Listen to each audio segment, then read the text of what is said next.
morning. Good morning. 10, 9, 8, 7, 6, 5 seconds, 4, 3, 2, 1. In Visualize Live. Morning, good morning, good morning. If life gives you lemons, make a shirt. Anyway, how are you? How are you? Lovely day lined up for you today.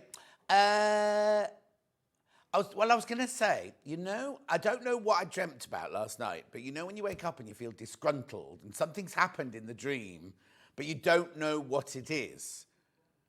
Well, yeah, or I don't know if I've had an anxiety dream, something like that, but... Oh, no, that's not happened to me, Ollie. Ollie said it's awful when you wake up and your wife's mad at you because she's had a bad dream. Anyway, I don't know what it was, but it'll go. It'll lift. But all the way here, I was driving in, and I think it's because I'm still not a police interceptor car driver, and I still want to do that as my next career. Anyway, let's do the early bird. All right, mate. How you doing there? Do you know why I've pulled you over? Have you got your licence? Just do a check. Oh, it seems you don't have any insurance. Oh, love it. Anyway, look at this, early bird. 1596. Bright and bold, Rose and Hubble, 100% cotton. 4 different colours there. You've got purple, you've got red, and I can't see... Hawaiian. That's a new one on me, Hawaiian. And then what's the other one there? It must be buttercup. Is it all gold? Is it corn? It's on our screen there, but it's covered over by the number that I've got, that's all. Anyway, 1596 is how much this should be. It is gold. It's gold. Right, are you ready? Are you steady? Remember once you bought this, that's your P&P paid for the day. And it goes to £12.96. £12.96 for 4 fabrics, for 2 metres of fabric. Oh, yeah, they have been all week, yeah. Okay, crazy person's in. They put 45 in their basket already. Makes no difference to us whatsoever. You don't mess up with our sales or anything. I don't know why you do it. Yesterday, we decided it was a bot. Maybe it's a bot. Could it be a bot? And I had no idea what they were talking about. Was that, oh, I forgot. Do you know, I knew there was something I had to do yesterday. On my way home, I kept thinking I've got to go via top of town, and I couldn't think why, so I just went home. I went via my Waitrose and everything. I forgot to buy Dan Sketchley's shoes again yesterday. Yes, I'm buying Dan Sketchley some shoes. Why don't I give him cash? No, I'm not giving him cash. He'll spend it on something inappropriate. Have you seen his shoes? Scrappy, as soon as the rain comes, that's it. Well done on this. Keep going through, keep going through.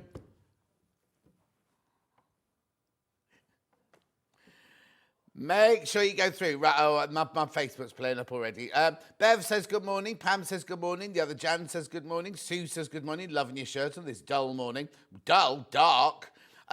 Paula says good morning. Claire says good morning. Roxana says good morning. Lovely citrusy shirt. No, it's not playing up as in not being able to watch it, but I have to keep refreshing the page to see the messages. 12.96. Keep going through.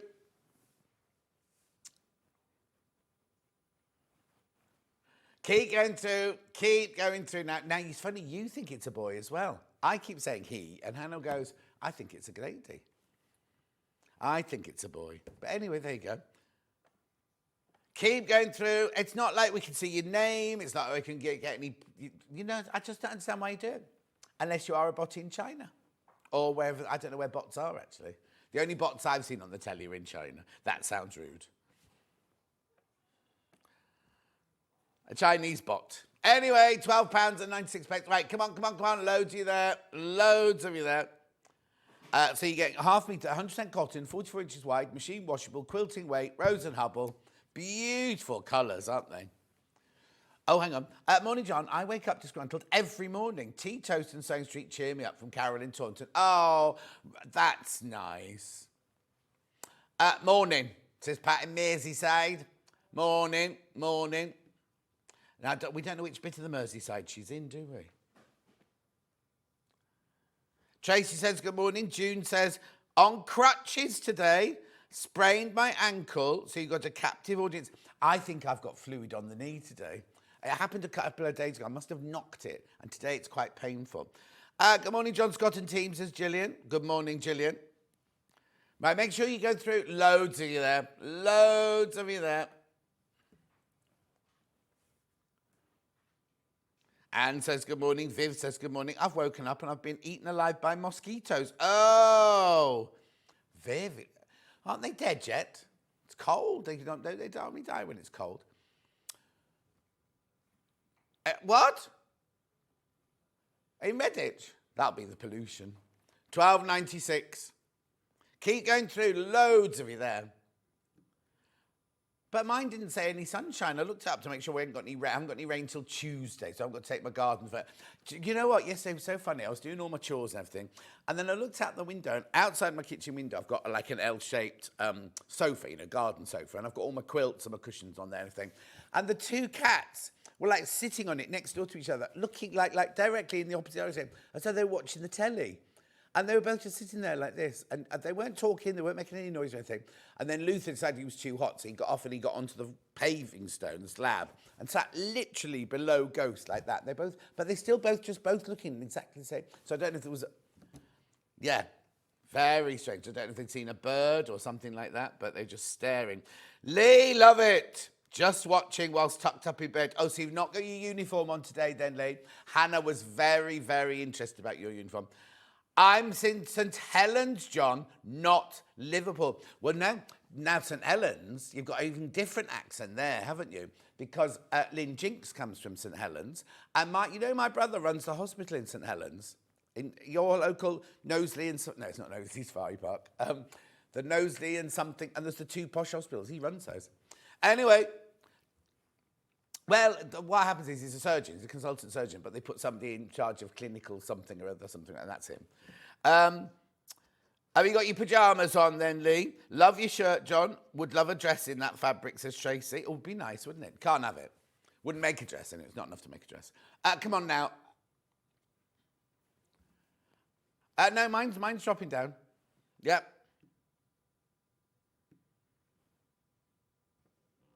Keep going through. Can you work out how many in baskets? 11 people need to check out. 12 people need to check out. Keep going through. Now I've got a whole show. I think animals can see things we can't. Oh, June, I totally agree, because when my nan comes to visit, Norman and Nellie used to be, as in my nan from heaven, Norman and Nellie used to be like, oh, Nan's here, and get all excited and everything. Right, keep going through. They can so see spirits, cats can, yeah. Right, I'm going to move on. Shall we look at today's menu? Here it is. Miss it, miss out, Kaffe. Miss it, miss out, Kaffe.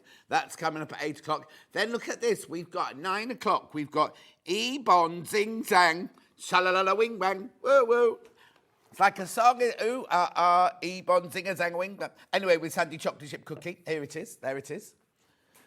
Lovely. Look at those. Oh, now, I'm thinking teenager. I'm thinking... child going off to university in October, and you want to send them off with something that you've made for them. So that's that one. Then we've got now brand new Tessuti Patterns Milenda Dress with Amber Elizabeth. That one's made out of double gauze, but we've got cottons and poplins and everything. Oh, excuse me. Very easy. No fastenings, just pleats and a big neck. Then we've got Scrappy Animals everywhere with Sandi chocolate chip cooking. Kitty. All right, Key. Rabbit. Little rabbit with a big belly. Fox. And a little bear. Gorgeous, gorgeous, gorgeous. Then at 12 o'clock, we've got the Azure. Now, the pattern has it as a dress, a top, a skirt. Today, we're doing the top and the skirt from Closet Core out there. Beautiful. Let's move on. There are 3 ways you can get in touch. The first way is by email, studio@sewingstreet.com. Second way is Facebook Live, which is the ones I've been shouting out. Christine says, morning, gorgeous John Scott and all the Sewing Street crew. You're up early, Christine. And then the third way is go to the website, www.sewingstreet.com. You click on top right-hand corner, watch the show live. And then the white box comes there. If you want to send a message to the studio, you send it in there, and they're the ones that come on the bottom later. Scroll down the page, and you will see everything that's coming up on today's show. There is Kaffe. Lovely. Oh, they're all by individually as well. I've got bundles galore. Oh, okay. Beautiful. Kaffe, Kaffe, Kaffe, Kaffe, Kaffe, Kaffe, Kaffe, Kaffe, Kaffe, Kaffe, Kaffe, Kaffe, Kaffe, Kaffe, Kaffe, Kaffe, Kaffe. Cave, cave, cave, cave, cave. Bundle, but oh no, not bundles. Pre-cut, pre-cut, pre-cut. Not Keith. He's not called Keith. Might have been, I suppose, might they? There you go, bundles, last of stock bundles, shop cotton bundles. The book's back in stock. Only been seen on its own once, and it sold out on that first day. Then we've got, there you go, we've got the E-Bond Zing Zang. And you won't be paying £149 for it, don't you worry. Lovely. Best press, bit of best press. Bit of wooden, ruler. Now, you don't need the ruler, but it helps you if you get the ruler. And you don't cut triangles out, that's the strange thing. Then we've got the double gauze, that's the gold. Oh, that's not the gold one. I mean, that's the gold one, but the dress isn't made of gold. Roger, stitch and tear. You'll be wondering why that's there. I know. Then we've got these gorgeous fabrics. There's the pattern. £16.90. So the extra small to extra large goes up to a size 18, I think. And then the Tessuti one, bottom one, goes from an 18 to a 22. I'll double check that. When my grandson Robert was younger, he used to talk to the corner of the room. When asked who he was talking to, he said, the old man. Oh, yes, I know. Obviously, that's if you believe in things like that. I do. Yeah.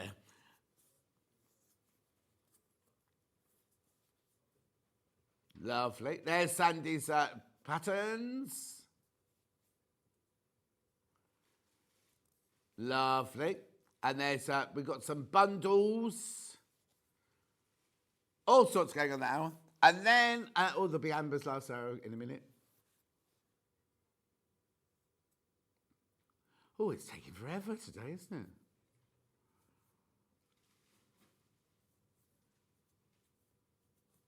Oh, and the green eyes have sold out. The green eyes have sold out. Green-eyed monster of what's it? Oh, my word, this is still Sandi's hour.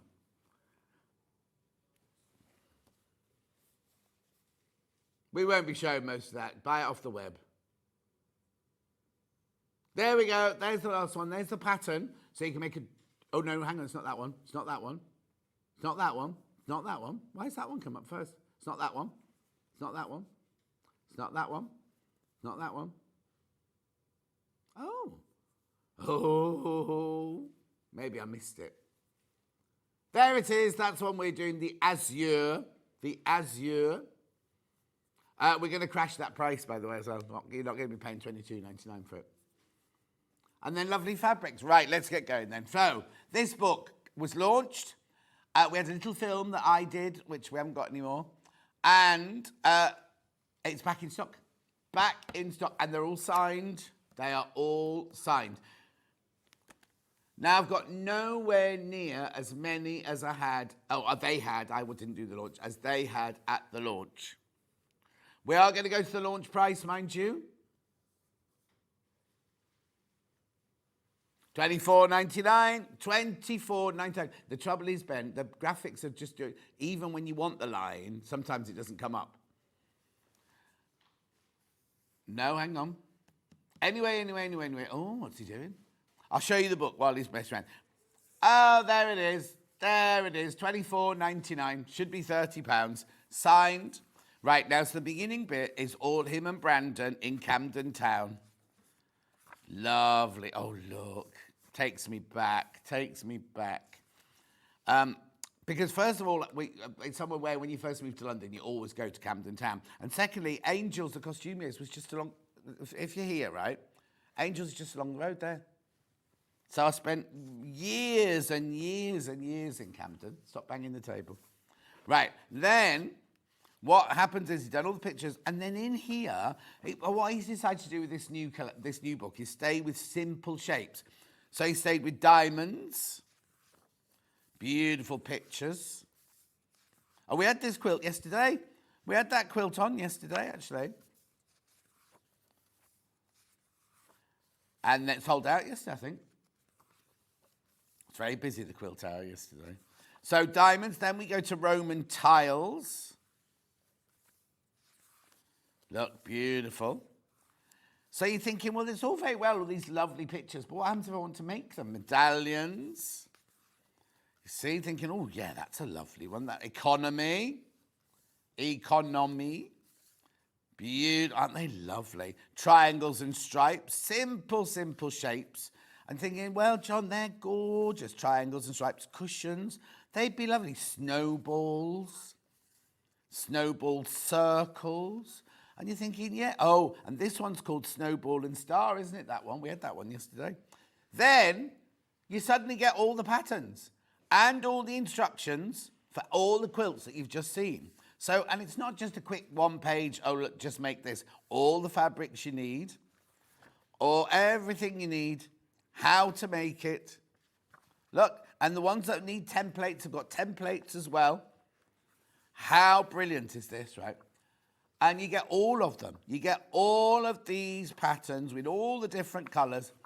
So you can choose your fabrics. You don't have to use Kaffe for them. You can use anything for them. But look, so these are all your diamond-shaped ones. Then you've got your Roman tile ones. I know, it's brilliant, isn't it? Warm Roman tiles there. Dark Roman tiles. So it's the same pattern, but just with different colours. Morning, John and team. Looking forward to the show today. Thank you, Julie Vaughan. Look, how brilliant are these?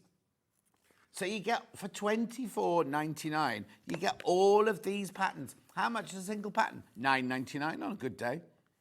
And look how many you're getting in here. Rosy medallion. Soft pastel medallion. Green economy. Hot economy. I mean, it's just, isn't it lovely? Surely there's cushions. Are there cushions in here? Chevron. Oh, maybe what you do is just make one block for the cushion. So they still haven't edited. Oh, there you go. There's all the cushion patterns as well. There's all your templates that you need for all of them. Everything, the right size, everything's in the book. And then patchwork and quilting know-how at the back there. Handy guide as well. There's now that's Brandon in his part of the house, because he's got white walls and very clean and everything. Caves in the garden there. Absolutely gorgeous. Back in stock, $24.99. Now, have we got? Did we have an exclusivity on it, or is it out now with everybody now? Oh, it's out there. Shall we double check? Make sure you go through. Make sure you go through. Now, when we were at Festival of Quilts, I interviewed Kaffe, and we did a whole interview, which apparently is supposed to be going onto YouTube, but nobody's bothered editing it. Still haven't seen Alan about why my birthday advert was never shown. Well, I don't know, because I came in early. I filmed it. I had the little sting, which we had anyway, but I filmed the whole advert, me walking up the stairs, doing all of this and everything, right? Never ever, because I said to Dan, oh, show me how the advert came out. He went, I haven't got an advert, mate. So, don't know what happened to it, mate. Anyway, when we were at Festival of Quilts, I interviewed Kaffe, right? And Brandon was wearing a pair of shoes made of his fabric, you see, and that's what they're nice. Anyway, they gave them to me as a gift. Look. There's me with the shoes, look. Well, no, because if I wore them, you wouldn't be able to see them in the picture, would you? You see them on the film. I wear them on when I'm interviewing Kaffe. $24.99, this book. To what, sorry?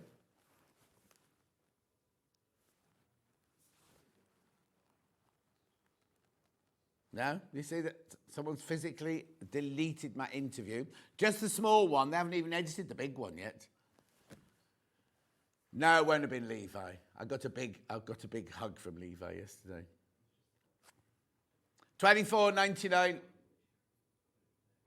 Oh, is he? I saw that he was on a proper advert, did some proper filming this week. He put it on his socials, him on set. No, on set. On set, on a proper film, proper filming and everything. Yeah, he won't be here for much longer. Well done. Keep going through for that one. Right, I've got another book, Quilts on the English Farm, which I think these are really funny. And I asked Kate if they did this. I think what they do is like Camden Town's a bit easier, but when they're at an English farm, they turn up a farm, they run in, they hang the quilt really quickly somewhere and run out, take a picture and then run off. Because look at that one there, that's just been thrown up there, isn't it? Quilts on an English farm. Oh, why? No. Why is this one $17.99? Very limited, signed. It's the same. Oh, have you? How long is it, though? I know. Well, we'll see how we're going. We could put it in the next break. We'll put the little interview in the next break, so it won't take any time up from showing you the fabrics. So this is the same concept. All the patterns at the back there, and then all the lovely pictures at the front there. $17.99. Now, if you're thinking about a Christmas present for somebody, $17.99. That's not right. That's outrageous. I don't know why it's $17.99. Well done. Lots of you there. You need to check out. This could sell out today. I've got limited amounts of these left now. Quilts on your English farm. Well, that's a bit naughty, $17.99. Ben says he's just copied. Oh, sorry, you can see my mug. Oh, look, Lisa Lamb bought me this mug. It's got Milensip in it. J for jewellery maker. Ben's just doing exactly the same price that the last producer did it at. We were like, who on earth did that? It was him. $17.99. Right, now they're going to sell out. They're going to sell out today. How many in baskets? Right, there's way too many people got them in their baskets now. Right, just bought both books. Bargain. Jutta.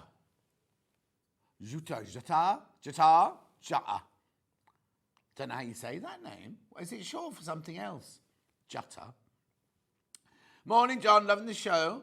Loving the shoes. Can you on Stone Street to get the pattern and the soles to make them? At the moment, they're only available in America. We were looking at bringing them over. Because you don't make them yourself. I don't think you make them yourself. They make them for you, I think. Morning, John. Watching from sunny Cyprus this morning. Oh, Lorraine, how lovely. Cyprus. I've got them at home. Margaret says, morning, John. I've got both of them at home at the moment. No, I have. To take pictures of and bring back. $17.99. I've got twice as many people wanting this as I've got stock of now. And I'm presuming we won't renew this one. I'm presuming that's it. Hello, John. Do you think it could be a Poppy? Do you think it could be a what? Do you think it could be a... Oh, no, who's that one from?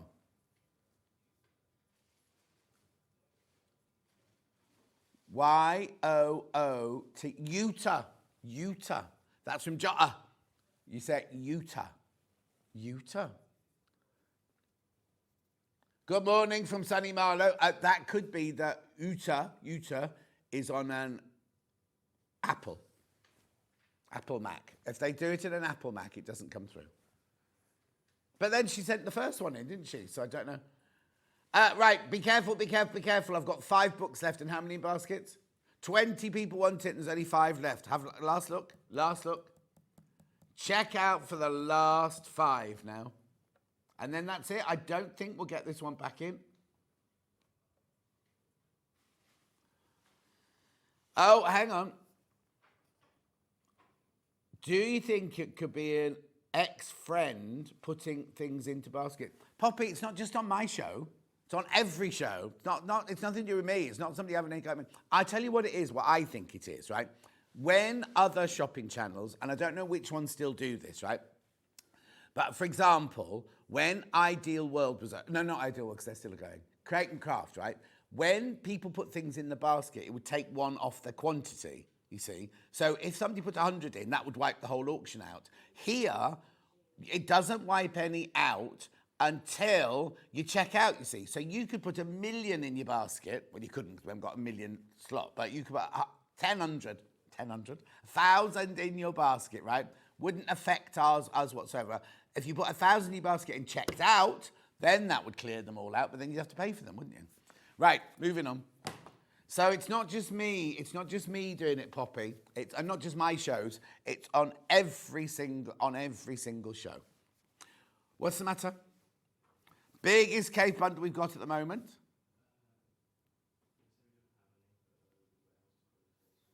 Right, so this is last of stock Cave Fassett assortment mega bundle. Now there's something from all different ranges here. There's loads, all from different ranges. This is on split pay, obviously. So you get 26 different cave fabrics, right? But I've only got single figures. Right, when they launched it, they sold so many of these. I've only got 8 left. I'm going to be honest with you. I've only got 8 left. And it can't be remade. It cannot be remade. So look, it's on split pay. Must be 3, 4, 7, 28. 3-way split pay. 3-way split pay. Right? That's not your price.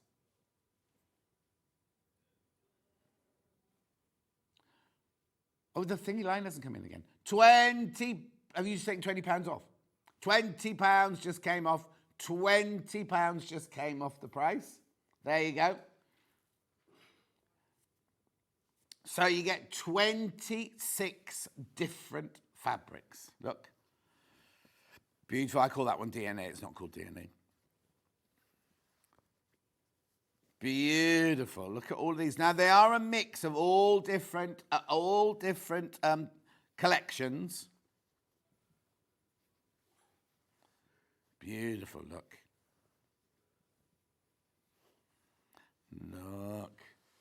How lovely is whether you use them together, whether you put them in separate projects, whether you have them in your stash, whether you just sit and stroke them. There's a William Morris one, India, that one's called. Michaelmas Daisy there. Branches. Lovely, aren't they? Beautiful. 3 Indians. Hang on. Oh, no, I thought it was the same one. Not the same one, yeah. Then you got your DNA again. Lovely scalloped fans. Big leaves. Bit more William Morris there. Then we've got a woven. Oh, there's a woven in there. There's wovens in here as well. A woven stripe. Another woven stripe. A woven shot. And then a William Morris there. All of those for you, £207.24. Imagine what you could make out of that. 13 metres. 13 metres in there, 26 different fabrics. Can't make it again. Can't make it again.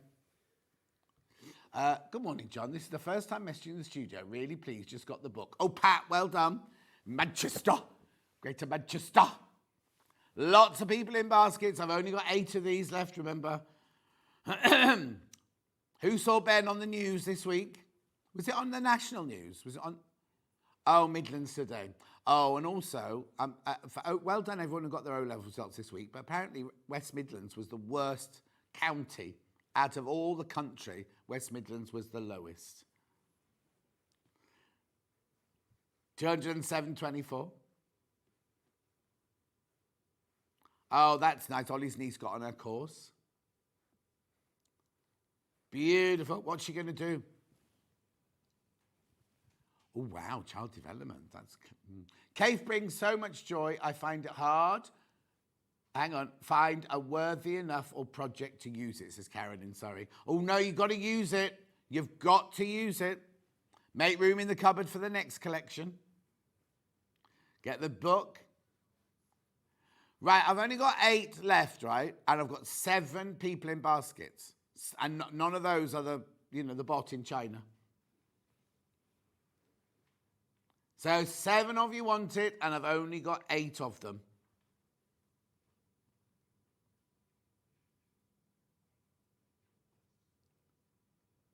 Beautiful.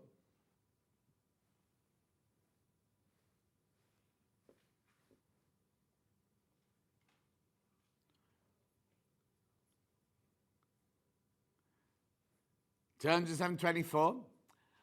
And who was it? I know her. I know all of those bookers for all those shows. Anyway, $207.24. Lovely, lovely. Right.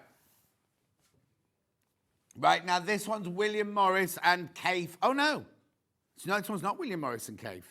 I thought this was a William Morris and Kaffe bundle. Yeah, I've got one that is William Morris and Kaffe. No, because look, this isn't William Morris. That's not William Morris. That's not William Morris. That one's William Morris. That one's not. That one is. That one is. That one's not. That one is. That one is. That one's not. Ben doesn't even remember making this bundle. Right, hang on. How many fabrics should there be?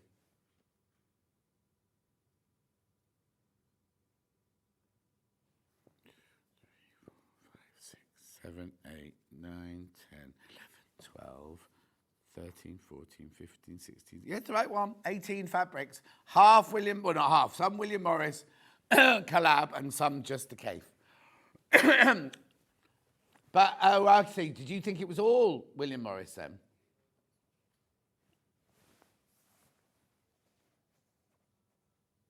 Yeah, no, because that one at the bottom is called Chips, and that's not William Morris. Taking £10 off. I'll go through them all. It's still limited, and I'll go through them all.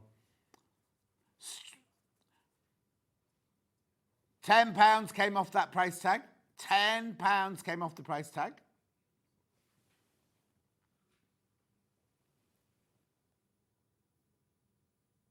Oh, Claire, I don't know. I'll ask Ollie, does it happen? Is the bot on Hobby Maker as well? We don't know. We don't know. Sandra says, good morning from Grey Glasgow, from me and the Mad Kitty. Pam, hello, Pam, my love. Good morning, she says. Sue Pollard. Oh, no, it's not Sue Pollard. Morning, John. Love the shoes. Sold instructions being sold at Festival of Quilts. Oh, were they? Sue, I didn't know that. Will it have been Groves? Were they on the... did Groves have a... No, Groves won't have had a stand, will they? Anyway, look, get this because they're going already. So you've got Strawberry Thief, you've got India, you've got Granada. I can't remember what that one's called. Scrolling. Beautiful, aren't they? So they're all your William Morris ones. And then these here are all your Kaffe and Brandon and... Lovely, look.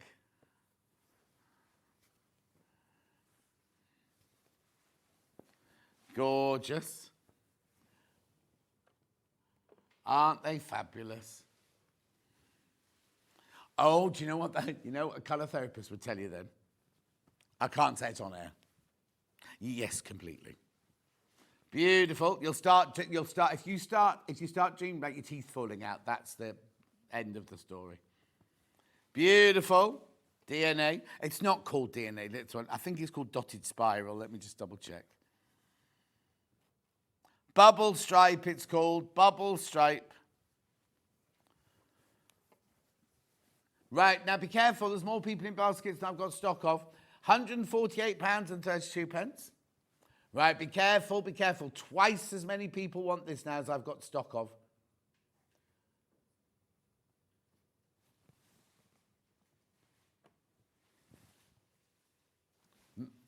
Right, be careful, be careful. 4 left.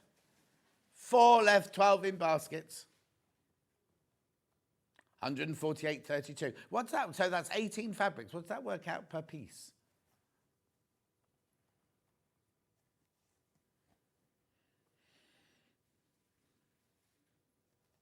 £8.24 a metre instead of £8.99 a metre, half a metre.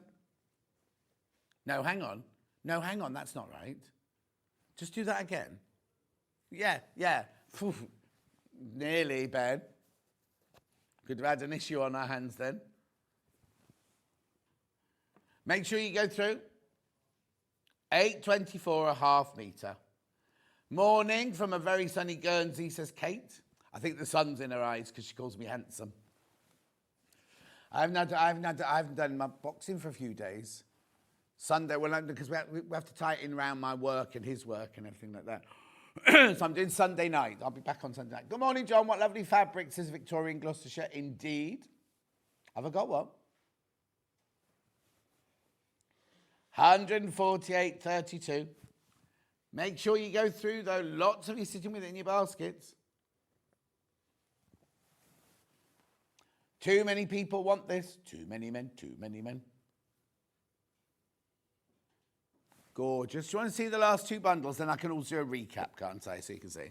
Now, this one is all William Morris and Kaffe collaboration. So we've got beautiful. There's your artichoke. Strawberry Thief. Acantha Scroll. I'm going to look that one up in a minute. Then you've got your Oak Leaf. Michaelmas Daisy.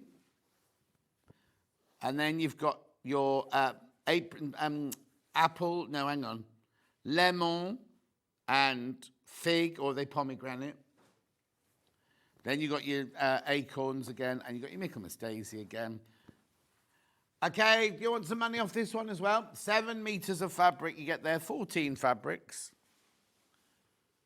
Wandle, I knew that. Wandle, that one's called.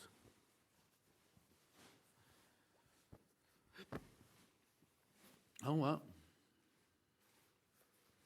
He's taking a bit more off. Yeah, go on then. Now what will happen when you put the thingy? Will it go from 115 or from the original price? 114.99. I've got more of these. I've got a few more of these. There we go. It should be 121.36. 114.99. Oh, they're going. They're going.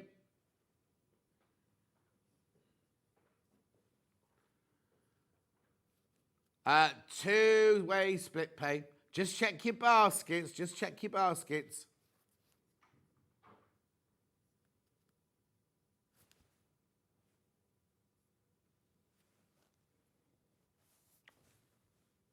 Oh, you see my hands there? Just while I wasn't doing rude side.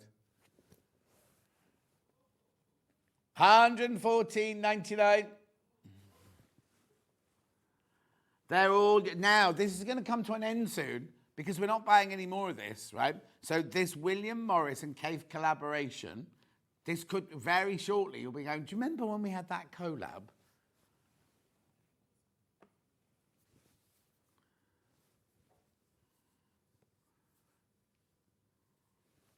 $114.99. Lots of you there. Oh, does he? Bruce watches Neighbours, apparently. Oh, there's my mug again. I'll sit back.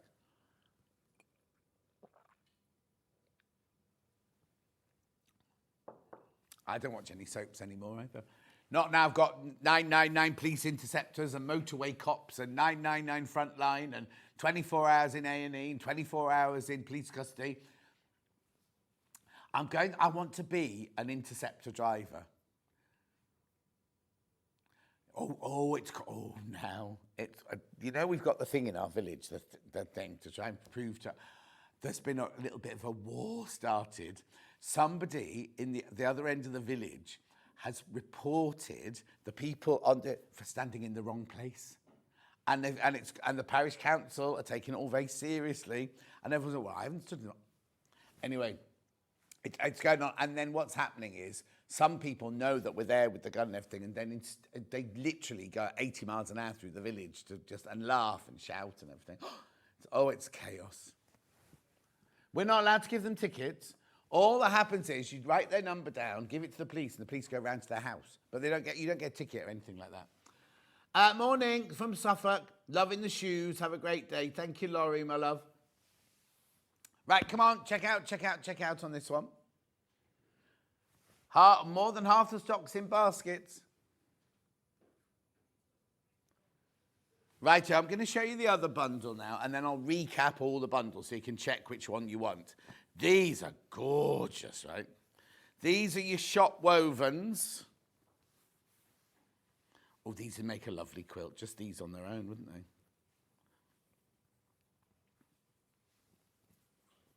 Right, so you're getting 7 meters of fabric, 14 different colours. Look. 1, 2, 3, 4, 5,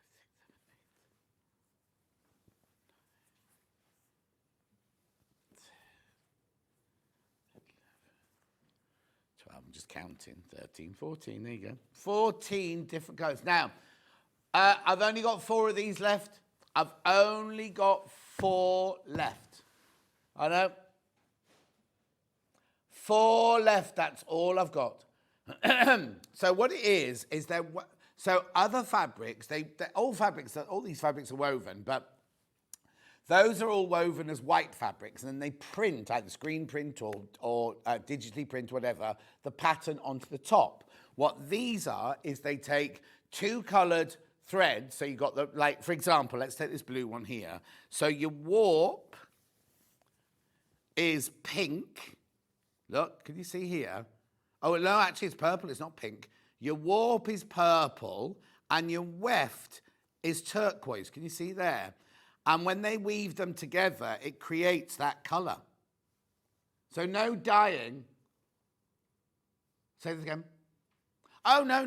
It's woven exactly like all fabrics are woven, but they've used, instead of using white and white, they've used 2 different colours, and that gives it the shot effect.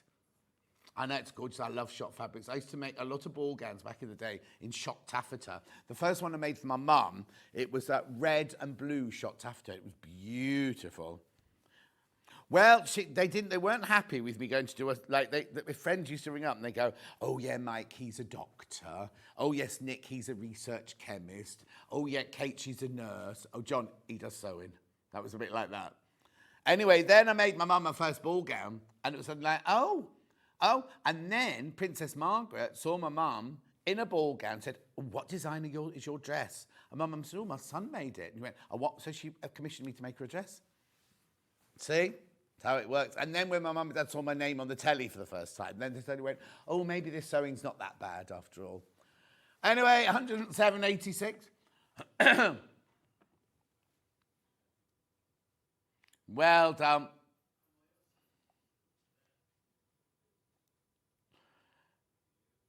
Keep going through. Oh. I think it's the aircon getting to me again. Mary, morning, John. Loving the fabrics. Looking forward to the show today. Thank you, Mary, in Lanarkshire. How are you, my lovely? It'll be winter soon in Lanarkshire, won't it? Oh, you've got rain to come in today. You've got light rain up in Scotland today, apparently.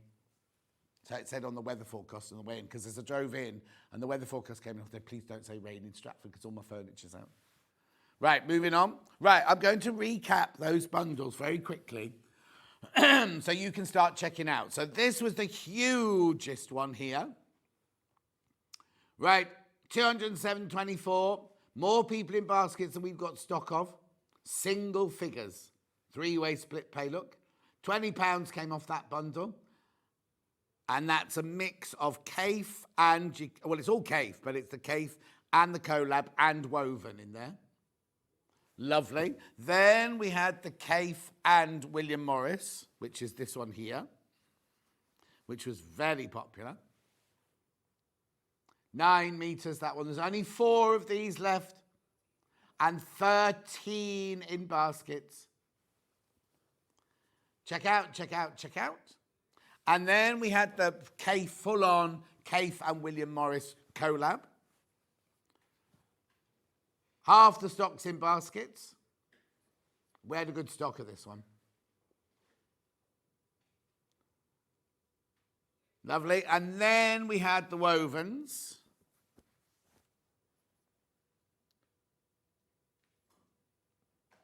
Two left. 2 of those left. And how many in baskets? 13 people want it. There's only 2 of those left. Beautiful. Right, pre-cuts now. Okay, which ones do you want to do first? As in, what shape do you want to do first? 10-inch. Okay, here we go. So, this is sorbet. Let me move those that way. FB. Oh, hang on. No, hang on. There's two numbers. WFUV 75. Should be 64.99. That's how much our 10-inch charm packs are these days. 10 off.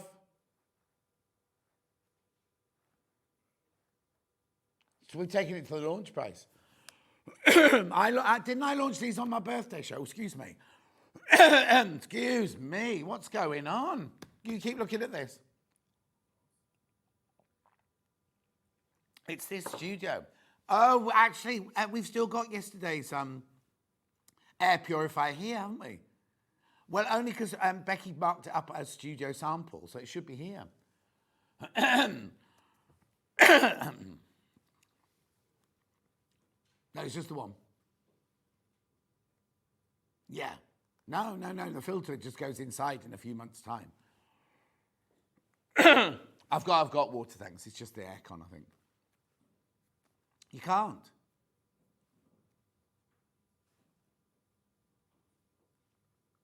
Of what? How come? How many?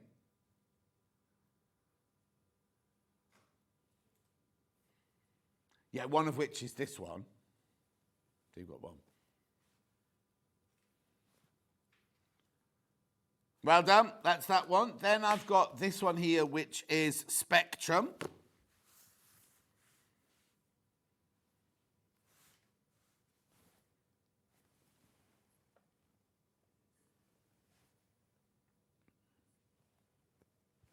Gorgeous, aren't they? Lovely. Oh, look, that's like a Spectrum rainbow look with the prism where the white light goes in and the rainbow light comes out. What's his name? What was that? Pardon me, doesn't work like that, John. $54.99. Look, he hasn't worked here for years and we still talk about him. Is he all right? Well, he's always miserable. Yeah. He's happy being miserable. Because he's still got that stupid little ponytail. Oh, he wears that all the time, don't know, do you? Well done. Keep going through for that one. $54.99. Then we've got Ruby. Ruby. Yes, Mrs. Bridges. These are all your red ones.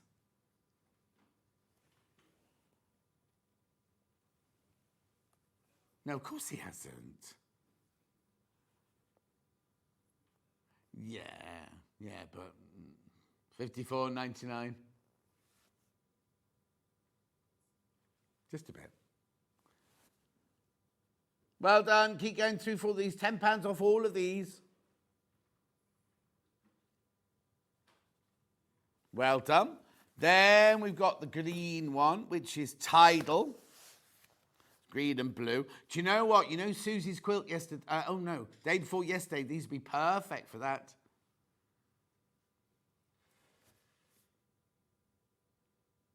$54.99. There's your green and your blues. The one in the middle is called, it's the one with like the water dropping, this one, water dropping into puddles. Splash. Is it called Splash? No, it's called something like Ripples or something like that. Royal. Dubba-dubba-dubba-dum. Oh, hang on. The blues in this one, blues and purples. £10 off.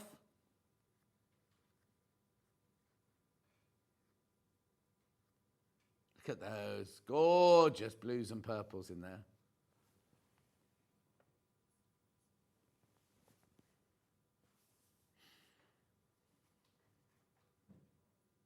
Gorgeous.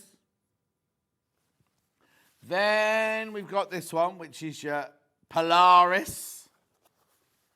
We had yesterday we had the jelly roll that goes with this. Design roll, that's weird, isn't it?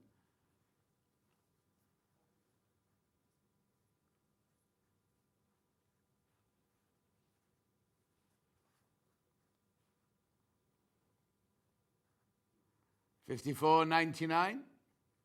That one seems to have all black background. You've got your bead curtain there.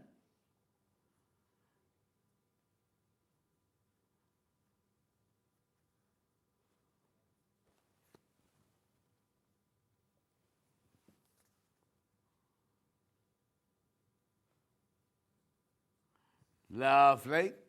That's the end of the 10-inch layer cakes. Then I've got design rolls. Royal.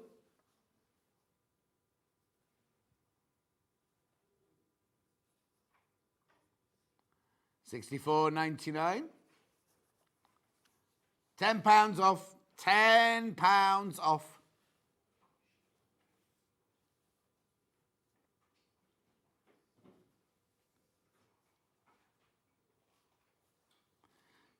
You've got 42 rolls, all 2.5. Is it 42? Double check. Oh. Oh, 40. Sorry, 40, yeah. And got a jelly roll quilt with that. No. Gorgeous to make one of Delphine's projects with. Well done. Then we've got one other design roll here in the reds. Ruby. Yes, Mrs. Bridges.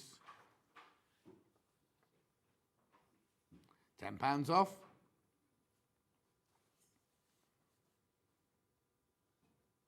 Lovely, bright reds there.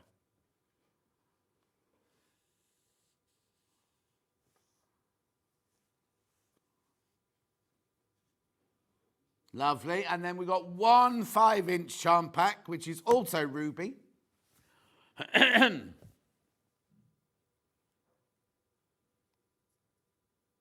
going to go, okay, $20.99.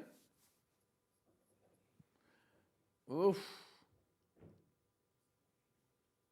17, oh, there's only 9 left. Only 9 of these left. Well done if you get that.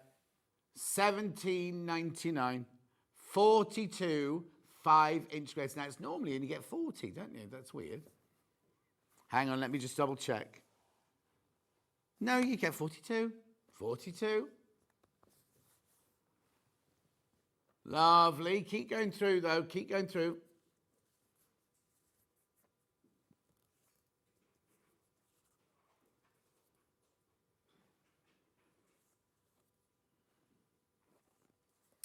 Be careful. 7 left. 7 left of those. That's it now. This is all last of stock, remember. Won't get this again. Okay, we've got some stripe wovens. Right. Ooh, here we go. What time is it? Oh, we've only got like a minute to do this. Right, are you ready? Here we go. AHUV24. So these are striped versions of the woven ones. Why are they only $7.99? $7.99 for half a metre. Beautiful. You can make little soft like pyjama trousers, not going out trousers, like lounging pants. Right, then we've got XSUV45. Narrower stripes, gorgeous rich colours there. $7.99.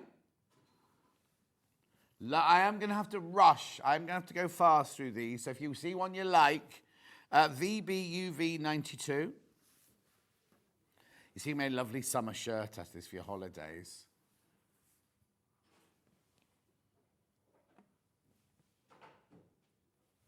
Gorgeous, isn't it? Really, really lovely. Then I've got a narrower stripe with the purples and the greens.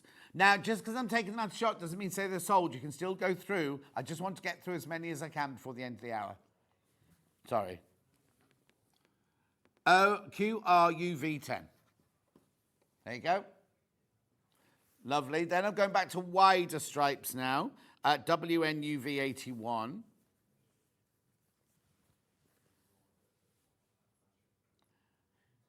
Beautiful, isn't it?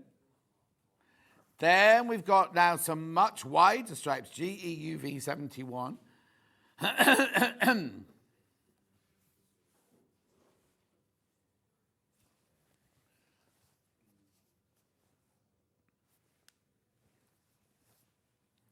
Lovely. This one is ARUV04. I promise I'll have a good cough in the break, try and shift this. I think I might get the aircon switched off as well, because I think that's what starts it off. $7.99. Then we got this lovely stripe, ENUV39.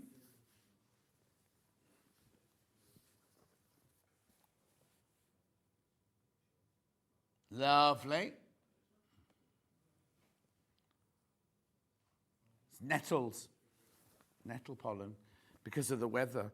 L, because all the trees are months ahead of their, the leaves shouldn't be dropping off yet, but they are because of the lack of water. Look.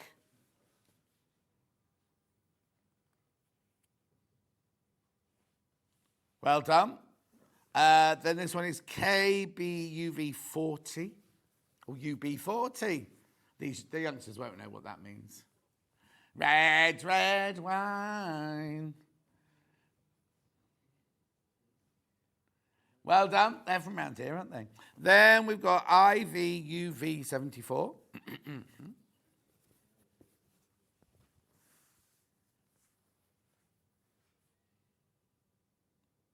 Lovely. Two more. Oh, I like this one. ERUV15. Berry. That's, oh, lovely. Wine. Wine, it's called this one. And then last but not least, we've got the dark blue. There you go. Ben would make trousers out of this one. Beautiful. Right, we've got to go now. Sandy's up next. We're making this quilt.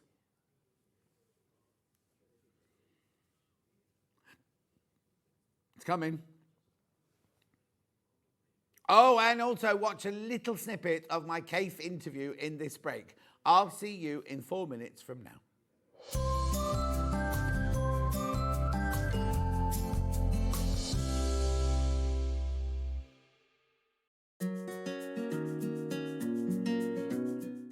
I can't tell you how excited I am this morning, because normally Rebecca Reed gets to do these, and eventually, at last, I'm here with the gorgeous Kaffe with his new book. We're at Festival of Quilts, and I know you're pushed for time and everything, so I just want to get straight on with it. First of all, how are you? I'm very good. You're looking very good. You're looking good. Right.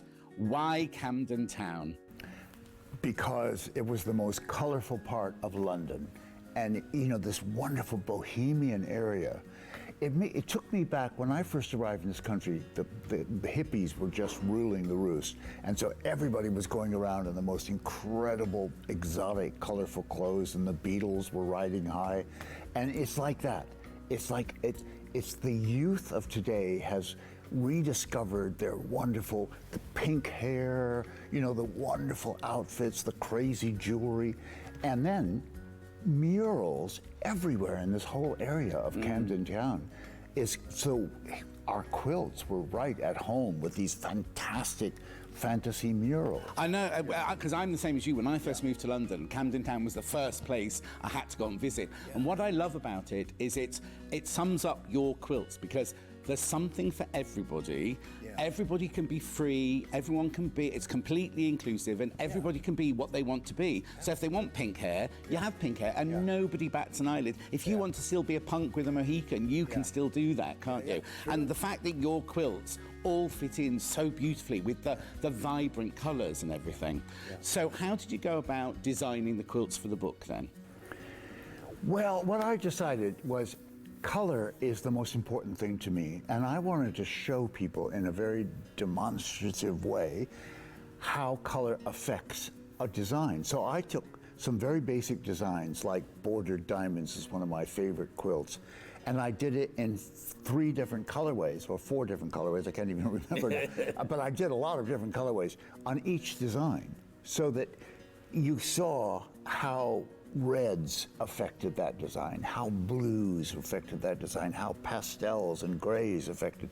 And so it it was a kind. I mean, people who are astute are going to really get into how to transform a quilt into their own personal color scheme. So it's like a lesson, as well as just loving it and enjoying making a quilt. Yeah. Subconsciously, we're going to learn, oh, that blue means this, or that goes beautifully with that. And how does that basic design totally change when it's in a cold colorway or a hot colorway? So what can I find in Quilts in London then? What am I going to find in this book?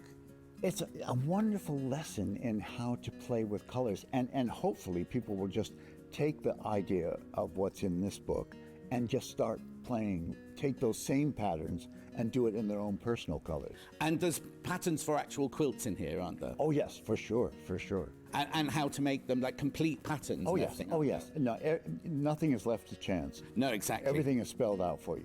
And also, you've obviously you've chosen the fabrics that have gone in here, but you don't mind if somebody goes, oh, I like that green economy, but I want to do it in pink or something like that. Exactly.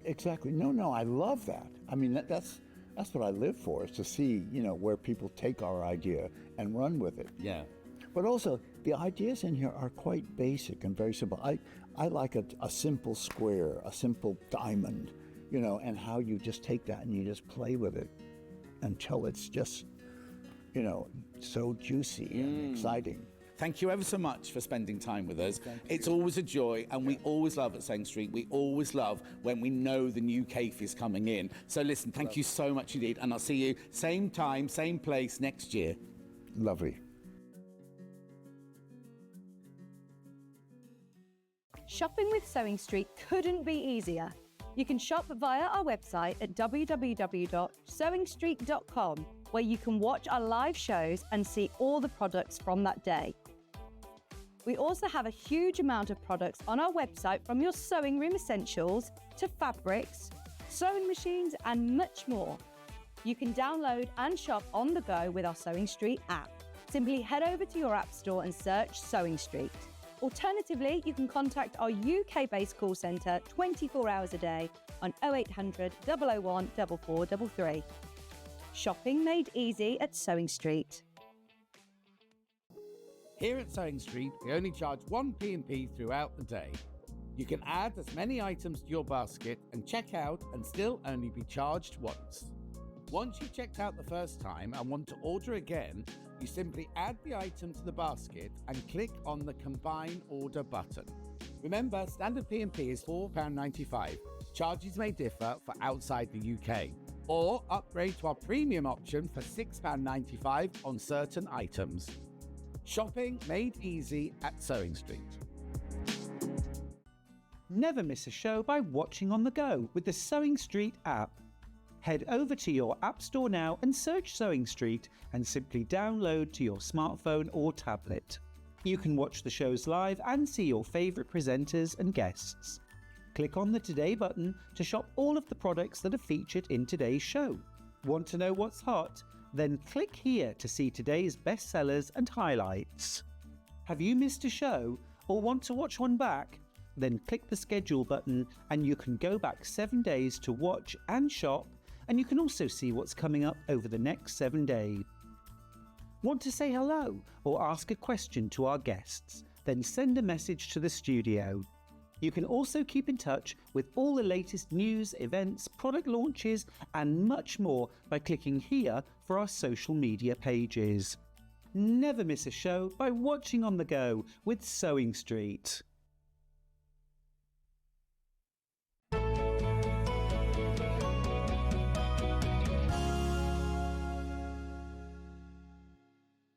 Somebody leaving home this October to go to university or to start college or something like that, I'm thinking this would be such a perfect gift because it's modern, it's geometric, it's not floral, it's got all of that going on, hasn't it? And we've got Sandi here to show us how to make it. Hi. Hello. Your hair looks fabulous. Thank you very much. Have you had it done? What is it? There's something happened. Have you had some work done? No, I've not had anything. I've not had it cut for ages. I've been trimming it myself. Oh. But I've dyed it a lighter colour. Oh, is It that went what so it light in the sun when we were away, but I thought, I don't really want to go that dark again, so I've been dyeing it. So what's that then? Chestnut? It is a chestnut. Oh. Well done, yes, yeah. Could have been a hairdresser if I tried, couldn't I? Right, so let's get on with this. Right, so this quilt kit, the fabric is Lineage by E-Bond, and the quilt kit is actually called Zing Zang. Now, none of us have opened this box yet, so we actually don't know. We're going to do a live unboxing, so we haven't looked what's inside the... Oh, of course I should have got rid of the sellotape first, I suppose. There you go. Right, here we go. Right, let's have a look at this then. So, instructions. You've got your template here, so you don't need to worry about anything like that. Now, I have got a ruler. Sandy's going to show you how to do it with a ruler. The ruler isn't essential, but it just makes your life easier, doesn't it? Right? And then, beginner's quilt, I'd say. Beginner's quilt. And there it is. And then if you make it yourself with other fabrics later on, you can make that look so different, couldn't you? Right, let's have a look at the fabrics. That's what we're all waiting for, isn't it? Oh, well, I'm not allowed to rip the tissue anymore, am I? Whoops. So let's take a good look at... Oh, right. You're looking at this, aren't you, thinking, oh, it's just got brown crayon marks on it. Wait till you see this. Look! Oh, love that. And that's just the binding. No. Yes, yeah. That's your binder. I wouldn't use that. I'd use the plain black and keep that. I know, it's lovely, isn't it? Oh, wow. Yeah. It almost seems a shame, doesn't it? Yeah. I wish I had to cut mine up now. That's gorgeous. Oh, do you know what? Do you know what? Look at this fabric. Oh. Now, well, let's just do this. Let's just do this. Let's just do this. Look, look, look. Now, obviously that's the middle section there. Yeah.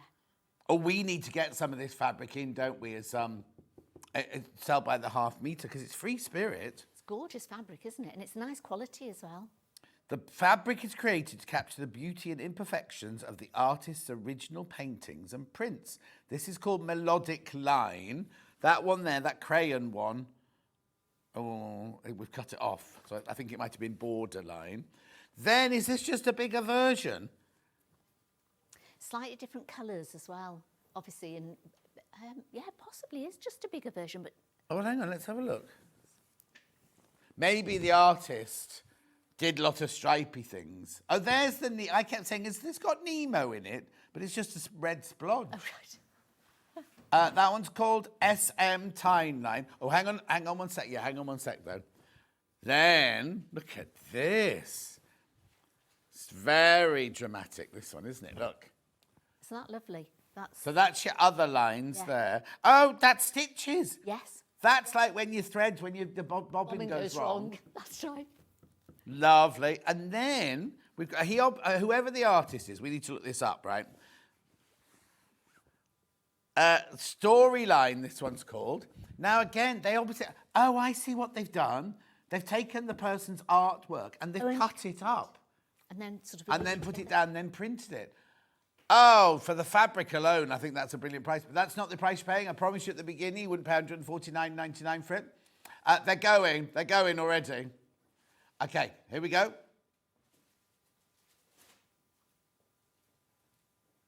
$119.99, $119.99.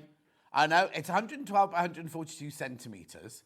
You see, I'd be tempted to almost cut some of the fabrics in different, what's the word I'm looking for? You know, kind of like, because all the black and white ones are all going down. Yes. Aren't they? I might make some of them vertical. Yeah, well, you could do, yes. Because you've got the warp and the weft, don't you? As long as you don't go off grain or anything. Yes, yeah. Look at the split pay, $39.99. $119.99. I love these fabrics. So we're looking up. Oh, it's a lady. And her name is what? E-Bond? Is she any relation to James? E-Bond. Oh, she's from Royal College of Art and Design. Oh, excuse me. And she also does creative writing. So only for 500 different books. I was going to say, I've sold more than 500 books. Right. How many did I start with? And how many in baskets? Right. We're going lower. We're going lower. We're going like, congratulations. That's the price they wanted us to go to, right? This is Ben's price for you. So it's going to be $109.99, isn't it? $109.99. Gosh. You see, you don't give him days off. You shouldn't give him days off. Right, if you've already checked out, don't worry. Do not worry if you've already checked out. Everybody pays the final low price. $99.99. Now, you see, people are multi-buying. So, yes, to make a bigger version or to get more of the fabric. Because if you multi-buy, hang on, let me have a look. Where's the pattern gone? Right, Ben's going to use the solids with his pattern and he's going to keep these to make other things with. Let me just have a look how much you get. Oh, right, you get 90 centimetres of all of them, so just shy of a metre of all of the fabrics. Apart from E. Apart from E. Yeah, which is the binding, sorry, isn't it, yeah. that one? That's the binding one. Beautiful. $99.99. Right, you're loving it now. You're loving it, loving it, love it. Right, they're going to go. They're going to sell out. I'm going to stay with you for a little while. Just have a look at the fabrics, right? First of all, gorgeous. It looks like they've cut up her fabric. I mean, maybe that's how she does her art. I don't know. But it looks like all her art, they've chopped it all up and then stuck it down. So you've got the one with the black background and are they fingerprints, you think? Or cigarettes? What's that thing when you smoke rings? Then you've got the one they're calling Threads of Life next door. It's where your machine goes wrong, you know, and you've got your knots and your nests and everything underneath. It's lovely, isn't it? Do you know what would be nice if you dyed that? If you then dye... Oh, actually, sorry, I'm going off on a tangent. Probably Sandy's waiting to start. I'm thinking maybe if you dyed that one to one of the vibrant colours, so your zigzag would be pink rather than white. Or cut it in half and dye half pink and half yellow or something. Yes. And then you could have then it could be a really... So if you don't want... Because I'm going to be honest with you, right? Ollie loves the picture, right? Then when we got it out, he went, oh, there's a bit too much white for me. That's what Ollie said. We all have our own personal opinions. You could dye this, Ollie, into a colour and then have like a vibrant... Like David Bowie, what were the two colour stripes that he did down his face? Ziggy Stardust. You could cut this in half. Was he blue and red? It was red and blue. Red and blue, right? So you dye half it red, half it blue, and then you have a blue zig and a red zig. Yeah, that would look lovely. And then you've also got this beautiful. And then that last one there, again, gorgeous fabrics. Or but don't take them all out and have solids, but you could replace two of those with 90 centimetres of solids, keep that one white, change a couple of the patterned ones to solids. You've got a completely different look, but it's still as dramatic, isn't it? Or add some solids in and make it bigger. Oh, yeah. I'm just thinking about saving some of the fabric. I know, it is beautiful. I was really impressed with the fabric. When I opened it, because I saw it, I thought, I wasn't sure if I liked it or not, just on the picture on the front. And I couldn't visualise what the actual piece's material were like. And when I opened it up, I went, oh, God, I like this. This is really and nice. You know what and I it's would lovely do? Quality material. I really wouldn't use that as my binding. I know, well, it's free spirit, so you know it's going to be good quality. That would, for me, I'd have to incorporate that into the pattern somewhere. Because I want to see those. Because at the moment, it just looks like a kind of a rough stripe, doesn't it? I just see bags. Oh, yeah, well, yeah. Well, you could make a lovely bag out of that. Make a lovely bag out of that. So you could bind it in plain black and make a bag out of that, couldn't you? I've just cut all mine up. I wish I hadn't done that. Oh, no. Anyway, right, now, look, there's how many in baskets? Right, if you all check out, it's sold out. If you all check out, that's it, gone. Right, but more people are coming in and there's a queue on the phone lines. So there's more of you there. I'm going to get on, don't worry, we are going to do a demo. We're going to do a demo. Because we hadn't looked at the fabric. We'd just seen that, hadn't we? And I saw I'll unbox it live on air so we can all see the fabric. Love these fabrics. Beautiful, £99.99. Right, I've come to an impasse, a bottleneck. I'm going to tell you, there's 24 left. And there's 25 in baskets now, but nobody's, since I've said that, nobody's checked out. So I'm going to wait for one more of you to check out, and then we'll get on with the sewing. No, two have checked out. So we'll get on with the sewing. Is it Easy. Very. Oh, good. Very, very, very. So even if you're going to uni and you want to make a quilt for yourself to go and you've never sewn before, you could make it. Oh, how brilliant. Because it's really easy to make and it's a lovely quilt to start doing because it looks, I mean, if you had that on in your room, people would come in and go, oh, that's quite nice. Where'd you get that from? Yeah, no, Oh, exactly. Actually, I made it myself. Yeah, Because, yeah. I mean, like Kate, it's the fabric that makes the quilt, I think. Of course isn't it is, because it's yeah. just a very, very simple quilt put together, but it's the fabric that makes it, I think. So it comes with your, I think the last time we were on, I said, make sure you read your Yes, or, do you Really, know what? really Every time I've done that one, that Have Tim you? Holtz one since, I've said, Sandy did this and she did it completely That's- wrong. I know Don't I do did. what Sandy did. Oh, gosh. Yeah, I'll be known for that now, won't you? You'll never let me do another quilt like this again.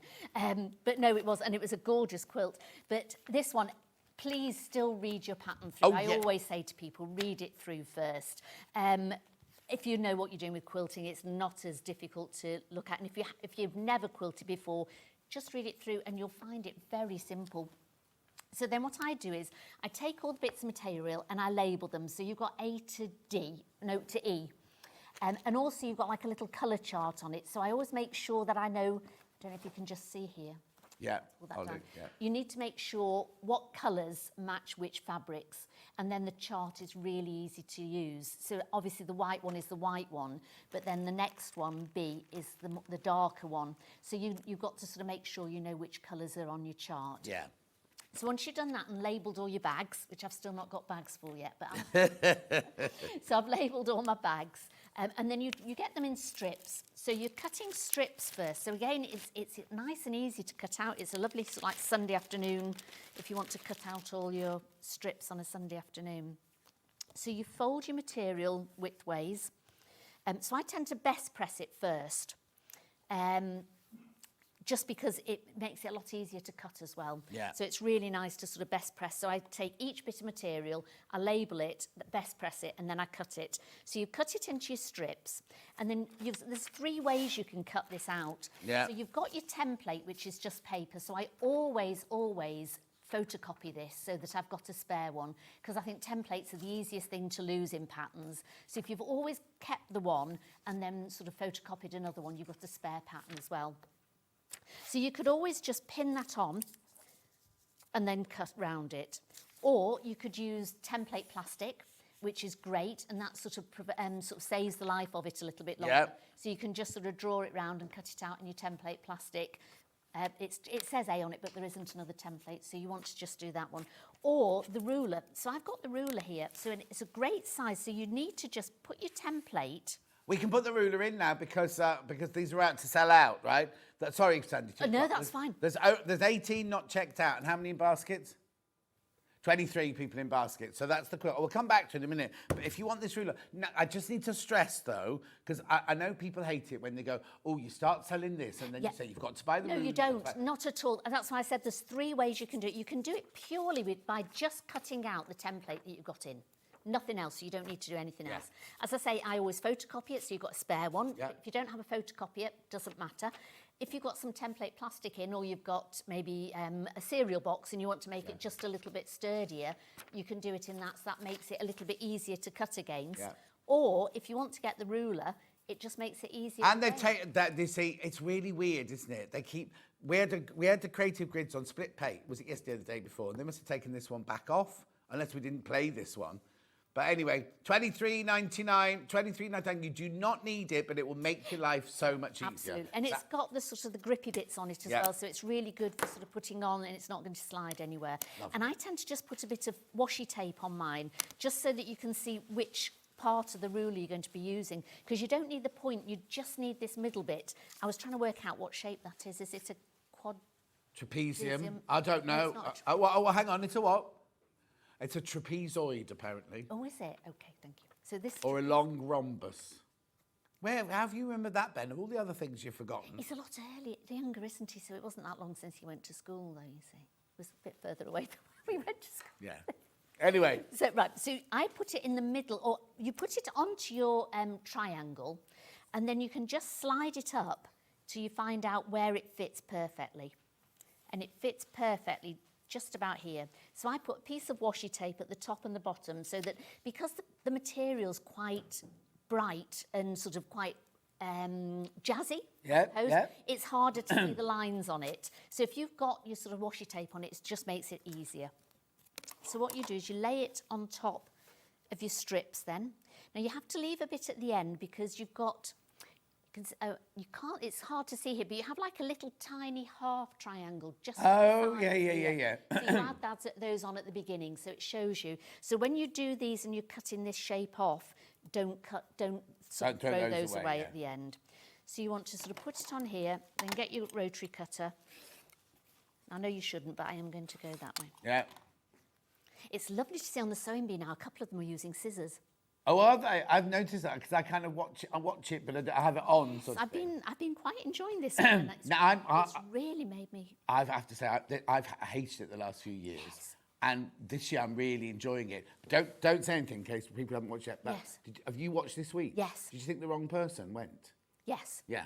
That's all right. That's all we're going to say. Yes. What we're going to say. But the Yeah, wrong person went. because last time I hadn't watched it when we were Yes, talking about yeah. it. I'd made sure I watched it this time. So, yeah. But they're all so good, aren't they? Yeah. I think they've all been... And it's just unlucky with what they're doing, isn't it? And so, yeah, it's a shame, really. But yeah. Anyway, now you turn it. So it's all right to cut this fabric upside down then? Yeah, so I've cut it upside down as well. So it says sort of reverse it. So you're sort of just reversing it. Lovely. And then There's cut no it. waste so, then, No. is there? So literally you just go along each strip and that's all you do. Just cut them out. Hang on, is that the only... That's the only shape you do. Oh, yeah. It looks like there's other shapes It in does, there, doesn't doesn't it? it? But there's not. So you don't need any sub-cutting. So you cut your strips and then you cut them into these rhomboiditis type things. Yeah. There we go. So that's that. So once you've cut it, again, make sure you put them all back in the right bags that you've got them in, because once you've cut them up, they can start looking quite similar as well. Yeah. So I always make sure yes. I've got them in my bag with the label on it as well for which one it is. So now, did you cut them all the way the designer told you to cut them? No. I think I did.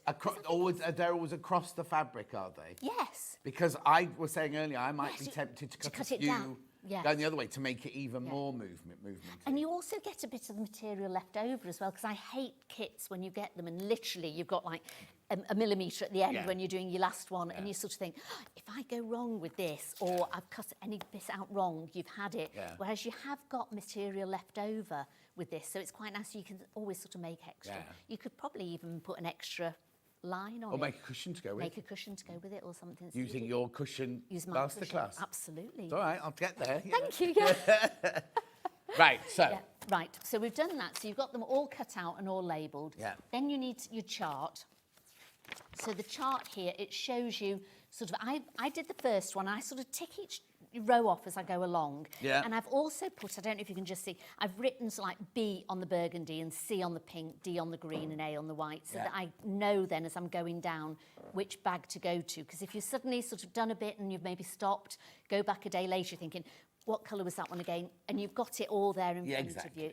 And I tick off and I always sort of put a line underneath and go along as I'm going along with it. Crazy Rain says, good morning, everyone. Derek says, what wonderful box of shirt fabrics. Shame they're not 2.5 metre pieces. I know. That's why I said we should get the fabric in as well, didn't I? And Susan says, good morning, everyone. Good morning. Right. They are lovely. I was thinking of you when I was cutting it out. I thought these would make lovely shirts out of. Absolutely lovely. Now, it does say there's a few things that I've changed slightly, but you don't have to. Oh, here we go. I know, I always do it, don't I? So when you put them together, when you're piecing them together, it'll tell you to iron the top row to one side and the bottom row to the other side. Yeah. But I was iron mine open. Okay. I just think Okay, it so it's doesn't not need- too... So it's still... Yeah. It's fine. And also, they said to cut, make all your rows and then sew them together. But I sort of thought they're so similar that unless you label them every single row, right, number 1, 2, 3, it's easier to sew them together as you're going along. Oh, okay, so make row 1 and row 2. So that's what sew I've them done. together. So I did row 1 and I put a little label up at the top left-hand corner so I know it's going this way and that's the top of it. And then I can start adding down to it. Because if you look, it's quite hard sometimes until you've got sort of 2 or 3 rows on to see where the pattern is. But you know what? If you don't want the zigzag actually going that way, turn the next one upside down and then you'll have zigzag, zigzag. Yeah. I mean, you can play with it, can't you? Absolutely, yes. And I mean, you don't even have to do them in that order. No. You know, if you you could do like a random one and have, you know, because they're all done in sort of two, so you've got an upside down one and a down one to make it a bigger rhomboid. Bigger piece, yeah. So you could sort of put all those together and then just randomly pick some out. Do you know, I think that Ollie would prefer, because Yes. Ollie's gripe is that white Is that zigzag. and I do understand because the others are all so colourful, and then you've got a white stripe going through it, which, I mean, I don't mind, but I can see... Well, it's dramatic, isn't it? It is dramatic yeah. going through. But I can see, and if you don't like that, you can really do a completely random quilt on it. Yeah, or like I say, twist it up, and then you've still got the big sections and in the right order, but coming from different directions. Yeah. So Okay, sorry. Right. So once we've done that, I've sort of pinned a few together. So I tend to sort of pin the whole row together, but I've sort of done a couple so you can see. So you put the triangle one, the small one, at the end. Right. And it tells you obviously which ones you're going to do. Yeah. So when I put it on, I just tend to put a little 1/4 inch seam. So because it's a beginner's quilt, sometimes people have never made a quilt before. So I've got a little ruler and I just add a 1/4 inch seam just on one side. Right. And then I tend to pin these pieces together rather than clip. I love clips, but I find that on a quilt when it's quite soft, if you've got lots of clips in it, and especially if you're new to sewing, they'll get quite heavy. Yeah, and they're they'll clanky when you come to sew them. And they sort of can actually pull, and they're worse sometimes than actually pinning it. So I do tend to just pin these. So the magic pins are brilliant for these. So I put a line down so that even though if you've got a line on your sewing machine, if you've got a line here, you can see exactly where you're going to put your pieces together. Yeah. Because where this ends here, I don't know if you can just see, so where my line ends there and where it lines there, that's where the underneath material starts. Right. So you don't want it, because sometimes if you knew, you might sort of start it over here because you think, oh, that piece should start there, but it doesn't. So you want to match up the two bits, which is why I draw the line on it as well. I agree with you on that one. Yeah. Julie Vaughan thinks your new hair colour is gorgeous. Oh, thank you so much. I was a bit worried. I was thinking, am I too ginger? No, it really suits you. It's lovely and warm. Thank you. Thank you very much. So I'm going to put the 1/4 inch seam on here. And it does go down. It goes down to about 1.8 on this machine.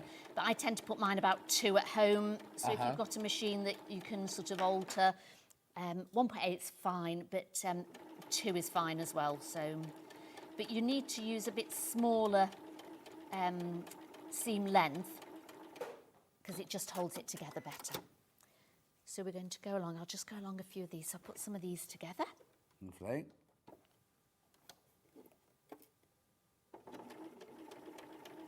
And also it's quite nice because there's no long seam at the moment. There's no long seams. There's no long seams. The only long seams is across. And even those, then, because it's not too wide, you know, and it's not too bad at all. And no corners to match. No. No seams to match. And I mean, you match sort of the seams as you're going down, but because the material is the patterns that it is, it doesn't matter really. Because I'm not a big matchy seam person. Anything for an easy life, really. Exactly. So, gently always say there's no quilting police, is there? Only Andrew. He always goes, I think you've done that bit a bit wrong. Oh, excuse me.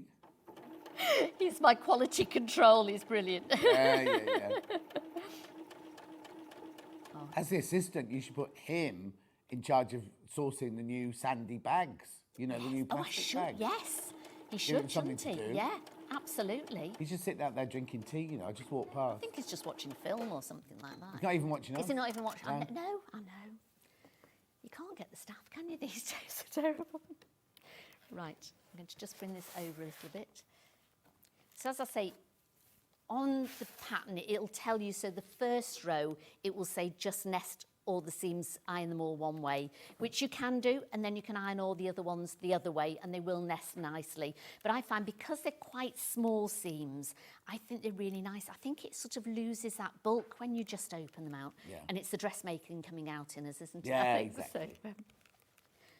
I wanted to ask you, do you know, had you met Kaffe before? Do you know him? No, well, no. or, I've met him, obviously, since we were at St. Cultures. I've met him at the shows. and Yes, things like that, but yes. didn't know. And we used to buy his stuff years and years ago when he did designs for ermine tapestries. Yes. Way, years and years ago. But I And never knew knitwear him. as well, didn't he? He used to do a Well, lot of isn't it knitwear. Missoni, he worked for Missoni, yeah. Yes, yeah. Because a friend of mine who lived in Cambridge used to do a lot of knitting patterns for people, you know, so she'd, if they wanted something knitted up, she'd take them in, do them. And she had quite a few Kaffe at the time, because I remember thinking, God, this looks so complicated, but it was sort of like the wools and everything.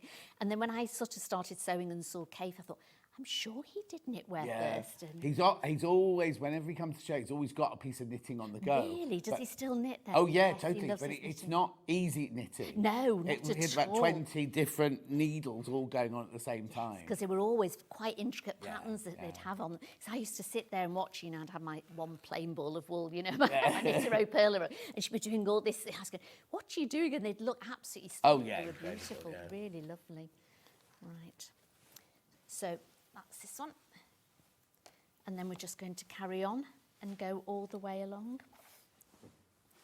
So literally, if you can see, you're just going to join those up, and where your little 1/4 inch seams match, put those pins. Are the seams all on the bias then? Yes, because of where they are. So that's why it's easy, because when you put it off, when you sort of pin it and you're thinking, oh, that's way off, that's never going to meet. Yeah.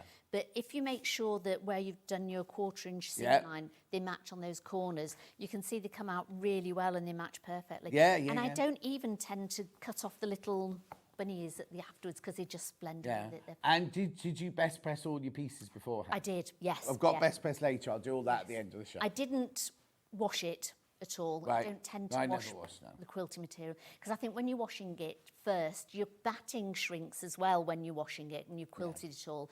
And I think it just gives it that lovely feel, Cinched in, doesn't it? yeah. It sort of brings the stitches together really well. So, so do you want me to carry on doing Yes, a bit more of please. this?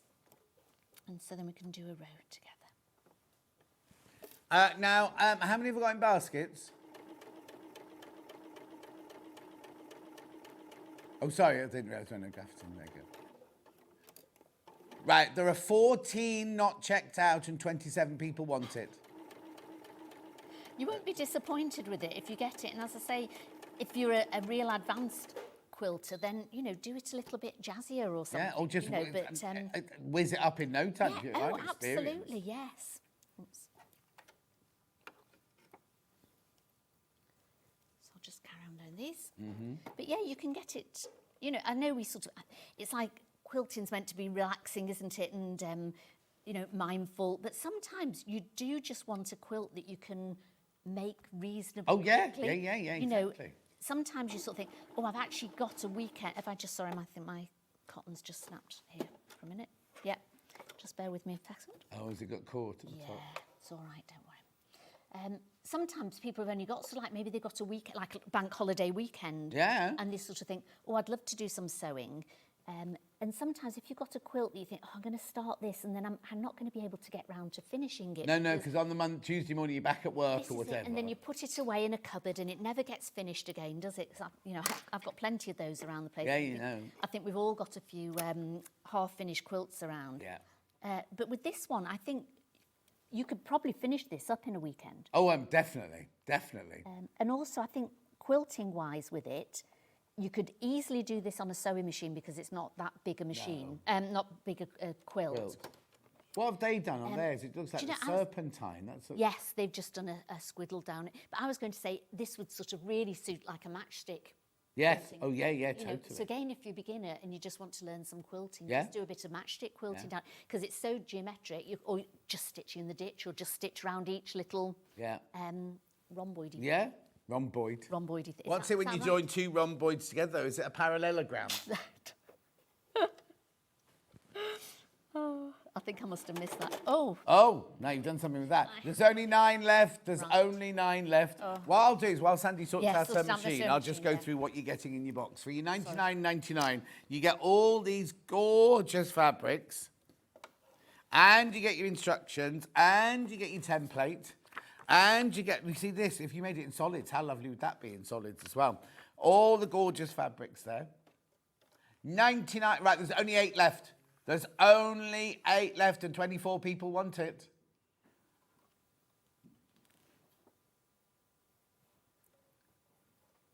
If you bought the cave book, yeah, there's not enough fabric here to make a cave quilt, but you could put it towards a cave quilt. You don't have to make cave quilt out of cave fabrics if you don't want to. I wouldn't mix it. I wouldn't mix it with cave. Would you? No. No. Ollie's still learning, everybody. That's why we have to put him on the right track. He's going, oh, that would look nice mixed with cave. It's up to you. If you want to mix it with cave, you mix it with cave. I wouldn't. No, I wouldn't. I would make a cave quilt like this, in this style. Yeah. But I wouldn't put the two fabrics. No. Oh, no, you could use cave fabric. If you bought one... Oh, now, Ollie, the other way round... Yes. Ollie, if you'd bought one of those bundles of the cave fabric earlier, you know the bundles that Ben had made, you could make this pattern out of the cave fabric on its own, and it would be amazing. Absolutely amazing. Yeah. Right? So if you bought one of the bundles earlier, buy this and then use the pattern, make this one, or put this fabric in your stash, and you use the cave bundle to make this with. And they're now limited, all those bundles from the first hour. As is this quilt kit, because there's only 5 left now. Only 5 left. They're all going to go. They are all going to go. Because once you've got the pattern, you could even make a scrappy quilt out of this as well. Yeah. Like a memory quilt or a scrappy quilt. Because if you wanted to sort of do this design with all the different bits of material that you've got, you could make a lovely scrappy quilt. Shh, Ben. Derek says, I've got a half-finished shirt. I've mislaid the sleeves and I've got no spare fabric. Oh, no. You know what, though, Derek? Claudio Lugli sells shirts where this fabric is one fabric and then he just puts plain white sleeves in them and the cuff from that fabric there, if you've got enough to make a cuff. You could do that.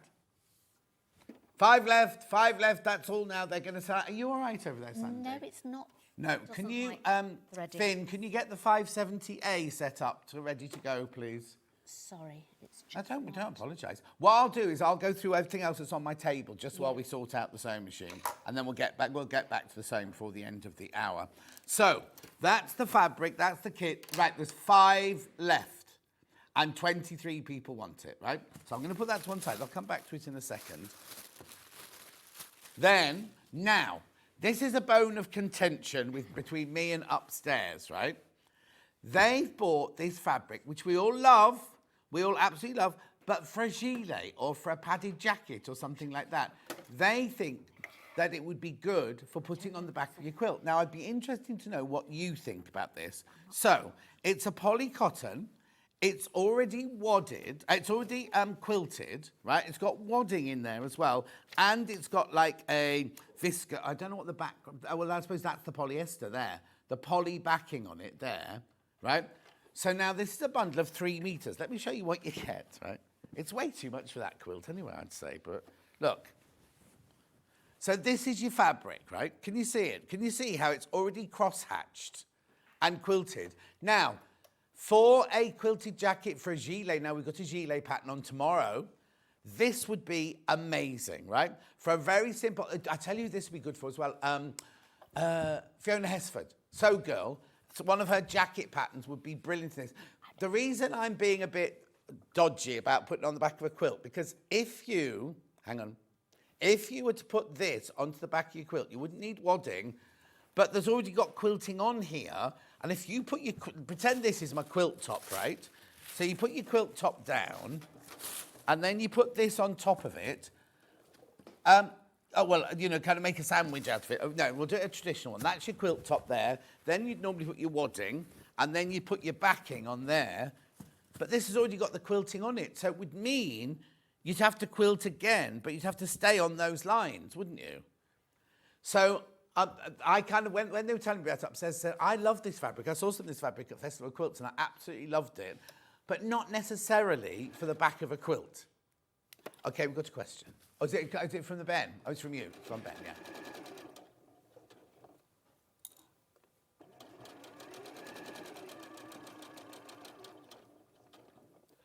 Well, no, because then well, first of all, Ben's saying, can you have the topping and just quilt the top and the wadding together and then add this to the back? Then you'll be too thick. The whole point of having this is you've already got your wadding in there, you see. That would be like if you made a normal quilt and put double layer of wadding in it. Because if you have your fabric and you put your wadding on there and you quilt it, also you'd have to have another layer like a muslin or something because all your wadding would catch on your feed dogs. You're buying this for I mean, you can, if you want to, you could bag it. Well, the thing is, you'd have to hand quilt it. Yes. So what you do is you'd put this on the back and then you'd hand quilt through, or tie quilt every so often, because this has got to be caught to the front. Otherwise, it'll do this, won't it? They won't be attached anywhere. When you buy a wadding, it says each one says how many inches apart your stitches have to be. So you could hand tie it if you use this one. The thing is, I'm waffling on, right? But you're buying it, you're loving it, right? It's brilliant for a jacket. It's brilliant for a gilet. It's brilliant for dog coats. Oh, and now I've got International Dog Day on Tuesday. So we've got dog coat patterns on Tuesday. That would be lovely for a dog coat. But it would also make a nice dog cushion. Yes. You know what I mean? Yeah, Things like that. Dog bed, yeah. Yeah, dog bed, anything like that. Dog bed, dog coat, and everything like that. I do love the fabric, and I'm not being negative at all. But I just said to them upstairs, let me know what you think. If you think I'm talking rubbish, please let me know. Please let me know. But hang on, sorry, Ollie, what? Oh no, I don't want to say, use this as your backing, and then you be stuck with it, whatever. I'd like to be honest with you. You know that. No, not a quilt backing, says Anne. I could have done that, Anne, but you know. You could quilt every third line in both directions, Margaret, in Irvine. You could, but then you're going to have to get exactly on those lines, aren't you? You have to follow those lines exactly.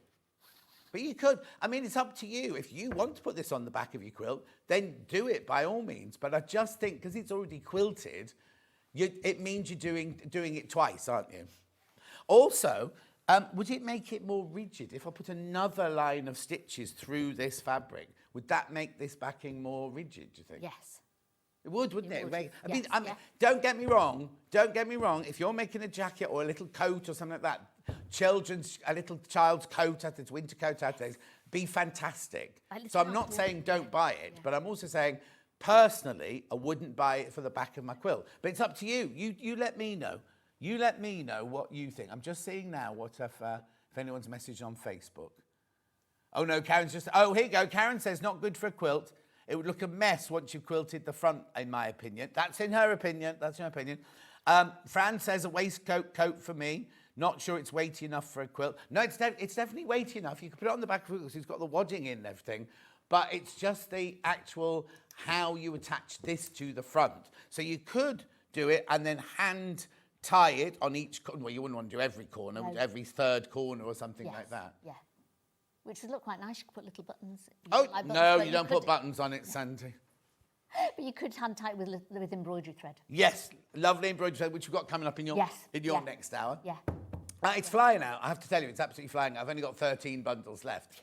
It's fantastic, and I'm not in the slightest being negative. You could do so many things with it, yes. couldn't you? But we just don't think it's right for the back of this quilt. No. Also, imagine if you made a pouffe with it. That'd be nice, wouldn't it? Yeah. Lovely pouffe. Yeah. You can see here. Here's your wadding. Yeah. There's your crotch stitch because it's gone over the edge of the fabric there, and then you've got like a polyester on the inside there to hold the. Well. Oh no! Look, it is a separate one. It is a separate layer. So there's your wadding. There's your backing, and there's your fabric there.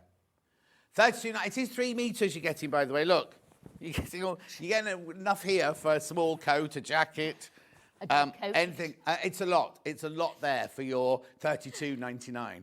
And I think you could make so much out of it. And as I said, I've got a gilet on tomorrow's show. We've got Dog Day on Tuesday. Next Tuesday, we've got a worldwide or International Dog Day.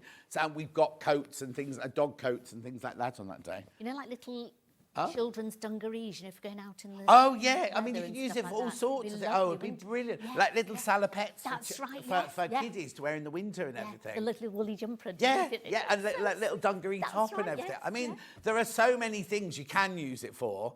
And I know that they'll all be, well, they weren't watching it Saturday, but it's kind of like the man should be going, oh, listen to him going on. We bought that to go on the back of that quilt. I'm only telling you my personal thoughts. That's all, and what I think. I'm not saying don't buy it because I love it, but I'm also saying I wouldn't back the quilt with it. You could use it to cover a headboard with as well. Oh, yes. Yeah. So then you could put buttons on it. Yeah, exactly. Or you could do all sorts of things like that with it, couldn't you? Yeah.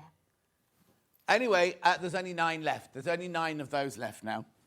So is your machine working? Yes, yes. Right, moving on. Yeah, yeah. I blame your husband. I know. Oh, he spent hours. Somebody, I'll tell you, right? So somebody wound a bobbin on it the other day, and all the thread got caught up with it. And I thought Jane from Elna had fixed it, sort of thing. Anyway, Sandy said to someone, "Oh, John, there's something wrong there." So Andrew has been there, and he said, because I saw I've done that on mine, walked away, left it to it. And he's been there unravelling. Took him about half an hour or more. Well, he's got nothing else to do. I know.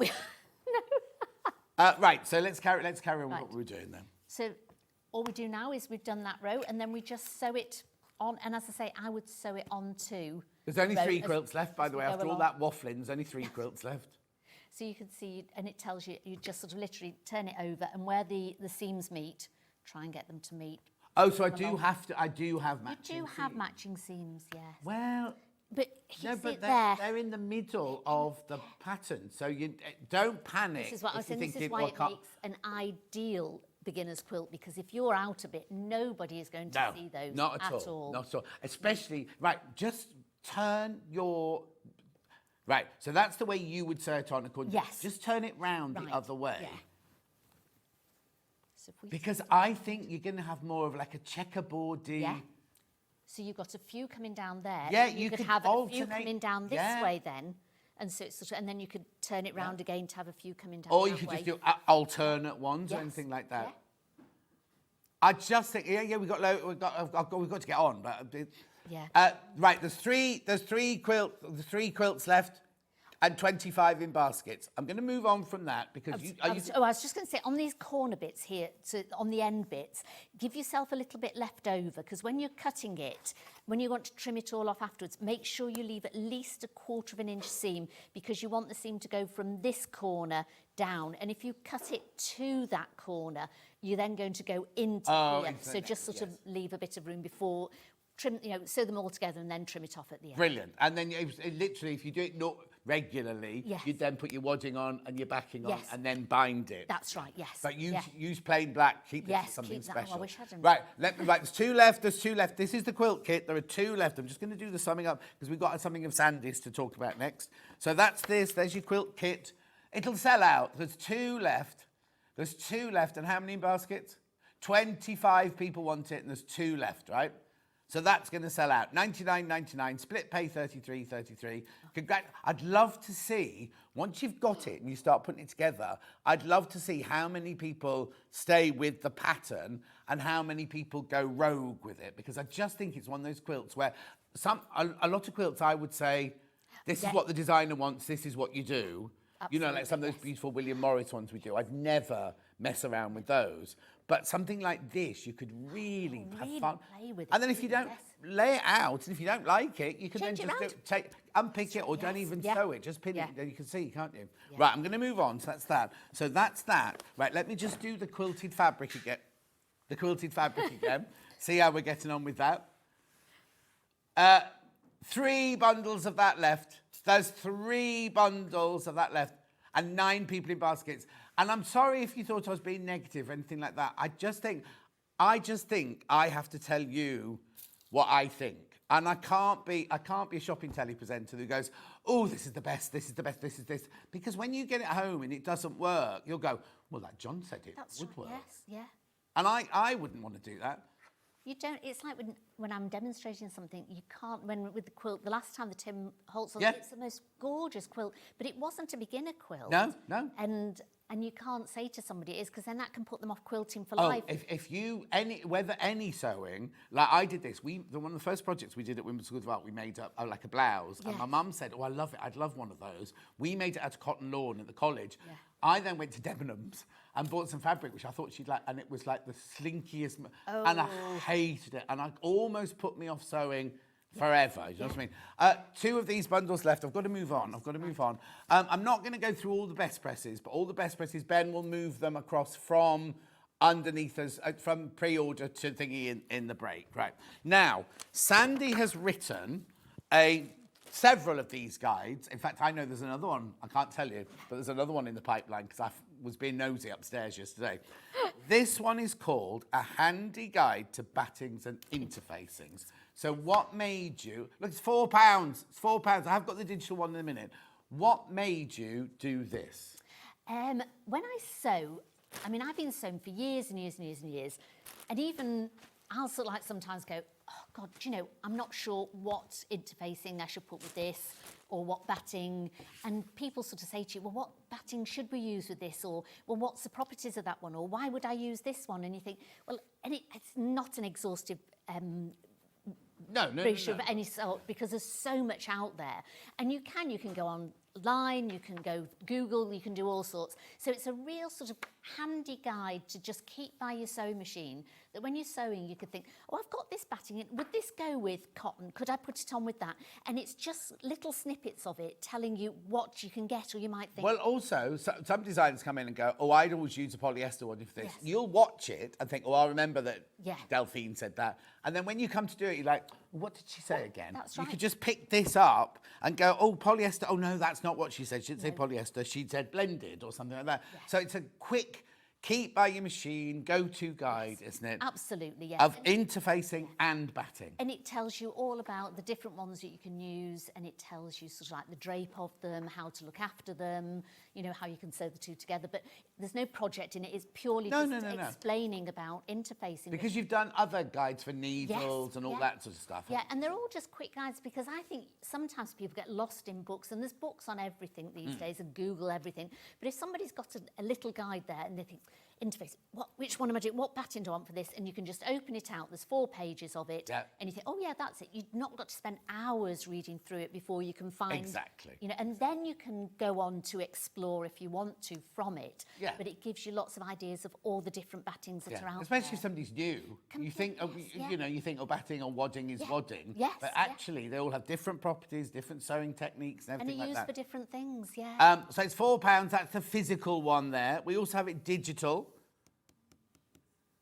And then we've got 4 waddings here, which I can tell you, which we'll, between us, talk to you about now.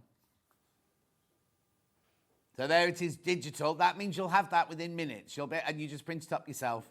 Put it in a folder. Lovely. So I have got 4 different waddings here. First one is 80-20, which is the one we say on every show. We always bring out the 80-20. So it's 80% cotton and 20% polyester. Right. So why do people use this one then? For many reasons. The polyester just sort of helps keep it softer sometimes. It's easier to sew with, so it's nicer for people, especially beginners. So if you've got something to sew and you've never done it before, that would be the first one to go to, really, because it gives you stability. It's not too heavy either. It's not a very lofty one. So if you want like a really puffy quilt, you wouldn't use that. You'd use something different. But for most quilts, that would do really well. And it's it washes up heavy. easily. It washes really well. Shrinks slightly, but not too much. We sell it on the roll. It's not like you don't have to... We used to do king size, crib size, queen size. Oh, which one do I want? Then you waist and things like that. This is $5.99 for half a metre, but look at the width. It's 2 metres 28 wide. So all that patching and everything's gone, because most quilts are smaller than that, aren't they? Yes. So you don't have to worry about... Oh, if you're sending it off to a long arm quilter, all in one piece to send off to them and everything. $5.99 for half a metre. If you want 4 metres, it will come as a 4 metre piece. If you want 10 metres, it will come as a 10 metre piece. I think it has to stop at about 13 metres because that's the size of the roll, sort of thing. Yeah. Loads and loads and loads of those in baskets. Do check out.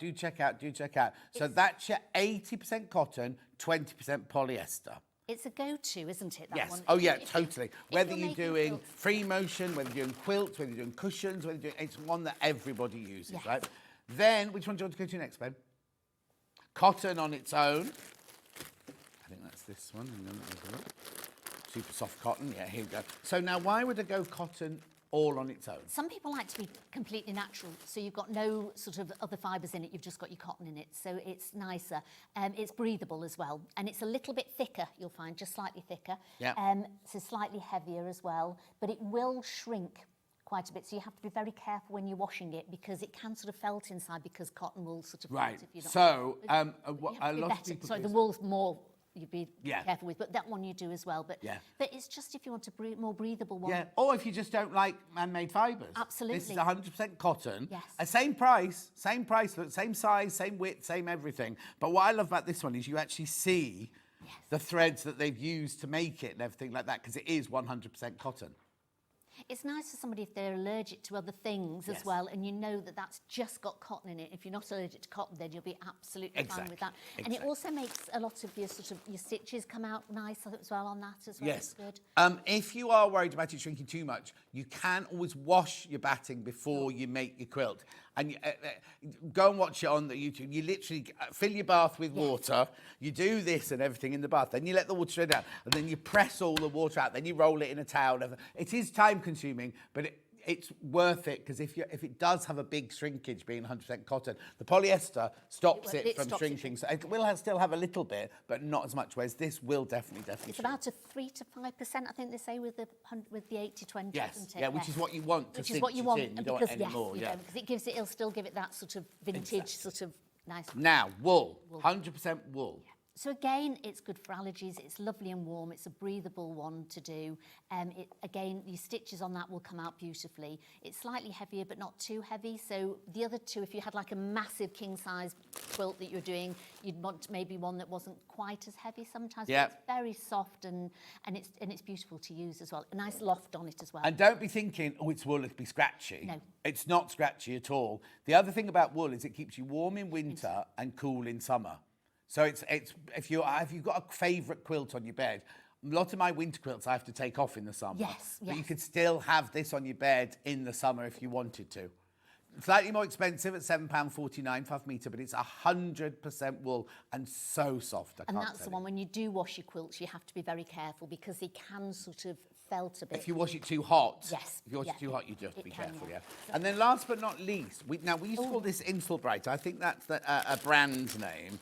This is one, right? Now, you must not, and it's going to sound odd, but don't put it in the microwave. If you're making a bowl, a bowl cover or soup warmer or anything like that, or a baked potato bag or something, this has got metal in it. So do not put it anywhere near your microwave.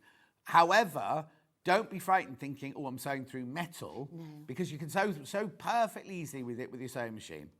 Right, this is 113 wide. It's $3.99 per metre.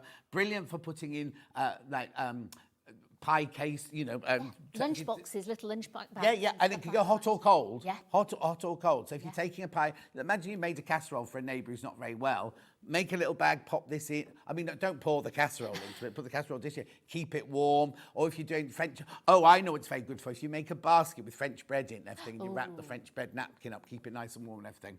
Could always put $3.99 on a picnic quilt as well. Yeah. It would be sort of keep you a bit warmer and, Yeah, and dry definitely, slightly as well. definitely. Or you could put it in a quilt in the back of your car if you're going to be chilly or whatever. Anyway, $3.99 per metre. Right, the 80-20 is the most popular of all of them. It always is. Always is. It's a real go-to, isn't it? You can't go wrong with it, really. Yeah. Loads in baskets for 80-20. There it is, $5.99. One thing I didn't recap on was the ruler for the quilt, right? You don't have to buy it, but it helps because you just mark out the size that you want and it's there. Right, there's 3 times as many people want it. There's only 13 left. There's only 13 of those left and there's 30 odd in baskets. Right, we'll see Sandi in an hour's time when we're going to be doing Scrappy Bears and Scrappy Foxes and Scrappy... Everything's scrappy. Scrappy everything. Anyway, there's a cat. Yes. Looking grumpy. He looks like he Rabbit. wants to scrap, doesn't he? Fox. And a bear. All of that coming up, both patterns and bundles and advice and showing how to do the head and all that sort of stuff. But next, Amber and Elizabeth here. We're doing this. Now, this is already selling on pre-order, this dress. It's a brand new Tessuti pattern. Very easy to do. No fastenings. And we've got loads of lovely fabrics for you to make it out of. We'll see you back here in 4 minutes from now.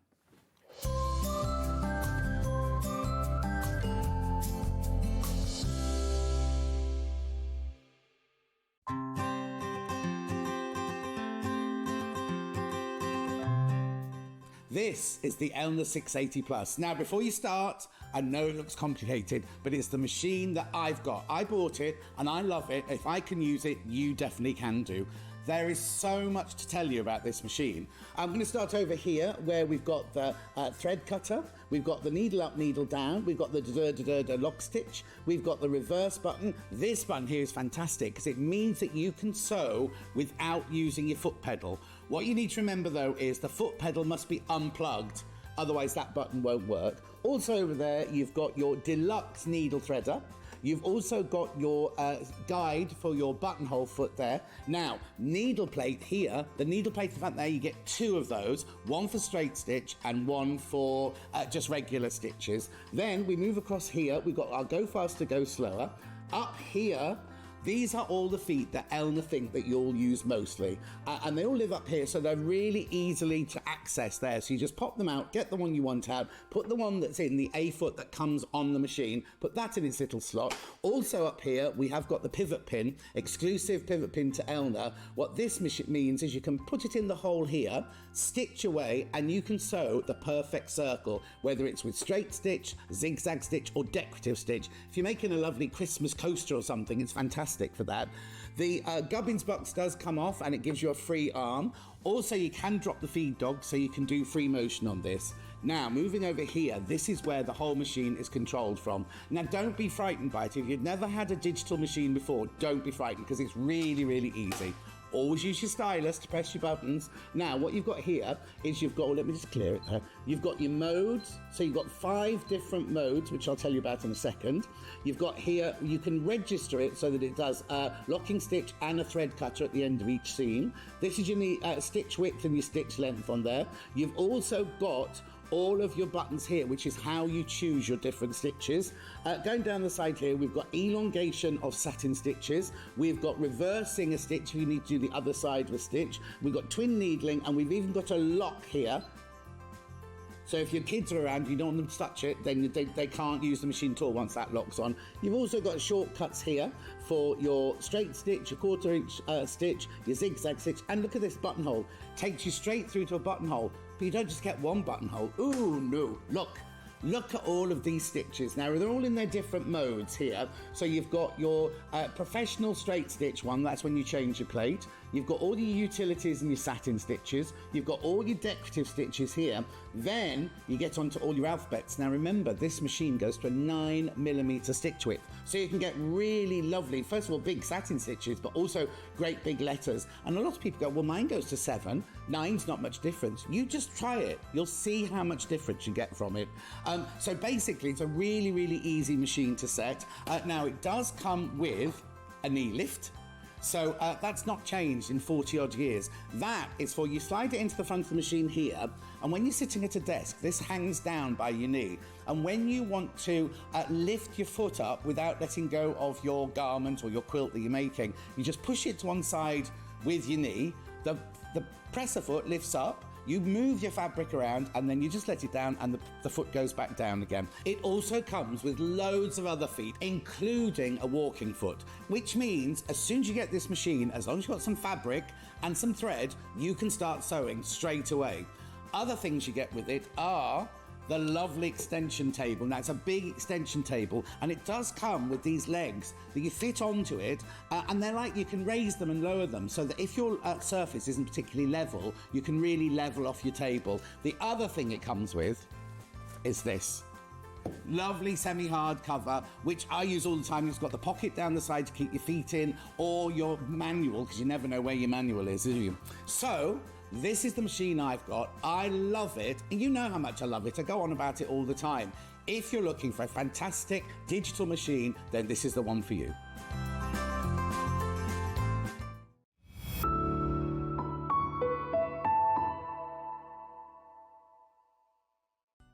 Never miss a show by watching on the go with the Sewing Street app.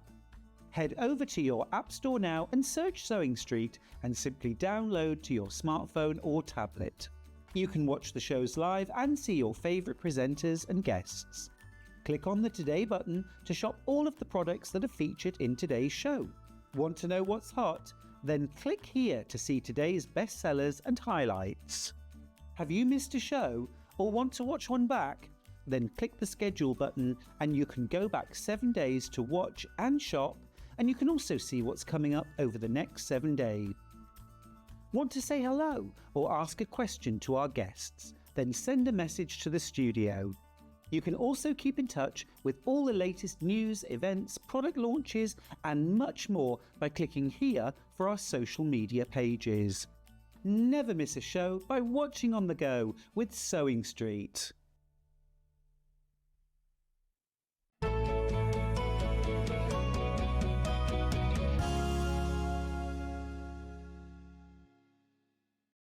You mentioned that they've just all come through during the break. I'll just do a couple of them. Wendy said, would it be okay to cover a Swedish chair seat cover? What's a Swedish chair? Is it one you bought in IKEA? I don't know what that is. A lot of people agreeing with me, saying it's much better for clothing than it would be for the back of a quilt. And then Liz says, I bought 2 copies of all of Sandi's information sheets, one for me and one for my granddaughter who doesn't live in the UK. She said she wants to learn how to sew. Isn't that lovely? And she's bought them identical files. So they've both got them wherever she lives. They've got identical files. So that's lovely, isn't it? Right. Amber Elizabeth, say, I haven't seen you for ages. Hi, I know. Where have you been? Very, very busy. Doing what? Jetting around. I went on holiday. Oh, that's very busy. Went on holiday. Did a course abroad. Wow. Have you heard of colour analysis? Yeah. Yes. So I got my colours done, and I also was trained how to do other people's colours, which is really interesting. Yeah, and then I've just been working on building my pattern brand, which I was is going to say, how's that all going really well. And classes? Classes are all, they're done for the summer. Oh, okay. Of course, yeah. But next for September, they're all fully booked already. Oh, I was about to say, where do people find out? But they're all fully booked, so there's no point yeah, in going to all look. fully booked, unfortunately. Do you have a newsletter that people can apply for or whatever? So you can subscribe. Yeah. At the minute, I haven't really got much going out, but Right. I'm Well, no, I'm just thinking if people subscribe now for when things start happening. Yes, later in the year or definitely. So they can go to my website, whatever. Which is? thesewistandco.com. So the Sewist & Co is all letters. Yes, it is. Yeah.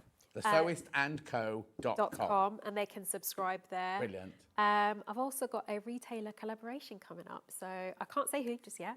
But So, I'll okay, be I didn't know this. Without saying who, you mean like a high street? dressmaking. So I'll be in store giving a live demonstration. People can come, questions and answers, all of that. Oh, you let us know when it can be I announced. will do. We'll push Definitely. it for you. Yeah, so that's what I've been up How to. brilliant. And how's your mum? She's good. She's here with me. She's so lovely. Her mum's so adorable. She's in the green room. Anyway, right, let's get on with this then, because it's a brand spanking new pattern. Let me just take the string off so you can see into this one. It's by Tessuti Fabrics, Australian company.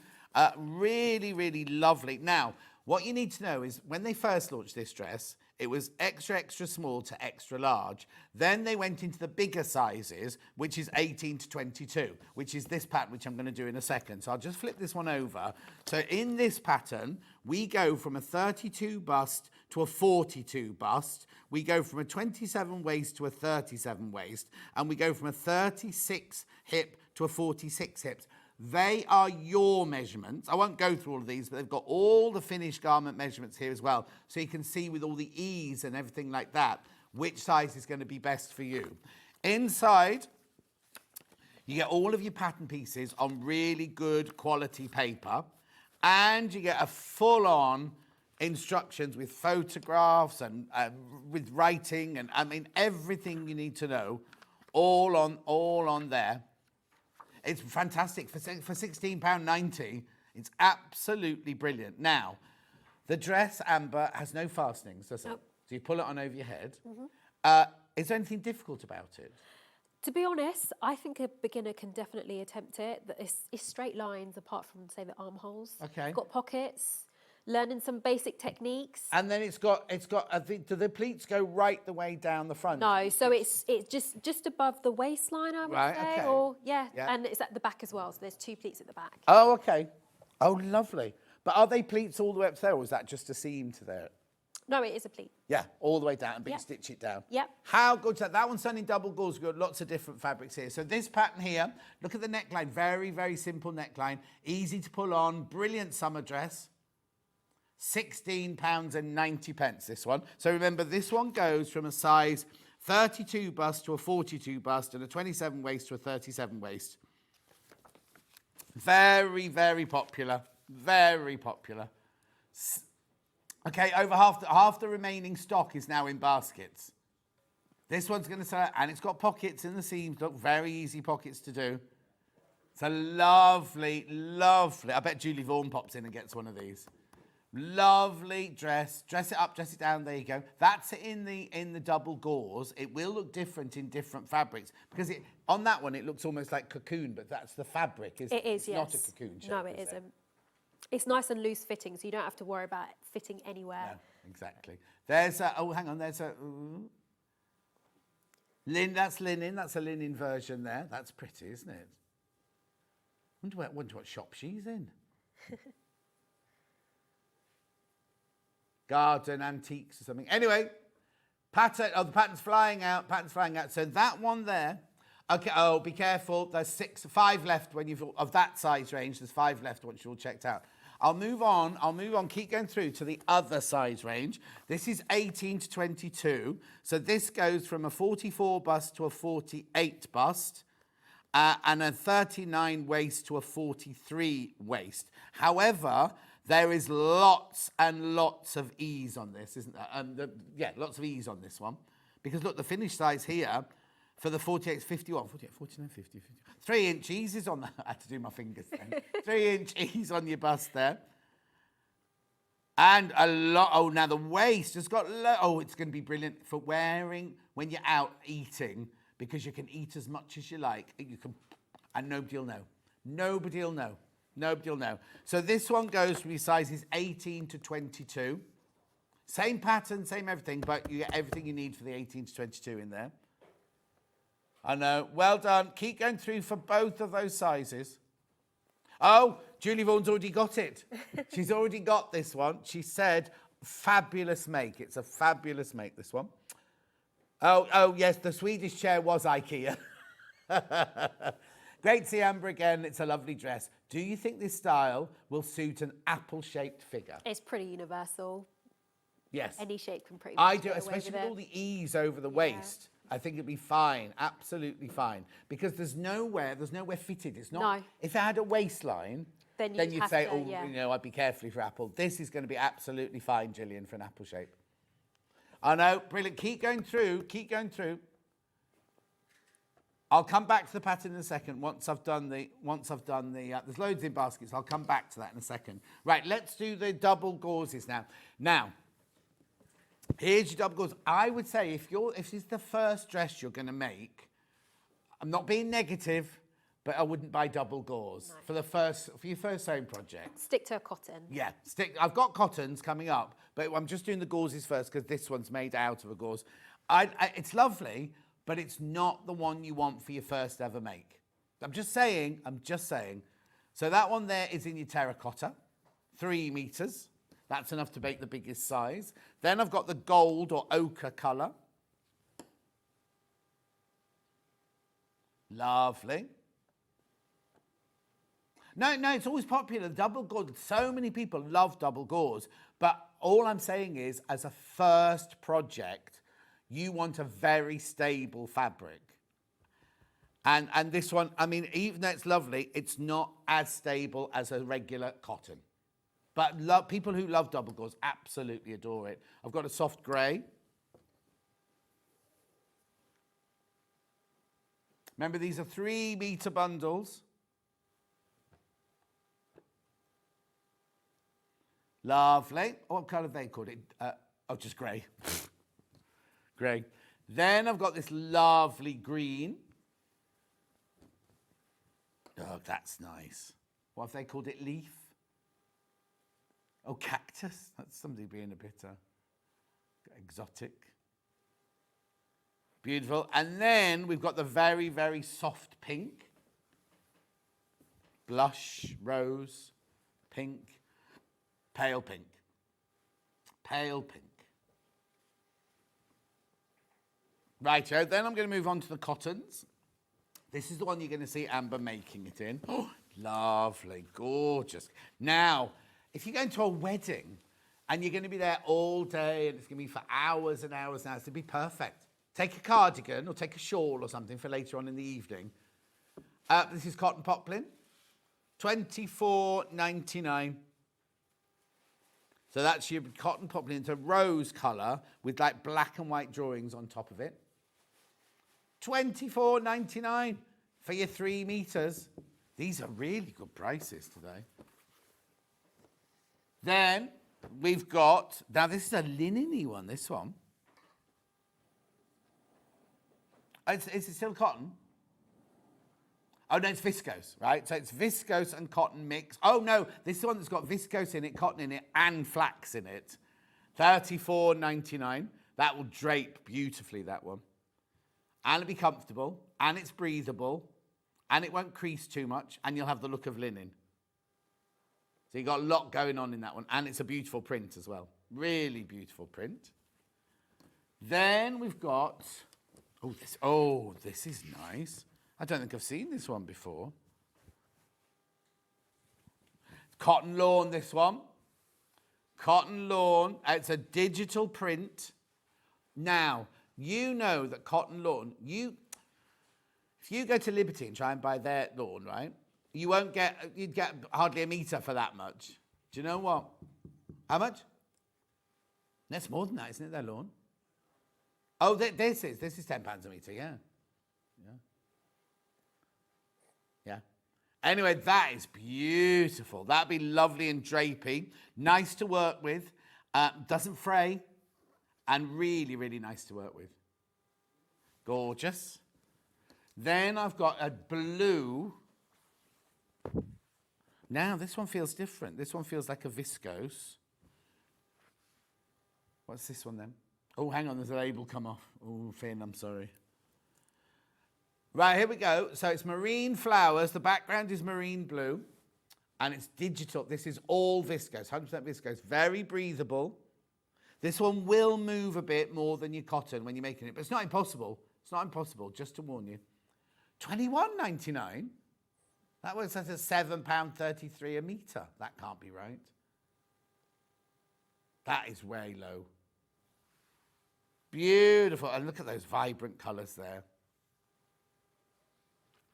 Lovely. Then we've got like a Jacobean print on this one. This is, again, the viscose cotton flax, like the orange flowers earlier, or the pinky flowers earlier. It's the same as that one.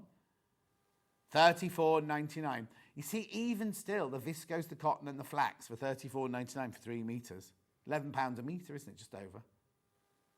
I need to warn you, all of these bundles are getting quite low already. I've not been shouting out how many I've got left of each of them, but we'll keep an eye on them. Then we move on to this lovely pepperminty, soft green vintage print. Cotton poplin, this one. This is, now if you're a beginner, this is perfect. This fabric's perfect for you. $24.99. Beautiful. That's very classy, isn't it, that one? Also, what would be lovely is when you do the pleats, because your pattern will come in, but then it will open out again in the pleat and everything. It'd be lovely, wouldn't it?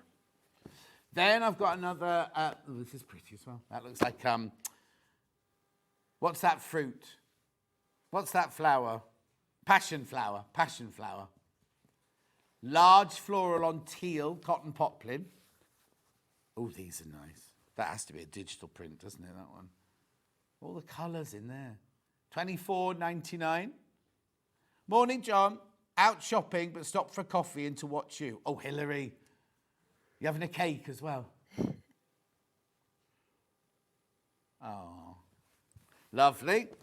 And then this looks fresh. Fresh, this one. This is lovely, isn't it? Look at that one. $24.99, that's your cotton poplin again there. $24.99. They're all lovely, aren't they? All gorgeous. Right, I'm going to leave those there. Let's just bring the pattern back in before we go to the demo. That's extra small to extra large. Molly, you in danger, girl. That's my new favourite saying from Ghost. From Ghost. I love that. Molly, you in danger. There's only... Right, how many baskets? There's 34 people want it. There's only 10 left. I can't get any more today. I cannot get any more today. It's a weekend. 10 left in that size range. 8 left in that size range. This one's going to sell out. This one's going to sell out. Remember, this one goes from a 32 to a 42 bust.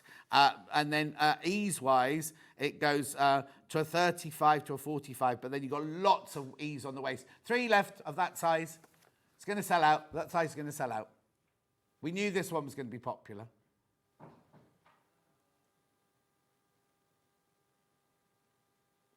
Just waiting.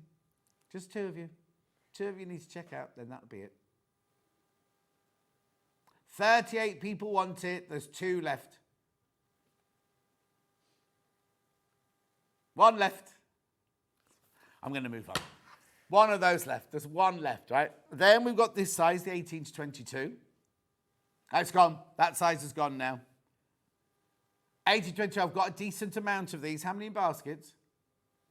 Oh, okay. Half of the remaining stock is in baskets of these.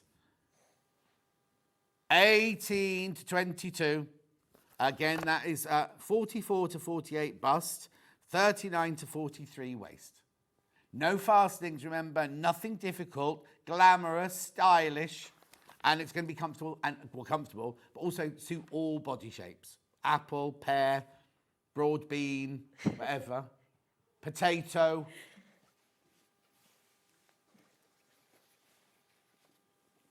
Oh, I've not heard that one. Brick. You heard of that as a body shape? No, we two working dressmaker have never heard of that one, babe. Yeah, no, we're not allowed to say that, Ollie.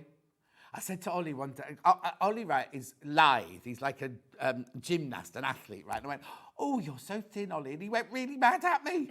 He said, and oh, you did.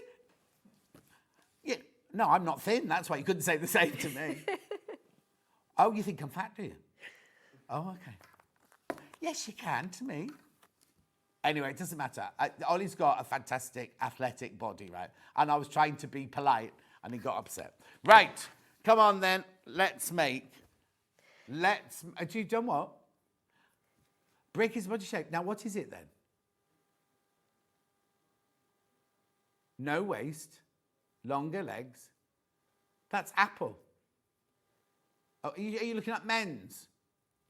Oh, okay, never heard of break. Anyway, right, where are we going to start then, Amber? Okay, so I'm going to show the pleating today. Right. So it's actually pleats with top stitching, which kind of gives a seam effect. But actually, before I say anything, for the purpose of the demo, I've cut this dress tunic length. Right. Right. There's a lengthening and shortening line. So if you prefer to just do a top or a tunic length, you can. Just remove the pockets. Yeah. And then where the lengthening and shortening line is, just cut it there or shorten it from there. It's a straight line. Yeah. So, yeah, this is more tunic length. Oh, no, but that's brilliant. Because that's from the same pattern. Exactly. And also, there's nothing to stop you making it longer if you want. Exactly. You could do maxi, yeah.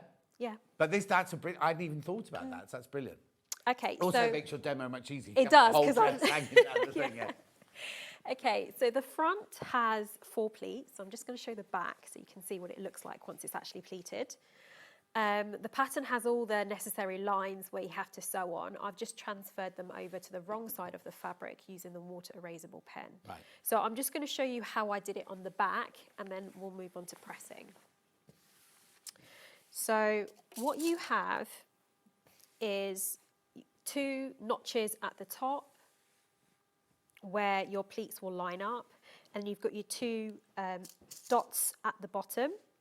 So all I would do is I start at the top, I fold it in half, and I match up the 2 notches. And then I'll place a pin along the sewing line.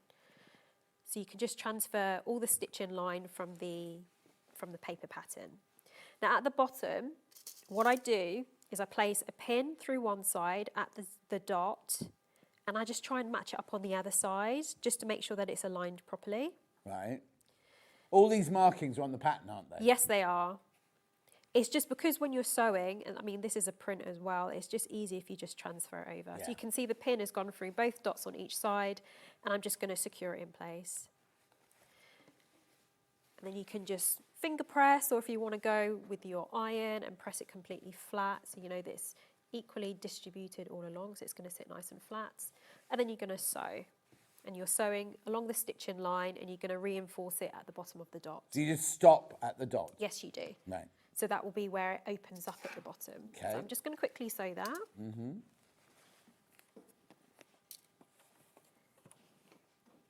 You're right.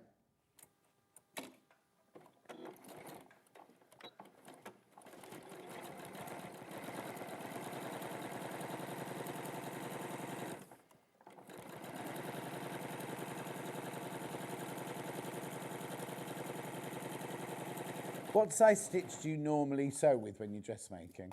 I've got a semi-industrial, so I do 2.5. Right. This one is actually on 2.5 as well. Yeah. I guess each machine is different. Yeah. Okay. So that one's done, and I'm just going to do exactly the same for the other side because it's 2 at the back. Right. So I'll open it up. I'll fold it. So you're folding right sides together so you can see the wrong side. And you're going to pin along the stitching line. And then at the base, just going to put my pin through the first dot. Mm-hmm. I'm just going to try and align it with the one at the back, like so. Then I'm just going to finger press so it's in half.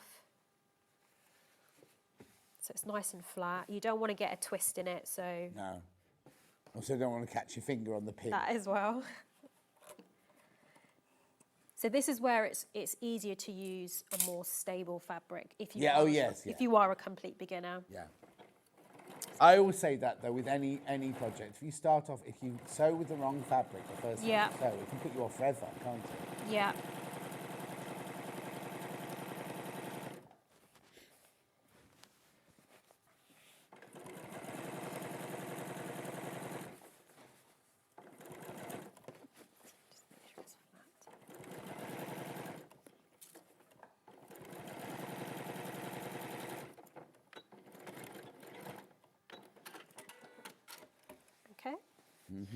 Okay, next step is pressing.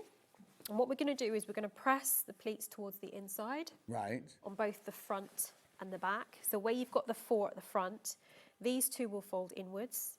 There might be a slight overlap. Right. And then this one would fold towards the centre. Oh. This one will fold towards I wonder why they've done it like that, because I always press my pleats and my darts going outwards. Oh, do you? Yeah. Okay. I don't know if I'm not saying mine's right or anything, but like my automatic thing would be to pleat them. Yeah, outwards. towards the... Yeah. Darts I understand. I don't really do much pleating, Yeah. so... What, in all your sleeves? All your wonderful sleeves? No, maybe gathers, loads of it. So whenever I do pleats, I always press it flat first. You just get a nicer finish. And it sits flatter as well.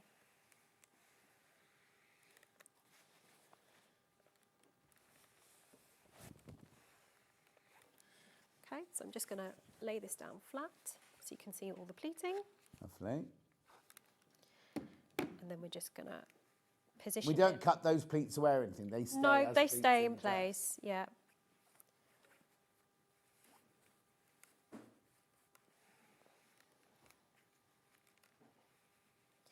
Now, after this, you're going to do a top stitch. Right. I was going to say how to keep that in place. So if you prefer, you can do like a basting to hold it flat. Or, I mean, pins does exactly the same thing, but I guess basting is probably easier. When my wife was training at Wimbledon School of Art, we had to tack everything. Oh, did you? Every single thing. But then when you get in the real world and you have to make, your costumes or your clothes, whatever, really quickly, you suddenly go, oh, I haven't got time for tacking now. Admittedly, I rarely tack. No, I don't. I never tack anymore. I guess if it's like something for a special occasion and the fabric is probably giving me problems, then but other than that, I don't really do it, Okay, so from the front, you can see, looks like just standard seams. Oh, hang on, we can't see that. Can you just move it over to your right a tiny bit? Sorry. There you go, perfect. So you can see where you've sewn the 4 lines. Yeah. You can see where it opens up at the bottom. So in the poplin, it's really nice and crisp. Yes. Okay, so I'm just going to do the same for the back. and then I'll move on to the top stitching. Lovely. This dress must come together very quickly. It is, yes. And I mean, if you're not a pocket person, if you skip that bit out, just carry on Well, you have to sewing with straight. yours. You've cut it off as a Well, yeah, top. with mine. But yeah, it comes together really, really quickly. Yeah. I But would the say pocket isn't a diff. It's just a side bag pocket. isn't it? inseam, Nothing- yeah, standard inseam. Yeah.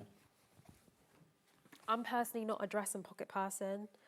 You're not what? A dress and pocket person. Oh, are you not? No. Oh. I just feel like it makes it less streamlined. Yeah. So I'd prefer not to have So do you them. carry a bag everywhere? Mind you, you don't put anything in your pockets apart from your hands, do you? That's what they're only there for you to put your hands You in. wouldn't put your phone in because then you'll have this big Oh no, square. no, exactly. So yeah, I tend to miss it out. Yeah. But my patterns that I'm creating, there will be pockets. Oh yeah, I know lots of people do love them. Yes, yes. But then I suppose if it's a side pocket like this, like you say, you can just leave it out. Yeah, you can. You don't have to put it in, yeah. Yeah. Okay, so I'm just going to move the iron out of the way. Lovely. Okay. So How far along? I'm going to interrupt again. How far along are you with your pattern? Do you have to give any secrets away? But how far along? so it's funny because I actually had to start all over again. I was working with somebody and they couldn't get the vision right, so I had to start all over again. Oh. But the first pattern was finished yesterday, which is exciting.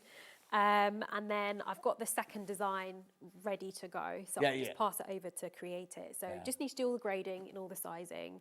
And then it's going to be the consuming, typing it up. That's the instructions. Yeah, so exciting. I am very excited. Yeah. I'm very excited. I don't think people realise how long make it, because you can have an idea. Like, for example, if we were doing the dress you're wearing today. Yeah. But you can design it, you can sit and you can create it, but then you've got to physically draw a pattern. Yeah. Then it's got to be graded. All your testing has to be done. All your Make sure that the fitting is correct. Yeah, exactly. And then once you've actually got to the stage where the instructions are written up, then it's got to go over to pattern testers to make sure that what you've actually written makes sense. Because in your head, you think, oh, of course they'll know what that Yeah. means. Sort of thing. That's the bit that's I've never drawn my own pattern, but just recently I had to do something for a charity that I help. And they said, could you just do it's for kiddies who've got like little oxygen tank and they need somewhere to put the cables and things. I think it's called a wiggle bag. They said, could you just write a pattern for it? And I was like, oh, how difficult is that? But when you actually sit down, how do you say, this bit's got to go there? And you know what I mean? And you're kind of going, take the end of the strap and put it, and it takes forever. And this is only on a simple wiggle bag, not on a full-on dress or whatever. And also because you've been sewing for so long, to you it's normal and it's just, you expect people, oh, they know what that means. Yeah. But it's something like a simple word, it's like, no, you actually have to explain what that is. Yeah. Which is why you send them out to pattern testers. The pattern testers go, what do you I mean have by no this? idea what that is. Yeah. Yeah. How brilliant. Oh, how exciting. I'm so pleased for you. So launch-wise, I would love to launch the first one before the end of the year, but to be sensible, I'm aiming for the new year. Yes, So, yeah. Oh, yeah, because you don't want to rush it, because you're only as good as your last pattern. And if you rush it and you're not happy with it, you need to be 100% happy with that whole project before you send it out. So, but the first one is going to be for a complete beginner, which is, all my students tend to start off as beginners. Yeah, of course. So I'm going to do beginner one, and then there's going to be like an advanced beginner mid one, and then the blouse that that's coming. Oh, at some brilliant. point it's coming. That's it. Once the creative flow starts, you're not Yeah. going to be able to go, oh, well, then I'll do this, then I'll do that. Yeah. But each of those projects have to have that process. Yeah. So like you're saying, the first one's ready, but there's no point in launching that now because you need the backup to be behind it ready, because you don't want then 6 months to go past before you can launch your next one. And then there's the video aspect. I know a lot of other indie brands have the video. I'm in two minds about it, to be honest. Why? Because from teaching, I find that when people learn from a video, they copy what they see, but they don't actually absorb the skill. Oh. So some people come to me and they have like a full-blown denim jacket. They're like advanced beginner, and I'll ask a simple question like, how did you cut it, or how did you lay your fabric? And they don't know, because they just copy what they see. No, you're right. So I'm thinking of doing something slightly different, but when I teach the techniques, and I try and get them to be like, okay, you've done a project. When you go to the second project, you carry that over. Yeah. So Like you would do when you're at college. That's how you learn at college, isn't it? Your transferable skills. So I'm not entirely sure if there will be videos, but there will be some video content. Oh, no, just no, not no. in that format. Well, no, I think it's all going to be a bit different, isn't it? Which is nice because you have to have your own unique selling point, don't you? Yeah. It's like when I used to have to do the breakdowns for costumes for films and everything. If I physically wrote it down by hand, and all my friends would be like, "You've got a computer," and I was like, But there's a science to it. but it's actually writing it down. Yeah. It sticks in your head. Yeah, it I does. still remember that there's one film I did called Funny Bones, and I know that scene 33A was 3 fat ladies sitting on the beach in Blackpool and what they were doing. How I still remember that 20 odd years later, but it's because I wrote it down. But if I did it like this, like Dulcie does, my friend Dulcie does it, I wouldn't remember. I'd be too busy concentrating on where's the O, where's the Q, where's all that sort of stuff. So and then you rewind it back and you just copy and then you move on, and it's just so quick. Yeah. So But then you see, that's quite sad because that's what life's becoming. Oh, we're getting a bit deep now. We aren't we? but that's what life's becoming like now, isn't it? It's momentarily being on an app. Everything gets fast. And Yes. Yeah. And it would be lovely because you're keeping the Traditional, tradition but going. mixing it with the modern. Yes, That's my entire. Oh, brilliant! Oh, I'm vision. really excited for it. I think that's I'm fantastic. excited too. Okay, so back to sewing. Yep. June. Yeah. Back to sewing. Sorry. June loves a pocket, but only for her hands, nothing else. Julie Vaughan loves your dress that you're wearing. Oh, thank you. And Karen, I'll put the fabric out for you in a second. What's the matter, Ben? Right. Back to the sewing. Okay, so what I've done is I've just pinned the pleats in position, Yep. and I'm just going to do a top stitch, which is 1/4 of an inch all the way down, parallel to the seam. And then once we get down to the bottom, where the marking is, we're just going to square it off. And we'll do that on both sides. And you don't go back up, you only stay on the one side. You just stay on one side, obviously reinforce it at the end, but then that's Okay, so now, for a beginner Yep. who will be terrified of top stitching, Yep. have you got a top stitching tip? Ooh. Oh, I'll throw that one at you. Back to the sewing. Back to the sewing. Draw a line. Okay. Yeah, get a ruler, just match it up, or just, you can use maybe like the ironing ruler, the prim one. It's got the little dots inside. Oh yeah, If we you also pop have it a out, needle and bear version of that now as well. so if you pop it out, you can place it along the line, and then you just do the dashes, and it's automatically parallel. It saves you getting the ruler and pen all the way down and doing it that way. So I would just literally just draw a line. You'll get it more accurate. Only I know lots of beginners just go. I know, I understand. As soon as it says top stitching, they won't. Especially if it's plain fabric. With Yes. this, it's hidden, but plain, I can completely understand. But yeah, just draw a line. Yeah. And on that fabric that you're using in real life, what colour would you top stitch in? I'd probably do a grey. Yeah. Yeah. White might be a bit stark, but I think a grey would blend well. Yeah. Good. Same answer as me. Gosh, sometimes it feels like it's a test on here. Oh, yes, sorry. I don't mean to be. You're far better than I am. Not in a negative way. It's like No. I'm just asking the people at home. I'm the questions of the people at home watching, that's all. Okay, so I'm just going to... That was Evita, the voice of the people. I don't think I'm Ava Peron just yet.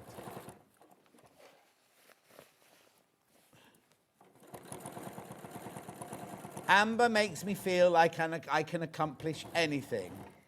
Hang on, what's she say? Hence all the orders I'm making today. Oh, bless you. I don't quilt, so can you please explain the difference between quilting cotton and dressmaking cotton, please? Julia, there is no difference. You've got quilting cotton, which is slightly heavy. You've got poplin, which is what we've got today, and then you've got lawn, which is the lightweight one. So you wouldn't use the quilting weight for a pussy blouse or something like that. But quilting cotton is one that you can make all these dresses out of. You could do all of these are like, if they're not the poplin, well, you can quilt with poplin, but poplin's just slightly lighter weight. I'm the same, says Sue. My mum refused to let me open the pockets on my clothes. They were stitched clothes. Stitched closed. Ooh.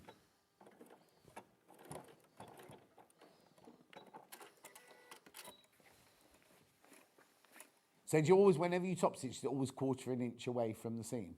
On here, that's what it says. Yes. Oh, it tells you to do that.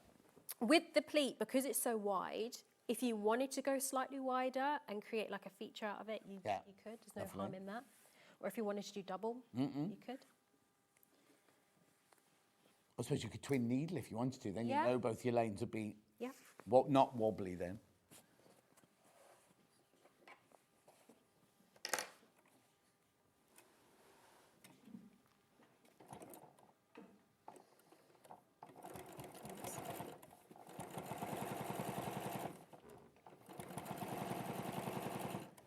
And it's not a race, you don't have to go fast. Don't be thinking, oh, it's only a straight line, I have to whiz down here. You take your time doing it.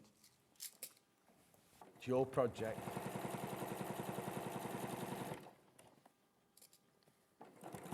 You're welcome, Julia.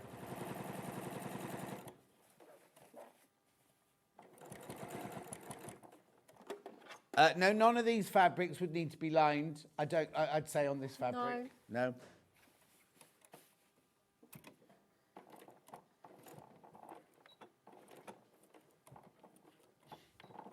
Okay, so I've done this one slightly narrow, just so that you can see. Oh, okay. Different effect, but still just as nice. Yeah.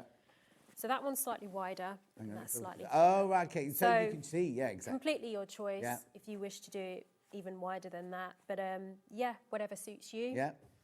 Okay, so I'm not going to do the top stitching on the front. Oh, okay. What I'm going to do is I'm going to move on to this Vilene shield. Oh, yes. Now, this is something that Tessuti have in all their patterns for necklines and things like that, don't they? They do. So what is it exactly then? So it's a form of stabilizer. It feels like a just a really thick interfacing. Yeah, And it's stitch and tear. It's called stitch and tear. Yeah, it's not like fusible or anything. No. It's literally just a stabilizer. Yeah. So you cut it as normal. So these are just obviously on a fold. So, because I've never ever used. This is the first time for me as well.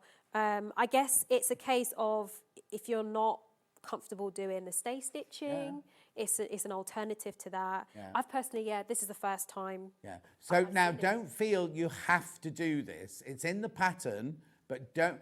The last time somebody made a Tessuti top, they didn't do it. I think it might have been Rebecca. They didn't do it. So we're just doing it today for you to see if you want to do it, but it's not 100% necessary. Okay, so what you do is you actually place it on the right side. Oh. And you just pin in place and you sew along the edge. Now what I would do is, when you do stay stitching, you usually sew from the outside in and stop at the centre. Yeah. And then sew from the other end into the centre, just to stop it from kind of like going off grain, going all the way along. I would probably do the same for this. Okay. The pattern actually doesn't say it, but I would probably follow the same principle. Yeah, a lot of people, when they do stay stitching, they just do a big stitch and just go for it. Yeah, yeah. So this is within the seam allowance. I think the seam allowance for this pattern is 1.5, so you can do a quarter of an inch. So you literally just stitch it in place and leave it until you reach the stage where you're attaching the bias binding around the neckline, and you just rip it off. Maureen said, could you use a decorative stitch to make a feature of the top stitching? Yeah, why not? Yeah. Also, if you do think you're going to go a bit wobbly, a decorative stitch will hide a multitude Yeah, of I mean, things. if you had like a denim and you had like a nice contrast or even a variegated thread, that would look really nice down Yep, the front. absolutely.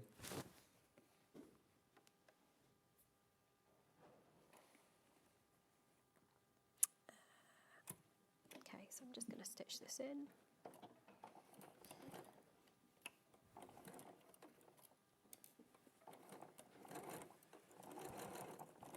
Helen, I don't understand your message. She said, I just stay stitch the neckline. I don't do this method on Tessuti patterns. Yeah, you can just do that. If you're happy doing that, you can just do that. We just wanted to show you what the designers at Tessuti offer up as an alternative.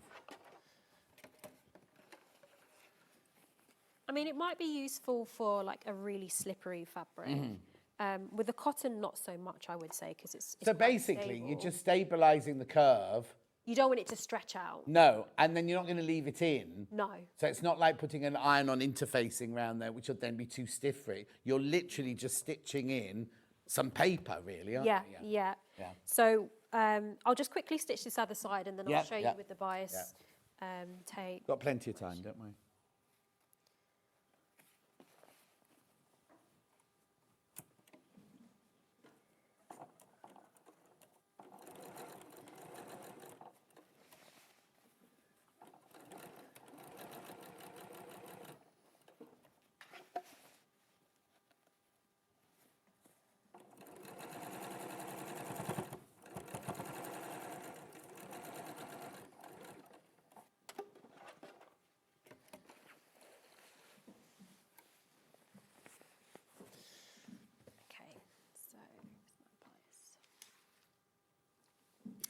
Okay, so let's pretend I've done all the pleats, all the top stitching. Yeah. We've put the violin shield on the front as well. Yeah. And we've sewn the shoulders. The next bit would be to add the bias binding around the neckline. Right. So I actually did my sample slightly different.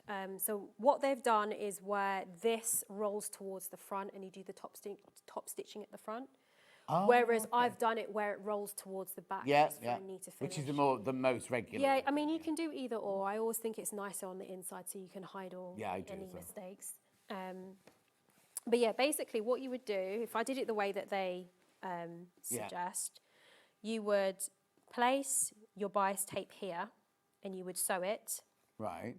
Once you've sewn it, then you would rip this off. Right. Because it's now a little bit more stable. You've sewn this over the top. Right. And then after that, I mean, you can rip it. I've not actually, just see how easy it is to rip. Yeah, no, it's really easy to just rip off. Yeah, but what you mustn't do, I don't want to steal your thunder here, but you mustn't just go and rip it off. Because be gentle. Because you're going to end up doing to the garment, you're going to stretch the neckline, which is what the whole point of putting the Defeats stitch and the tear purpose, in. yeah. So when you're taking it out, don't just, like when you're doing FPP, don't just rip the paper out. Gently tease it from the stitches on both sides so that you're not, because otherwise, if you just go like that, the whole neckline's going to stretch out of shape again. I mean, if you want to use a pair of scissors rather than actually rip it, you could do that as well. So how much time have I got? Okay. So I'm just going to... You could use a wash-away stabiliser, as long as it's not a stretchy one. A lot of the wash-away stabiliser are a little bit stretchy, aren't they? But you could do. Oh, right, here you go. Julie Vaughan doesn't do this. Julie Vaughan makes a lot of these Tessuti patterns. She doesn't do this technique because she's always worried about stretching the seam. That's just what I was saying, Julie, yeah. If you're too rough, then you can stretch the seam. It's interesting to hear what Amber was saying about watching videos. I've learnt so much from watching all of your fabulous guests. They share their experience and knowledge, which I feel you can take on board and learn from it. Yes, Wendy, I agree. And that's why we are unique like that, because we do a demonstration wherever we can, sort of thing, and kind of get as many tips in as we can.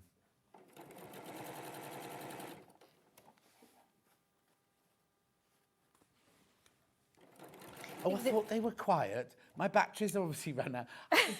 Nobody in the gallery is talking. They haven't talked for about 20 minutes. And as I said, I've got no battery in my talkback.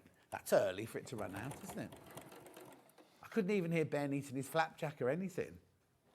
I would say the difference between what we do here and the actual videos is like I'm giving more information or background, whereas like the other videos, it's just this is how you do it, and then you move on. And also, people can message in and go, "What if?" and I can interrupt you and go, "Oh, do you do it like that?" or whatever. And I think it's kind of more of a learning process. You learn more that way, definitely. Thanks, Finn.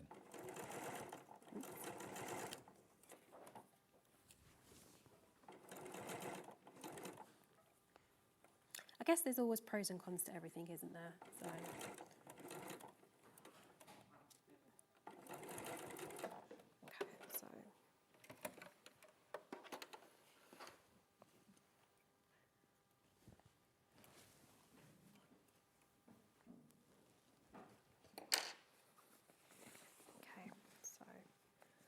Just going to gently tear it off.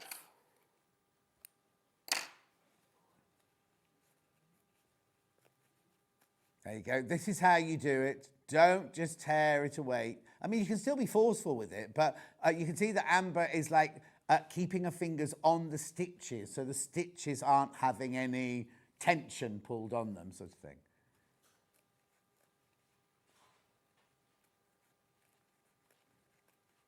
I mean, it's the same effect as stay stitching, but like some people are frightened of stay stitching because you're sewing round a curve, aren't you? A bare curve sort of thing. So it's kind of, it's just the way that Tessuti do it, sort of thing. You don't have to do it. You don't have to do it at all. I think in the pattern they actually leave the top bit, but you can peel that off as well. Yeah. Yeah, once you've done one side, you've serrated the easier, edge, so yeah. the seams, you can do it.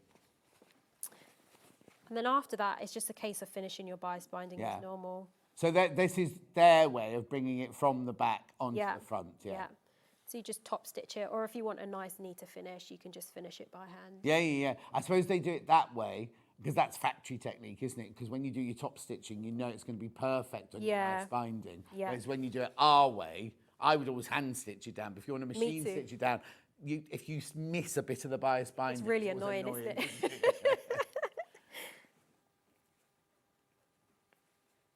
Right, whilst you're doing that, I'll just remind you about the pattern. Remember the extra small to extra large is sold out. Right now. How many have we got in baskets now? Oh, there's way too many people in baskets. There are 25 patterns not checked out, but 39 of you want it. This is the size 18 to 22, 44 to 48 bust, that one, 39 to 43 waist, and 48 to 52 hip. But it has got lots and lots of ease on it. Not so much around the bust, but more around the waist area. It's very simple. There are no fastenings. You've got a binding around the neck. You've got the pleats that go down the front, which Amber just showed you. And then the sleeves just fit in like regular sleeves. Yes, they do. Yeah. Simple, regular sleeves there.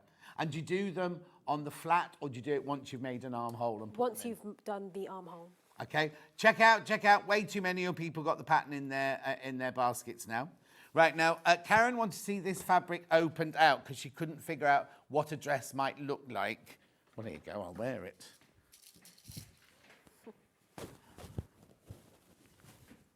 Oh, it's got a round now. There you go, Karen. That made you buy it. Be quick, though. There are only 6 of those left. There's only 6 of that bundle left. Lovely. Then, am I going to go through all of these, Ben? Or just one choice? All right, then we'll do it. Right, colourful cotton poplin.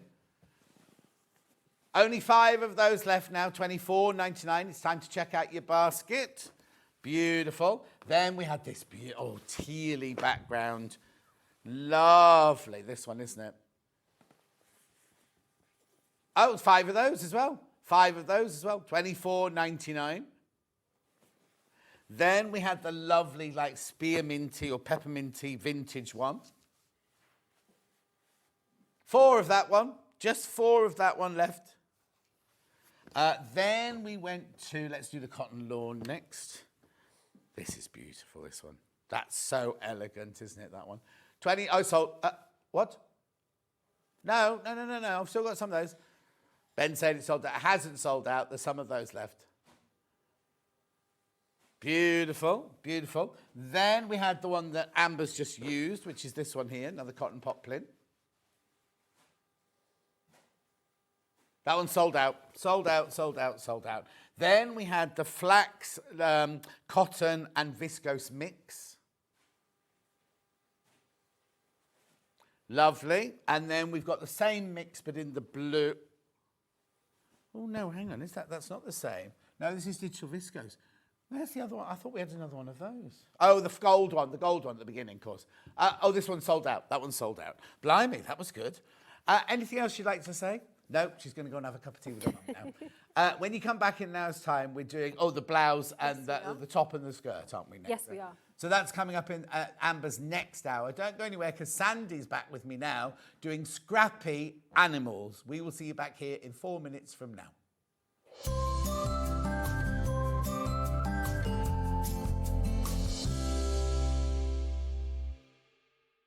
Missed a show on Sewing Street? Don't worry, you can catch up on all the action from the past week on our website. Just head over to sewingstreet.com and go to TV Guide and pick a day, then a show up to 7 days back from the Today tab.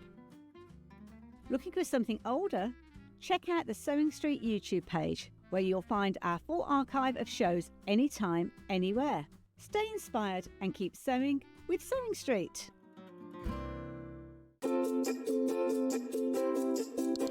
I'm Karen Lewis. I'm Jo Avery. And I'm Lynn Goldsworthy. Want to know what's coming up on Sewing Street? It's easy. Just visit www.sewingstreet.com and head to the TV Guide section for all the latest show details. Stay ahead and never miss a stitch with Sewing Street. Looking for the perfect gift for the sewing enthusiast in your life? The Sewing Street gift card is just the thing. Choose between a physical card delivered to their door or a convenient e-gift sent straight to their inbox. It's easy. Just head to the Sewing Street website, scroll to the bottom of the page, click Gift Cards, or use your smartphone, scan the QR code and go straight there. Pick the amount you'd like to load onto the card, and that's it. The Sewing Street gift card, the gift of creativity made simple. Want to say hello or ask a question to our guests? Then send a message to the studio. You can also keep in touch with our social media pages. All the latest news, events, product launches, and much, much more. Search Sewing Street. Are you ready for a creative journey? Stay right where you are, because from 1 p.m. to 9 p.m, Hobbymaker is here to inspire the crafter in you.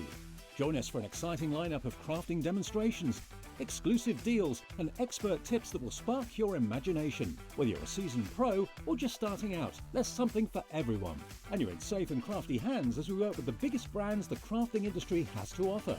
So grab your favourite drink, get cosy and don't miss a moment of fun. Stay tuned and make sure you keep it right here and let Hobbymaker fuel your passion for creativity.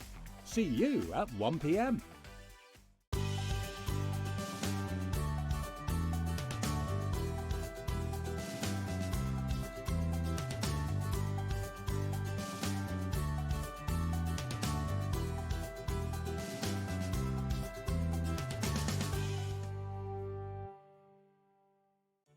Did you know at Sewing Street that on various products we offer split pay? That means on certain items you can spread the cost over 2, 3, 4 or sometimes even 5 interest-free monthly payments. Just pay the first instalment when you purchase and you're away. So shop your way with split pay. Never miss a show by watching on the go with the Sewing Street app. Head over to your App Store now and search Sewing Street and simply download to your smartphone or tablet. You can watch the shows live and see your favourite presenters and guests. Click on the Today button to shop all of the products that are featured in today's show. Want to know what's hot? Then click here to see today's bestsellers and highlights. Have you missed a show or want to watch one back? Then click the schedule button and you can go back 7 days to watch and shop, and you can also see what's coming up over the next 7 days. Want to say hello or ask a question to our guests? Then send a message to the studio. You can also keep in touch with all the latest news, events, product launches and much more by clicking here for our social media pages. Never miss a show by watching on the go with Sewing Street. Not only is Sewing Street live from 8 a.m. till 1 p.m. on Sky 670, Freeview Channel 73, YouTube and the Sewing Street app, now Virgin subscribers can watch on Channel 754, which means there are more ways to watch your way with Sewing Street. Shopping with Sewing Street couldn't be easier.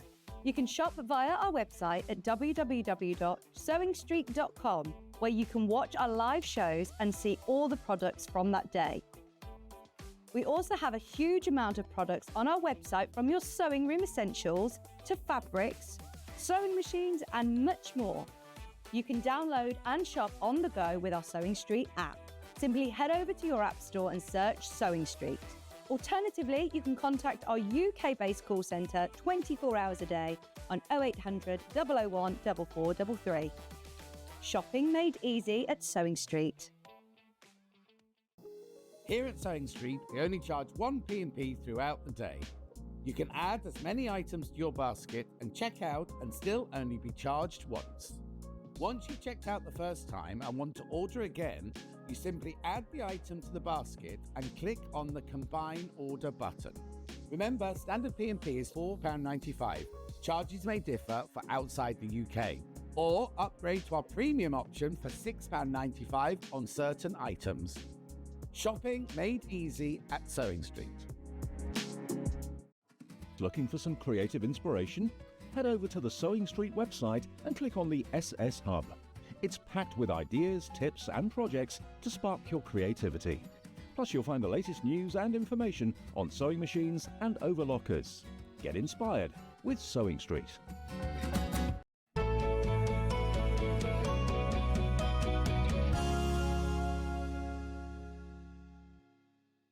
When we first met, Sandy, we knew you for your soft toys, didn't we? That's right, yeah. And that's what your, I don't say that's not what your living is, but that's what your company is all about, isn't it? It is, yeah, it's all Making about memory. bears and bears for people and things like that. Absolutely, yeah. And all sorts of different animals and things. Of course, yeah. Everything memory, so...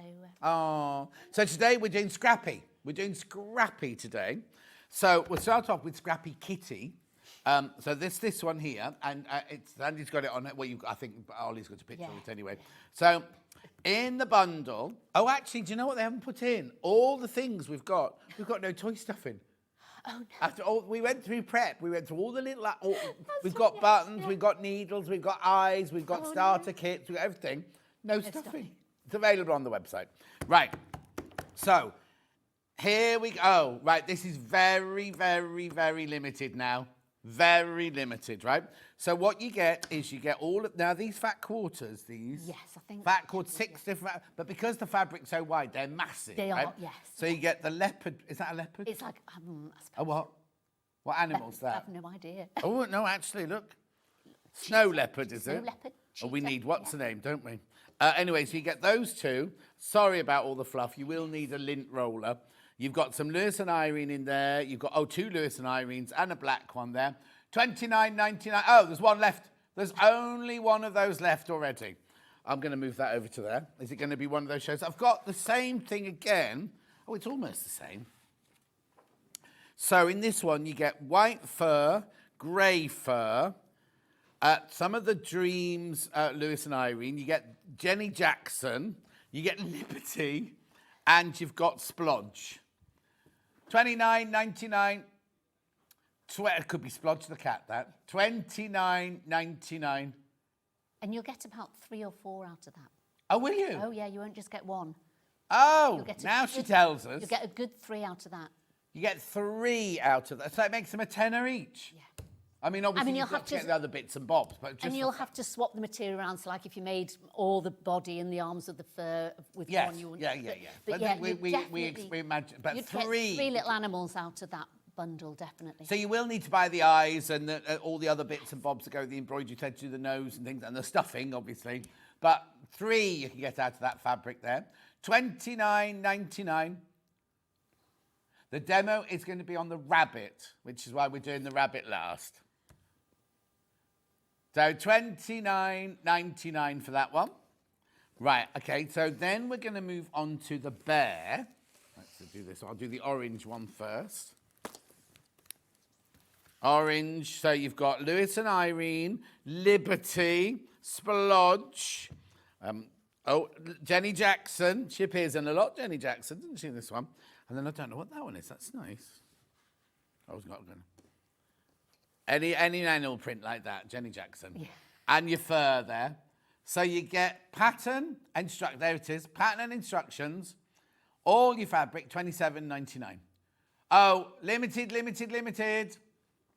If you want that colourway, you need to check out. Beautiful. That's obviously not the colour. That's Sandy's own colourway there. Ours is the orange and animal print and ginger fur. Yeah, oh, it's the same colour as your hair. Yes, it is. Thank you. I could be... Here you go. That's Spot the difference. Me or Sandy chocolate chip cookie. Look. It's uncanny, isn't it? Come here.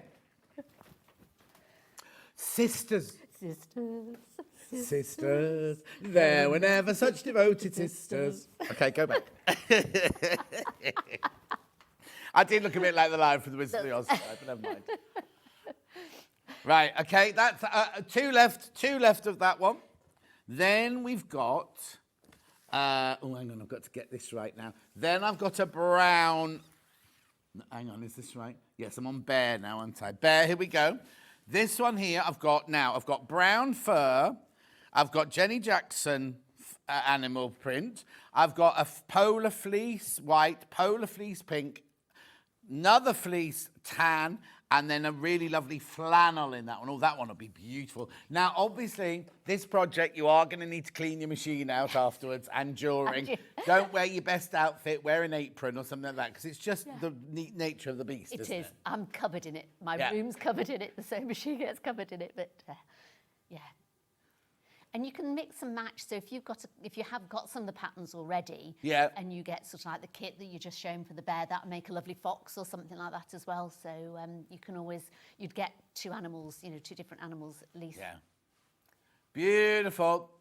Keep going through for that one. I've got stock of that one for you. Then, oh, that was cat. I don't want that one. Then I've got another teddy bear here. This one's brown. Well, here we go. So I've got brown fur, the pattern, Jenny Jackson. Then I've got a brunette cotton. I've got a bumbleberries in latte. I've got a Liberty Emily Bell in the brown and another Liberty there. Oh, very limited though. Very, very limited, that one. You see, that one should be more expensive because you've got every single designer going in this one, shouldn't you? Yeah. One left. One left of that one now. Right, so I'm going to move that one to there, move that one to there, move that one to there, and move that one to there. Right, then I'm going on to Fox next. That's your bunny, yeah. Yeah, Fox here. So in this one, you get your fleece, you get your instructions, and there's pattern pieces and everything in there, aren't there? Yes, everything's in there. Yeah, Liberty. Now, this fabric. Jen goes mad for this fabric. This is the Liberty Gold Christmas one. Then we've got the beautiful ditzy print there. We've got the oak leaves there. We've got Lewis and Irene, and we've got Splodge. $31.99. How many foxes can they make out of that then? You should be able to make 2 out of that. 2? Yeah. You might even get more. I haven't tried. But the fox looks bigger. It's slightly bigger, but you'd still get 2 out of that. Yeah. Oh no, definitely get 2. We won't say 3. No. That's a push. No. 2. Definitely get 2. Definitely 2. $31.99. And then you could probably squeeze a little bear out of it as well. Oh yes. So, yeah. Because we've got all the patterns available on their own as well. So if you're thinking, oh, I really want to make a fox, but I don't want those fabrics, you know what I mean? We've got the patterns. All the patterns are available. So if, say you bought the fox at this kit, you could then buy the teddy bear pattern in a minute to be able to make the teddy bear 2 spares. Yeah. Or make 1 fox, 1 teddy, 1 cat or something like that. You know what I mean? Well done. That's that one. Do you want me to leave that in for a little bit longer? There you go. So you get your Lewis and Irene Dreams, Splodge. That's your Liberty Gold. That's Liberty. I'm just looking now. What's this one? You see, the trouble with getting fat quarters is the selvage gets cut off, doesn't it? You don't know. You don't always know what it is.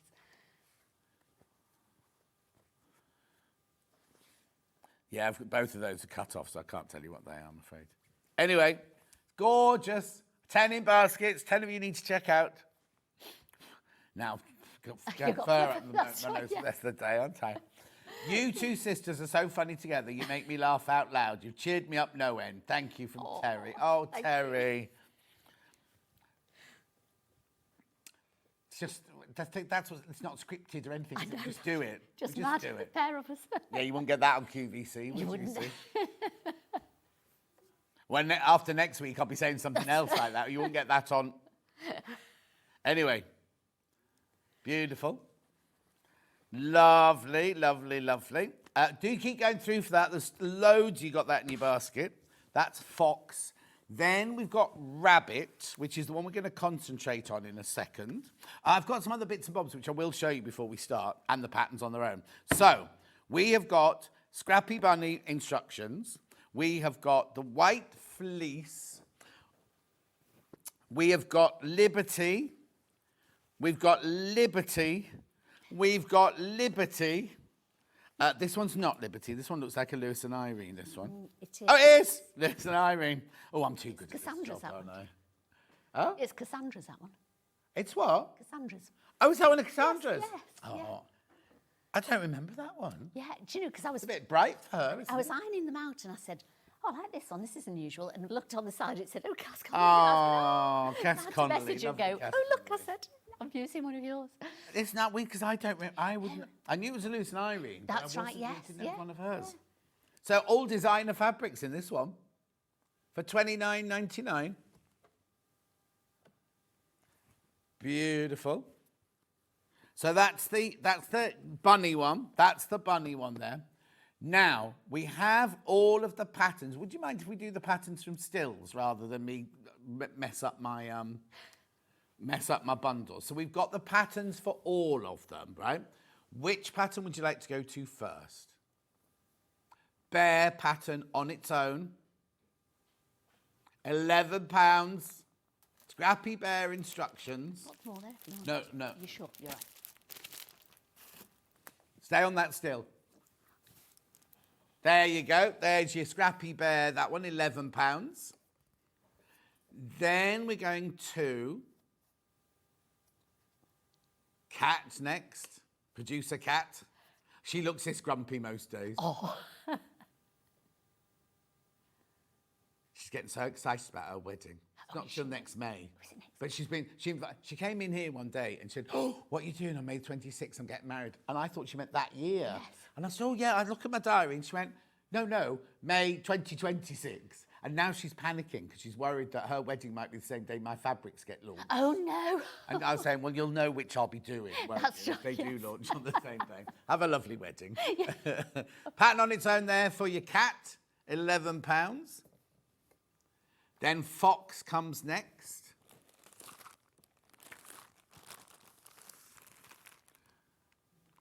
Oh, look. He's looking straight at you, isn't he? We've got all the eyes and everything in a minute. I'll do all that for you a second. Yeah, if that was real life, the fox might have eaten the rabbit. That's right, yes. Anyway, so there's the fox pattern on its own, £11. And then we went to rabbit.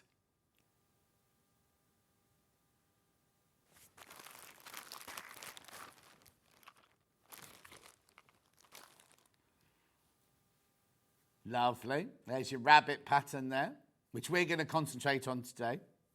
So that's all your patterns. We've done your bundles. Now, I've got one bundle here that doesn't come with a pattern, but it's just one that you can buy for any of them, Yes, isn't it? yeah, Any of them, this absolutely, one any here. of them, yeah.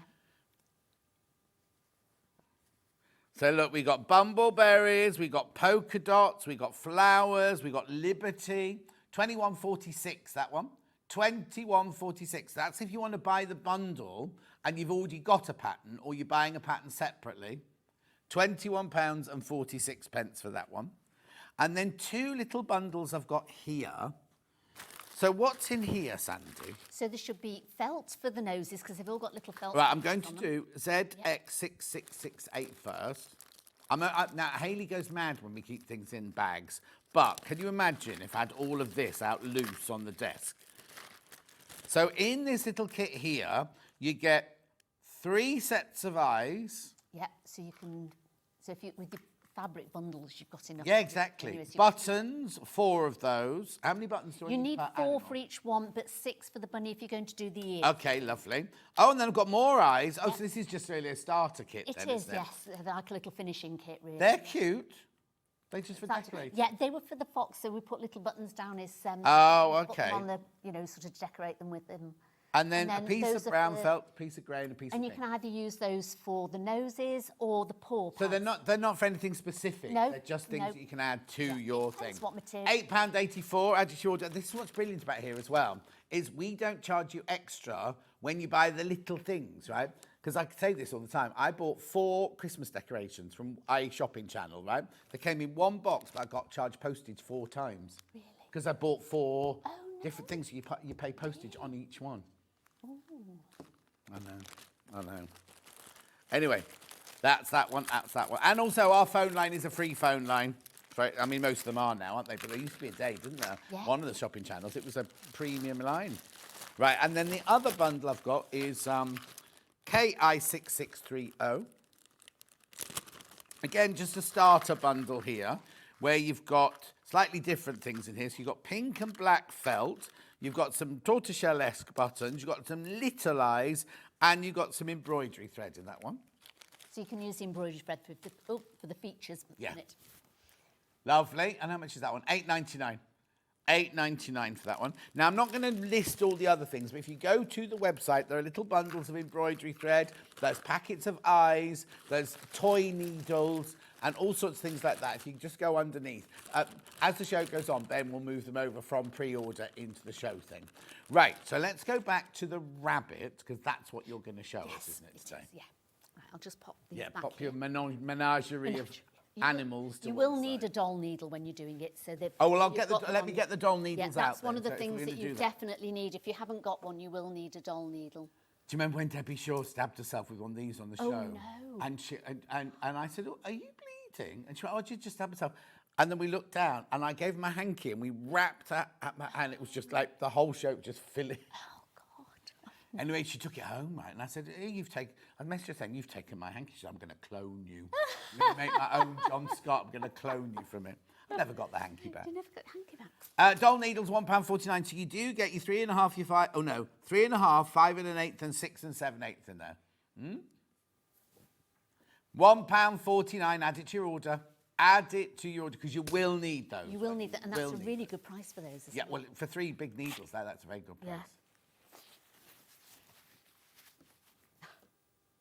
Oh no! I did the stupid thing. A friend of mine was at the weekend.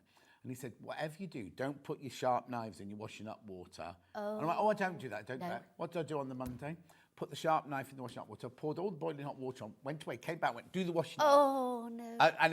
And it's got me right on that Oh. thing. Anyway, it was horrible because I went like this, ow! Oh, right no. there, and the blood went up the window, all over the kitchen roll. And then I've plastered it, and then the next day I worked on my computer thinking, oh, what's this? And it just started... Bleeding again. It was, I mean, I'm obviously healthy. It was a lovely colour, but wasn't blue, mind you. Right, okay, let's do a rabbit. Let's do a rabbit then. So the rabbit pattern comes with just these ears, the little floppy ears, which you just need to sew in them. But then we thought it'd be quite nice to have slightly little bigger ears and do them with buttons on as well. So I think if you get a pattern, there should be these in it now. Right. So as they're being printed from yourselves, they're putting these in. But if you have got a bunny pattern at home and you do want the ears, if you go onto my website, which is www.family-comforts.co.uk, you can get a free download. A free download of the bunny's ears. Just of the ears, not the whole... No, don't go running there trying to get a whole bunny. It's only it's the ears. just the ears, so that if you've got the pattern already and you'd like to put the extra ears on, then you can have the free download. Lovely. Because we thought it'd be nice to do that. Yeah, absolutely. Right. So most of the animals are very similar. So they've got different shaped bodies and arms and legs, but they are the same to make them. Right. So we're going to start off with the arms. So on the arms, you've got one outer arm, and you've got a paw pad, and you've got an inner arm, and that's the same for all of them. So they're just slightly different style. If you notice on the cat here, he's got his little paws there. The rabbits are slightly longer here, and then the bears just a little bit rounder. Yeah. So they're all sort of similar. So what we've done here is I've sewn the paw onto the inner arm, and then I've clipped it all together, and we're going to leave a gap. So I like clips, so sometimes I will double clip where I'm going to put my gap. Right. Because otherwise you forget to do it. Yeah. So I'm just going to do that, and then I'm going to sew all the way around. Now I've given a seam allowance on the pattern, so you don't need to cut an extra seam allowance out. Oh, right, so you cut the pattern pieces out as they are. Yeah, so what you do is, when you have to go back to the beginning really, to start off, you get all your pattern pieces in with the patterns. Yeah. So I tend to say maybe photocopy them if you want to keep a spare one, or they are in a nice little card as well, so they will last you quite a good time as well. But then you can cut them out, so they're on sheets where you can see the back of them. Oh, so you can cut them out. You can cut them out if you want to, or if you want to keep the booklet as it is, then you can always you can cut them out. Lovely. And then you'd cut out the interfacing first. So I would pin those onto a double piece of interfacing because you need 2 of everything apart from just the forehead. Right. So you need to double your interfacing over and put your paper pattern pieces on. So you're doing it like dressmaking, you get a right one and a left one. This is it, because you've got a right and left arm and leg and side of face and everything. And then you would then iron the interfacing onto your fabric and then cut it out. And I can iron onto this faux fur Yeah, and you can this iron animal print and everything just like that. try in the corner, but you should be able, all the ones that I've used, and I've used most of those, you can iron on. Brilliant.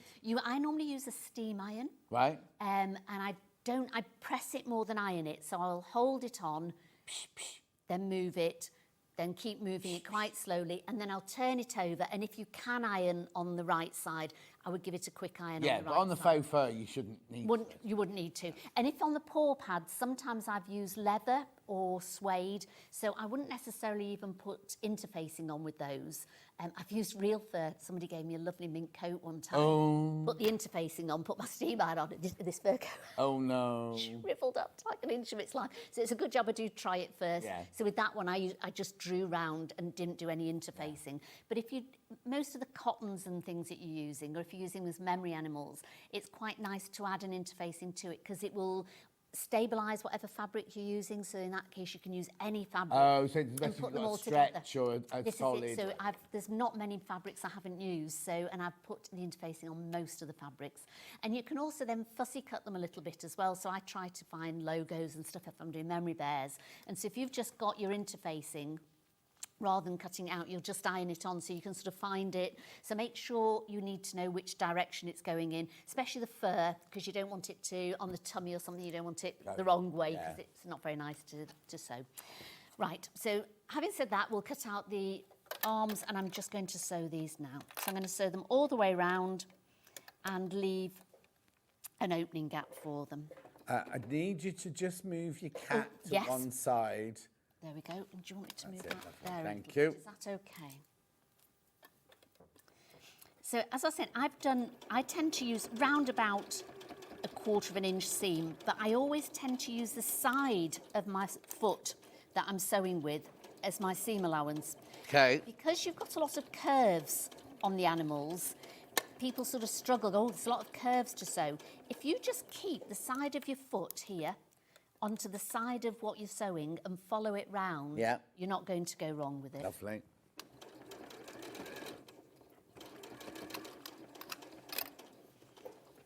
And the other thing I say to all my ladies in my courses, if you're doing dressmaking like with Amber today, you've got to sort of obviously make everything fit right, so it all has to, because it's got to fit you.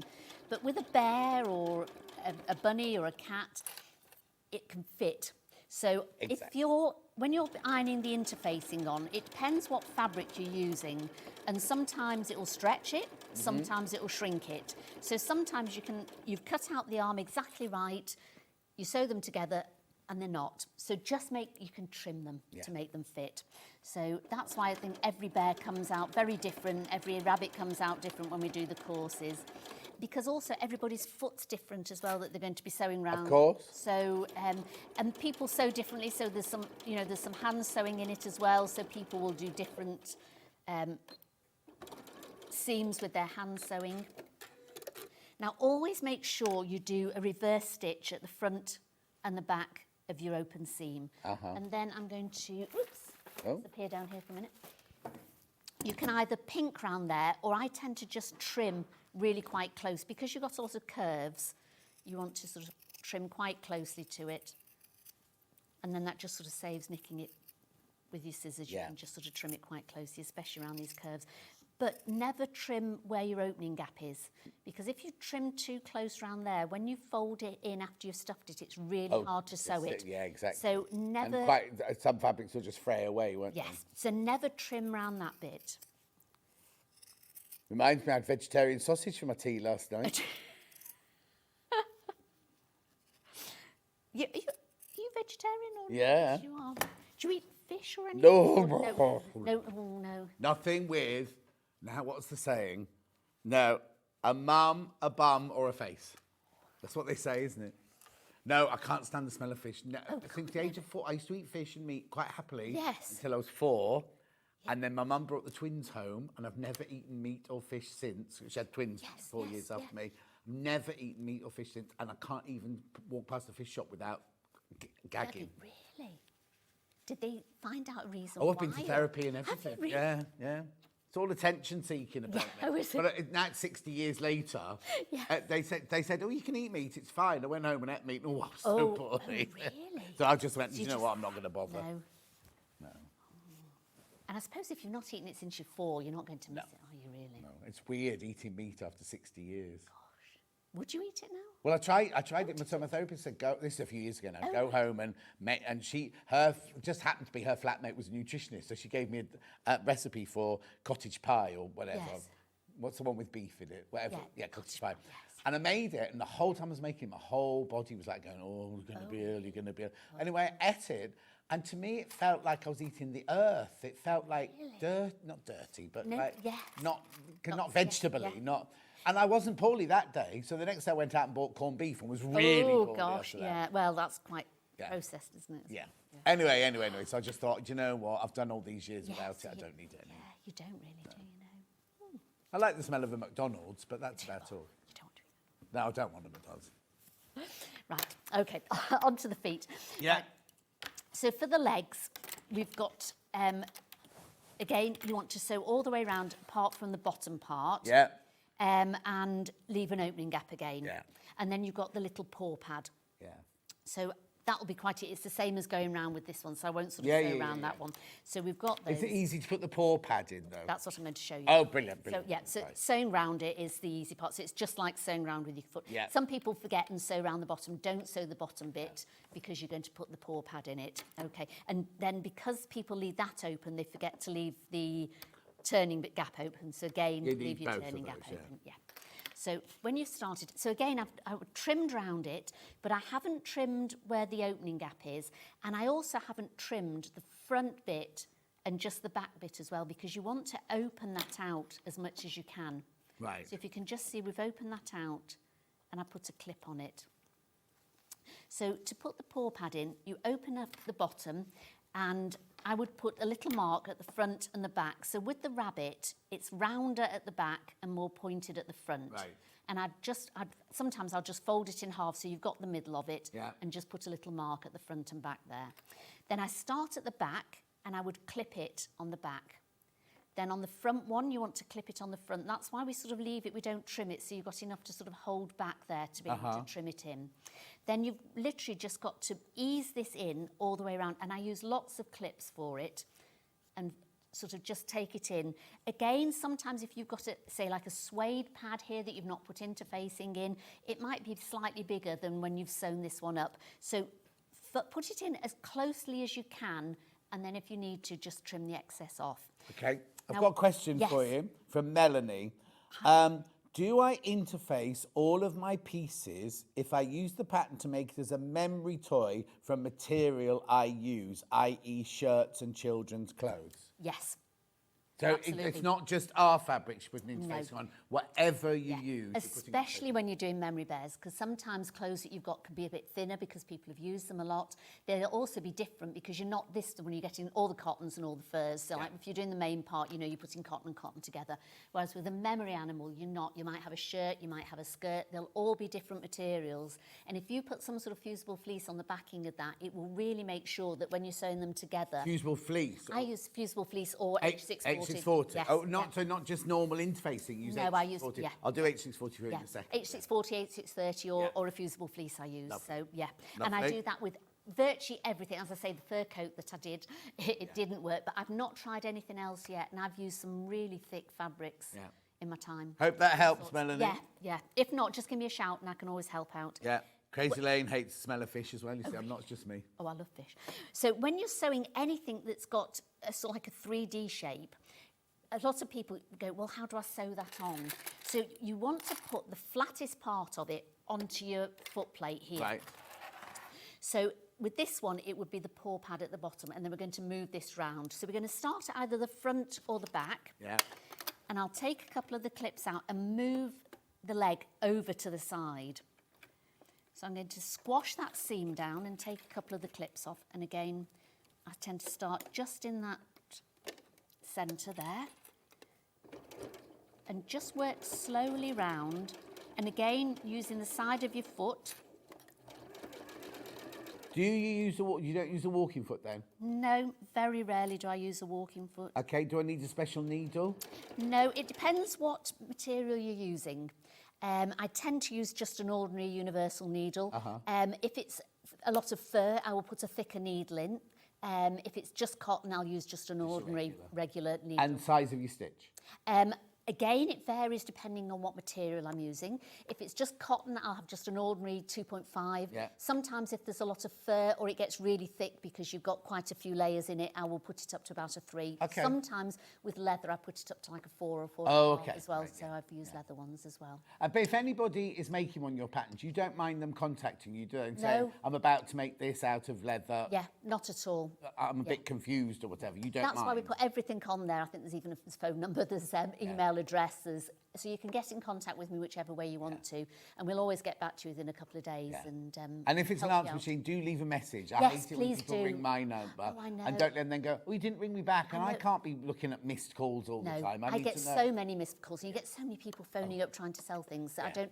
So and normally, if it's a number I don't know, I don't always. I answer never, it. and you know, I never do anymore. Since I got scammed, I That's right, never yes, ever yeah. pick the phone up unless I know who it is. Yeah. Because I always think, well, if it's a friend from a different phone, they'll leave a message going, "Oh, John, it's such and such. Can you This give is me a it. call, whatever?" And I always think if they need me, they'll leave me a message Yeah. if they want me to get. And they do. People will leave me messages, and I get back to people, Good. or they'll email me or things. So yeah, I don't mind anybody at all getting in touch about any of the patterns. You have Andrew sitting there on the switchboard. That's or- right, yeah, he's got his little headphones. Yeah. Like, good morning, family covers. Can I help I you? can Yeah, help that's you. right, yeah. That's a good idea, actually. Yeah. Andrew, if you're watching, that's your next job. So with this, we want to just keep pushing the leg back. You've got to be sort of firm with these. You can't sort of mess around with them. You've got to show them who's boss with them. Derek says fish is only acceptable deep fried with batter and served with chips and vinegar. Where you come from, don't you have deep fried Mars bars as well? Oh gosh, that's got. It's really weird, right? When I worked at York Theatre Royal, I used to walk on my walk home. I used to pass a chip shop, right? Yes. And every now and then I think, oh, do you know what? I'll start. I know they started doing pizzas, and I thought, oh, I know pizza and chips. That'd be nice. They deep fried the pizzas. Oh no. They did, and I was like, oh, I'm not sure if I like this very much. no. And then Christine said, I'm loving the show. Have been looking for something to make using my late husband's clothes. Oh. I think the cat will be perfect. Lovely. Oh, Christine, that'll be lovely. All I can say is, if you're going to do it, I would do especially the muzzle on the face with fur. Even Because if you're using even your if you're husband's using old your clothes. husband's, yeah. So sometimes with the faces, when I'm doing memory bears, I'll say to people, they'll give me sort of quite patterned material, and it doesn't really matter which patterns you've got. You can always put them together. Yeah. But then sometimes I'll use maybe just like a polar fleece just for the side of the face so they can see the eyes, and you can tell it's a bear or something. And with the cat, I found that with the muzzle, you can do it, but it doesn't look. It goes flatter almost. Yeah. So maybe just get a little tiny bit of fur around the muzzle area, and then the rest, because you can see, I mean, this one's got the furry tail, but you don't need the furry tail. But sort of around there, it does make the cat look better. Yeah, good. So- You see, they wouldn't get any of this on a video, would you? See, because you're asking the questions that you want to know the answers to. So I think Absolutely, it's brilliant. yeah. That, I love this interactive nature of our channel. I think it's brilliant that you can, like Derek, just message in with rude comments, or you can just ask questions. That's right. Yeah. Oh, it's really good, because I think I was listening to Amber before, and she was saying if you're following something, it's a lot harder because you just follow that, isn't it? And it doesn't necessarily answer your question. No, or why you're doing it. Or like why that. you're doing Yeah, it. yeah. So, because I do a lot of courses in all the animals Yeah. as well, and it's nice, and a lot of people bring their memory clothes with them. And How do people find out where you're doing your classes then? it's on my website. Okay. So I do have that on And there. do you have a newsletter that people can We sign have a up for? newsletter that they can sign up for. 'Cause so- sometimes I'll join a website and then completely forget to go and look at it. That's right. And then you'll get a newsletter reminding me that, oh, don't forget we've got these classes and things like that. yeah. So they can sign up for the They can sign up for a on your newsletter, yes. website. We only started it this year because I was trying to do it because we've built a new website as Yeah, well. yeah. So if you've not looked at it, do Oh, it's very posh. It's all nice. gold and swirly. That's and right, I everything. know, very Art Deco. So, Yeah.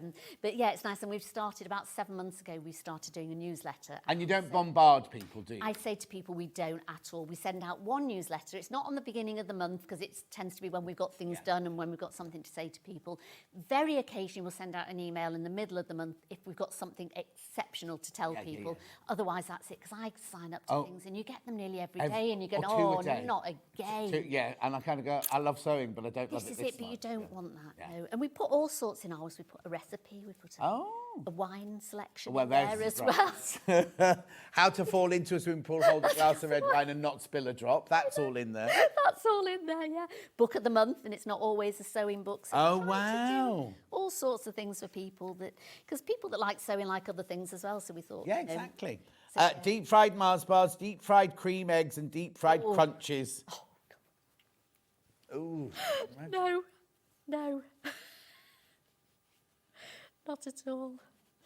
So there we go, and then you just trim it round, and there you go. How You've got your brilliant. little foot pad. Lovely. So you've done your arms, you've done your legs. Yeah. So for the body, you've got 2 fronts and 2 backs. So you literally just sew the 2 together. And then with this one, I put a nice big, huge, it's the biggest one I could find. That's my fairy pom-pom. We used to sell those at Sewing Quarter, I think it was, rather than here. And every time we showed them, they'd sell out before the show started. So. I've done them with these because I think these were the ones from here. I've got this one was. Our pink pom-poms that we've got today aren't as big as that. No, so they're don't be only thinking, tiny. oh, that's the same size. Our pink pom-poms are much smaller. Yes. You can usually get those from knitting shops. Yes. Because they go on the top of bobble hats and things like that. And the Long River as well. Oh, they're on the Long River. Yeah, you can get them from there as well. Just make sure what size you get, because sometimes I've ordered them and they come really tiny, And or they come picture absolutely looks massive. cute. That's right. Yes. Yeah. So when you've done that, so make sure you sew your tail on first before you sew the 2 together. Right. Then you join it together at the bottom first. So I always join the 2 seams at the bottom, and then I open it out to just make sure those 2 seams match up. And then if they don't, you can always wiggle it around a bit. Looks like an oyster. It does, doesn't it? So you can always wiggle it around just to make those match. Then we want to go to the top, and I'm going to put a clip at the top here and a clip at the other side of the neck. Now we leave the neck open because we're going to put the head inside and sew it on.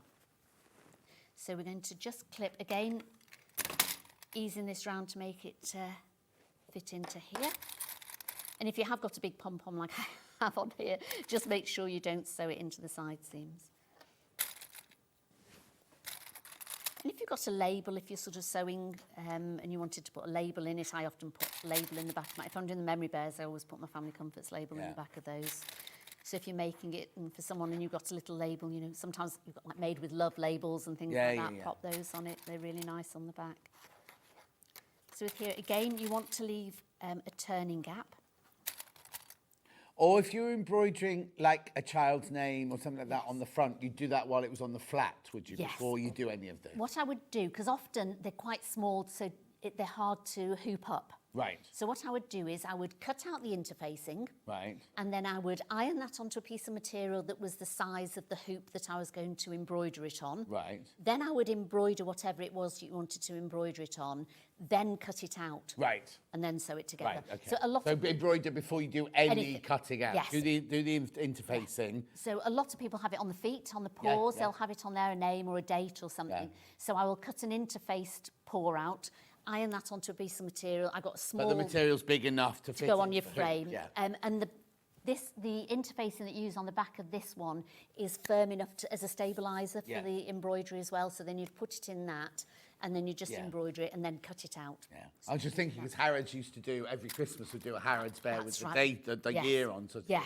But you do that, they'd obviously do it on big sheets or anything, but you need to get it under your embroidery machine. So And they would also have different embroidery machines, you know, like the ones with all the yes, different, so they could probably fit it. They wouldn't do it when, again, they wouldn't do it when the bear was made. They would probably do a load of Yeah, material and then get send them somebody to to the cut factory, them out. exactly. Yeah. So we've clipped around and left a gap. Now all the marking gaps again are on the pattern. When I'm doing a course with people, I sometimes say, I always put the gap for the tummy sort of round the side, because this is where you're going to be putting the leg. So if you're not that good at hand sewing or a bit messier, then the leg will cover that up afterwards, so because it goes on the side. So you want to leave it there. And I normally say about a hand width for the side of the body. So because you're going to have to be pulling the head through and all the body and the pom-pom as well if you've got a big pom-pom in there. But when you're doing the smaller ones, I try and do them as small as I can possibly manage to pull through, because then it saves on sewing them all up afterwards. But you do need a bit. Again, I normally do probably 2 or 3 finger widths for the ones on the side of the body. Derek says, thank you for the tip about the H640, Sandy. I'm about to make a bear for an expectant colleague using some Sewing Street music fabric. Oh, how lovely. Oh. He's a music teacher, so the colleague will be... Yeah, oh, that's lovely. I've done them for people where they've got new businesses and things like that, and we can make the material with their logo on it. Oh, wow. So I've made sort of like logo material and then made a bear out of it. So they've got it as their logo bear in shops and stuff, which is really quite nice as well. So you can do it with all sorts of things. Right. So again, you want to do a reverse... Do you do an elephant? I do.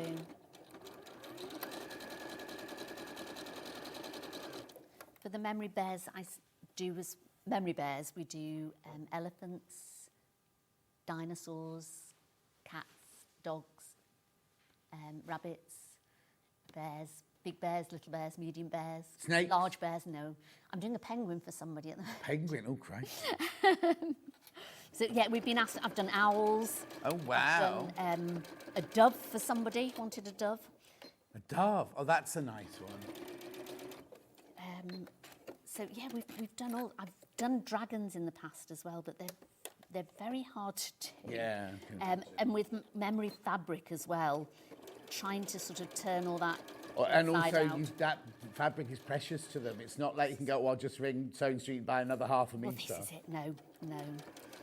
No. I had a lady gave me 3 baby grows, and she'd lost her son about 21 years ago, and she had 3 baby grows left. And to make a bear with, so there was only just enough fabric, and you're sort of thinking, if I go wrong anywhere here, you've absolutely had it, you know. So it's. I've gone down to Poundland and bought a baby grow and just put a. I know.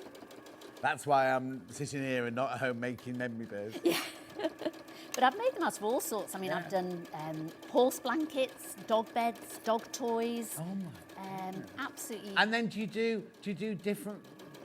Not flavours, breeds of dog. Can you do a different breed of dog? I can do different ears on them, so some of them have got different ears. Right, okay. But I don't go too far into that, no.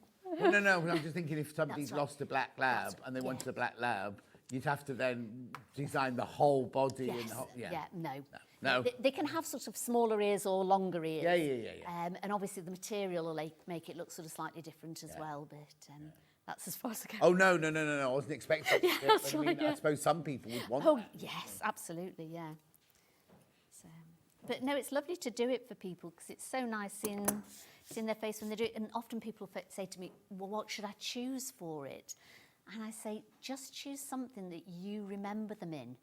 Because, and they'll go, well, it might not match. I go, it will. Well, everything will match. You know, if you go in a garden, everything matches. I say that when people go, oh, blue and green should never be seen. They're like, Mother Nature. That's right. You know, blue flowers on a green bush, excuse me. Absolutely, yeah. And it does. And I've been given some really weird combinations, but we can always try and make it work. And really, I think people come and see it, and what they're looking at is the material, and they're going, I remember when my nan wore that, I remember when my dad wore that, and that's what you remember about it, not, oh, I'm not too sure if I like that orange that green. It's really is like that. So that's your body finished. Now Lovely. then, on for the head. Oh, I'll do the ears first as well before we go on to the head. And now, which ears these? The floppy ears I'm or the going to big do ears? the big ears. Right, okay. Because I've done the floppy ears before, so I thought I'd show you the big lovely. ears. Now, with this one, again, I've interfaced just the cotton, and I've used a really fine interfacing for this one. Like a dressmaking interfacing? Yes, yeah, because you don't want them too thick. Right. So if you did like the H640 or fusible fleece, it would be too solid. So I only interface the cotton, and I've got cotton on one side and I've got the fur on the other side. Right. So the fur I haven't interfaced. But to make it easier, I've cut out the interfacing and I've ironed it onto the cotton. And then I've pinned it onto a piece of fur that's slightly bigger. Now I'm going to sew it on there and then I'm going to trim it off. Right. Because fur is it's a bit like velvet. It'll slide all over the place when you're sewing. So it's nicer to have a bigger piece than cut it and you're thinking, you'll go round here, by the time you get to here, your fur's either out here or you've lost it, it's gone in the other way. So if you do it that way, it works better. Now with this one, we're going to do a little opening just at the side and we're going to sew all the way around it. Sue loves the live interaction of the show, thinks it's what makes the channel the huge success it is. Oh, I think it is as well. And it's love that people can phone in, isn't it, and ask their questions when they're here.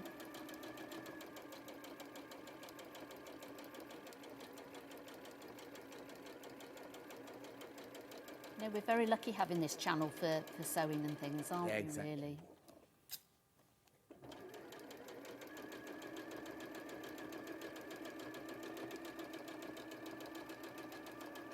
Oh, Sandy, what's your angel policy? Right, you can make as many of them as you want and you can sell them as well, but just don't copy my patterns and sell the patterns. Yeah, of course. So if you make the bears, you can make as many as you want. So like if you've got a church fete or a school fete or anything, or even a little stall just on a market, you don't mind people making them to sell them, but don't pass the pattern. But don't pass the pattern on, that's really... Lovely, that's nice, that's lovely.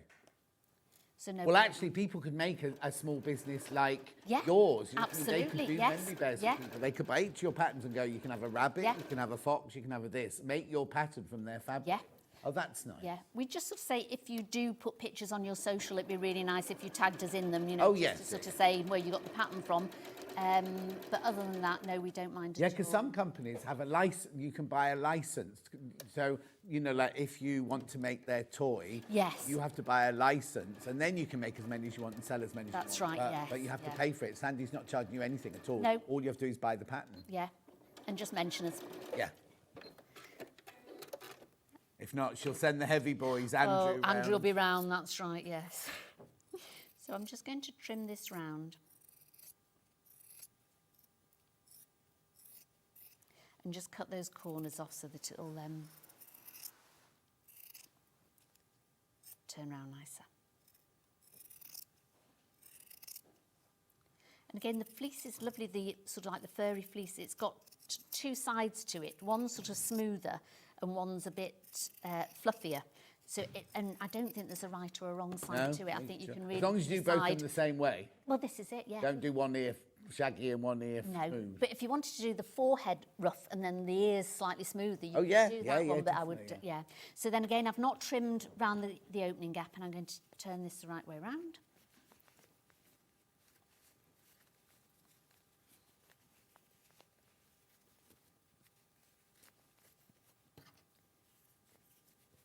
So we're doing a bunny course next month. Do you go all over to do those? Yeah, I do. I do a lot at J&B Sewing. Of course, yeah. They do a lot of the courses there, and we're doing one there next month. But I go to quite a few guilds, so quite a lot of I was going to say, if there's a sewing group, they could pay you to come and do a talk and a demonstration or a class or a day treat or something like that. Yeah, absolutely. Yeah, from one of the courses that I did, a few of the ladies got together and said, I think there was 2 out of a sewing group, and she said, we've got about 7 of us in a sewing group. Would you come over and do a little class with us? I'm doing that one at Christmas time, so I'm going over. So they've decided what pattern they wanted to have between them, so they went through and decided on the pattern. Lovely. So yeah, it's really nice. So and I've gone to quite a few quilters guilds, and I've done talks at them as well, and it's really nice. She will turn up in a prison van, mind you. That's what Do it you is, like camper van? No. How dare you? That's Morrison you're talking about. Oh, sorry. And also, the grey van. It's blue and white. Oh, is it blue? I thought it was grey. It was obviously dirty. He's so rude about that. Right, if you do fur, once you've done the seams, I just get a pin and just rub along it, and then you get all the little furry bits come out. Lovely. So you can just go along, and it just makes it a bit fluffier. Yeah. Now, you can also now just sort of go round it and top stitch it round here. Oh, OK, so you top stitch as well? Yep. Yeah. I'm going to just make this larger. So I'm going to do this about a 3. Yeah. And I'm just going to top stitch, because then you don't need to fasten up that opening gap, because you can go all the way around it.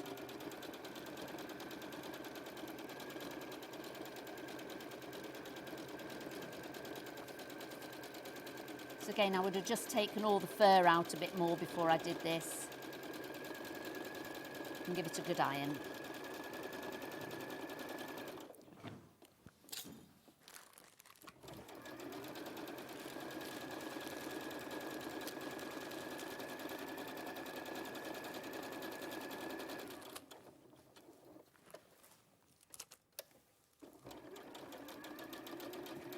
How's your material coming along for your launch? Sorry, what are you talking about? How's your material coming along for your launch? My fabric, well, Yeah. it's I'm waiting for the first strike-offs to come, but it's selling worldwide already because they've sent all the cards out to the shops and the wholesalers and everything like that. So there's a lot of... Interested? I know. But it's weird because it won't be out till May, next May, do you know what I mean? But Right, I'm just I keep putting teasers on my Facebook page. Yes. Right, so you've got lots of little marks on the bunny ear pattern. So I'm just doing the centre mark, and then you've got another couple of marks here as well. Yeah. And we're just going to pleat them. So literally we just fold it in, fold it back, and then I'm going to put a clip on there. Oops. And then we'll fold this in and fold it back and just put a clip on this one as well. Yeah. So we've got the clip on the ears there, and then I would just do a little overstitch with hand just along the top, just to keep those together, or a little stitch across the middle where you're going to put your button, and that will just hold those pleats together there.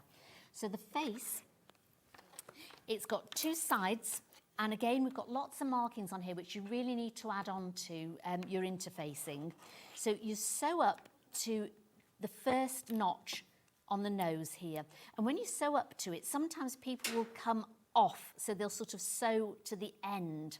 I don't know if you can just see. So they would sew over so it finishes there. You want to sew so it's still 1/4 of an inch away from the outer edge. Right. So that you can then open that out and then put the nose from your forehead on it, and it'll clip on it well. Otherwise, if you've sewn it off at an angle, you're not going to get that clipping on there neatly. So I've clipped on the one side. So again, I've got a mark here, and so that's where I'm going to start it. Then I'm going to clip all the way around and then clip round here.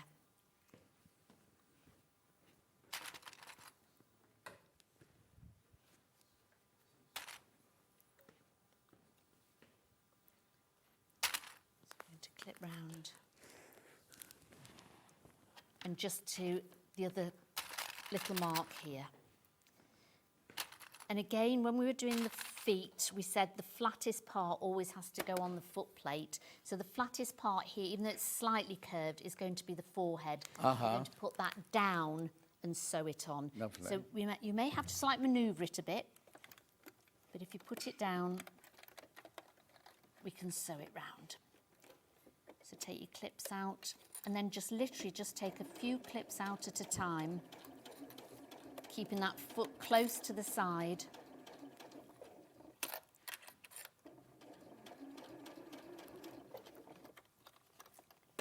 And just sewing round.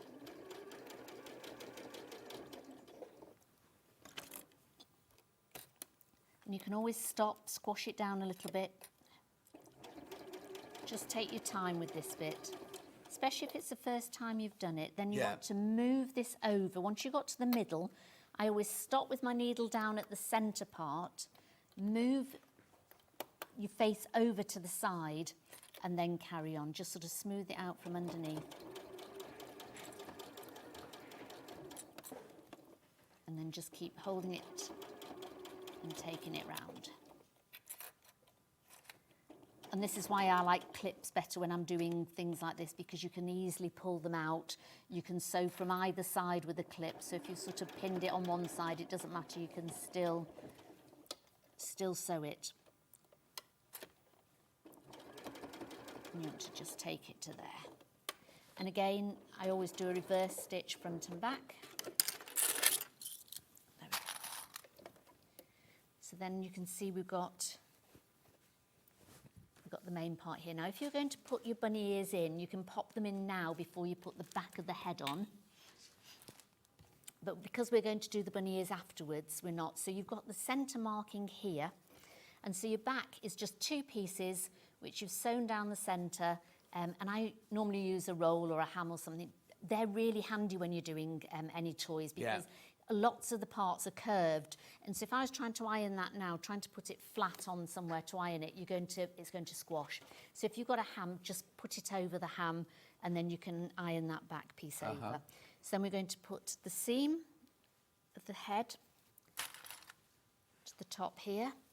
And then we're going to put the sides together first as well. Christine, what you need to back all your pieces on is H640 or H630. I've got the H640 here today. Buying it by the half metre, $5.99. I shouldn't need more than one of those, should I, for a whole animal? Or would I need a bit more? Oof. I'd buy a metre. I'd buy a metre, yes. Buy a metre, because you'll always have it in your stash. Yes. $5.99 is your H640 there.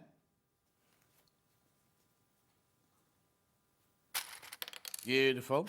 Now, while Sandy's just finishing that, I'm just going to go through the eyes that we've got left. We've got the amber eyes. The green ones have sold out. The amber eyes.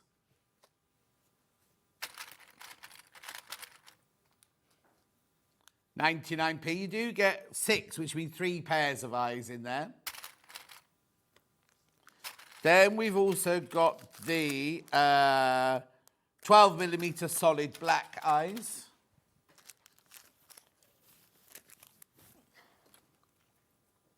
There you go. And we also have the diddy little one. Now, we always say, don't we, if you're going to give it to a child, I mean, these are really more not play toys, either. They're more decorative. Yes. It's a fur getting up, you know. Yes. Don't give them to a child under 3. Yes. The eyes, the little 6mm eyes.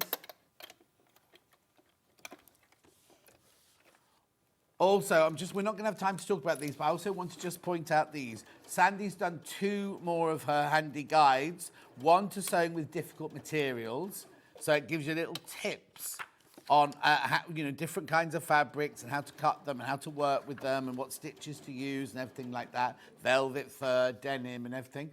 £4 if you want the physical one. We also have it in digital.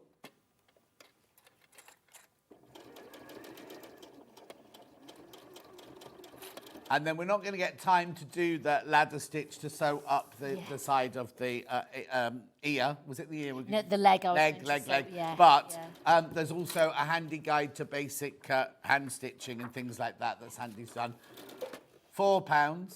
It's called Hand Sewing and Basic Stitches. We called it Hand Sewing Needles for some reason, but there is a bit about needles in there. There is, yes. Yeah. And then we also have that digital. There you go, £4. And then?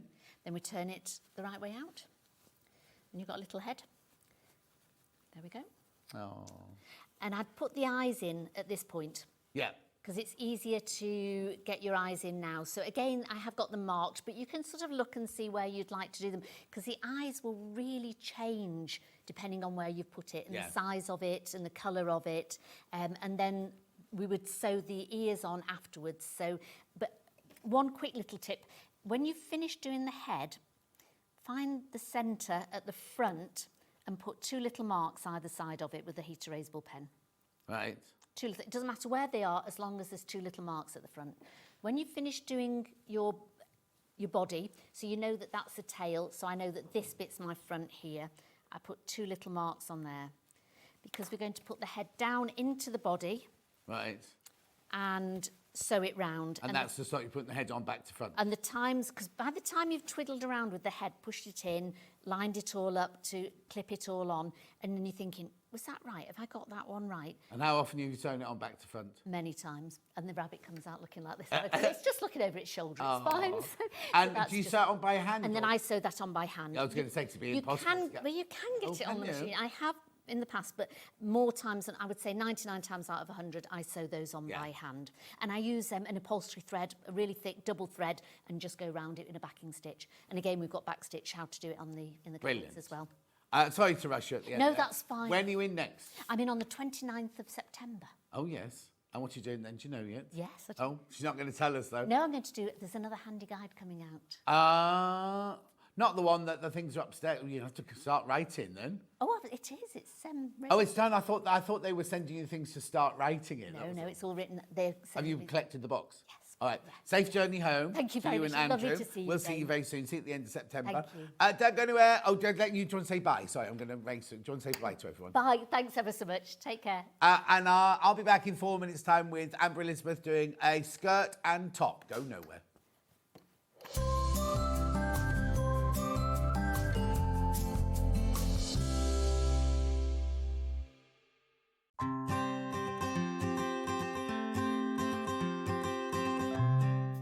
This is the Elna 680 Plus. Now, before you start, I know it looks complicated, but it's the machine that I've got. I bought it and I love it. If I can use it, you definitely can do. There is so much to tell you about this machine. I'm going to start over here where we've got the thread cutter, we've got the needle up, needle down, we've got the lock stitch, we've got the reverse button. This button here is fantastic because it means that you can sew without using your foot pedal. What you need to remember though is the foot pedal must be unplugged, otherwise that button won't work. Also over there you've got your deluxe needle threader. You've also got your guide for your buttonhole foot there. Now, needle plate here, the needle plate in the front there, you get 2 of those, one for straight stitch and one for just regular stitches. Then we move across here, we've got our go faster, go slower. Up here, these are all the feet that Elna think that you'll use mostly. And they all live up here, so they're really easily to access there. So you just pop them out, get the one you want out, put the one that's in the A foot that comes on the machine, put that in its little slot. Also up here, we have got the pivot pin, exclusive pivot pin to Elna. What this means is you can put it in the hole here, stitch away, and you can sew the perfect circle, whether it's with straight stitch, zigzag stitch, or decorative stitch. If you're making a lovely Christmas coaster or something, it's fantastic for that. The gubbins box does come off and it gives you a free arm. Also, you can drop the feed dog so you can do free motion on this. Now, moving over here, this is where the whole machine is controlled from. Now, don't be frightened by it. If you've never had a digital machine before, don't be frightened because it's really, really easy. Always use your stylus to press your buttons. Now, what you've got here is you've got, let me just clear it there. You've got your modes. So you've got 5 different modes, which I'll tell you about in a second. You've got here, you can register it so that it does a locking stitch and a thread cutter at the end of each seam. This is your stitch width and your stitch length on there. You've also got all of your buttons here, which is how you choose your different stitches. Going down the side here, we've got elongation of satin stitches. We've got reversing a stitch if you need to do the other side of a stitch. We've got twin needling, and we've even got a lock here. So if your kids are around, you don't want them to touch it, then they can't use the machine at all once that lock's on. You've also got shortcuts here for your straight stitch, your 1/4 inch stitch, your zigzag stitch, and look at this buttonhole. Takes you straight through to a buttonhole, but you don't just get one buttonhole. Ooh, no, Look at all of these stitches. Now, they're all in their different modes here. So you've got your professional straight stitch one, that's when you change your plate. You've got all your utilities and your satin stitches. You've got all your decorative stitches here. Then you get onto all your alphabets. Now remember, this machine goes to a 9mm stitch width. So you can get really lovely, first of all, big satin stitches, but also great big letters. And a lot of people go, well, mine goes to 7. 9's not much difference. You just try it. You'll see how much difference you get from it. So basically, it's a really, really easy machine to set. Now, it does come with a knee lift. So that's not changed in 40 odd years. That is for you slide it into the front of the machine here, and when you're sitting at a desk, this hangs down by your knee. And when you want to lift your foot up without letting go of your garment or your quilt that you're making, you just push it to one side with your knee. The presser foot lifts up. You move your fabric around and then you just let it down and the foot goes back down again. It also comes with loads of other feet, including a walking foot, which means as soon as you get this machine, as long as you've got some fabric and some thread, you can start sewing straight away. Other things you get with it are the lovely extension table. Now, it's a big extension table, and it does come with these legs that you fit onto it, and they're like, you can raise them and lower them so that if your surface isn't particularly level, you can really level off your table. The other thing it comes with is this lovely semi-hard cover, which I use all the time. It's got the pocket down the side to keep your feet in, or your manual, because you never know where your manual is, do you? So this is the machine I've got. I love it, and you know how much I love it. I go on about it all the time. If you're looking for a fantastic digital machine, then this is the one for you.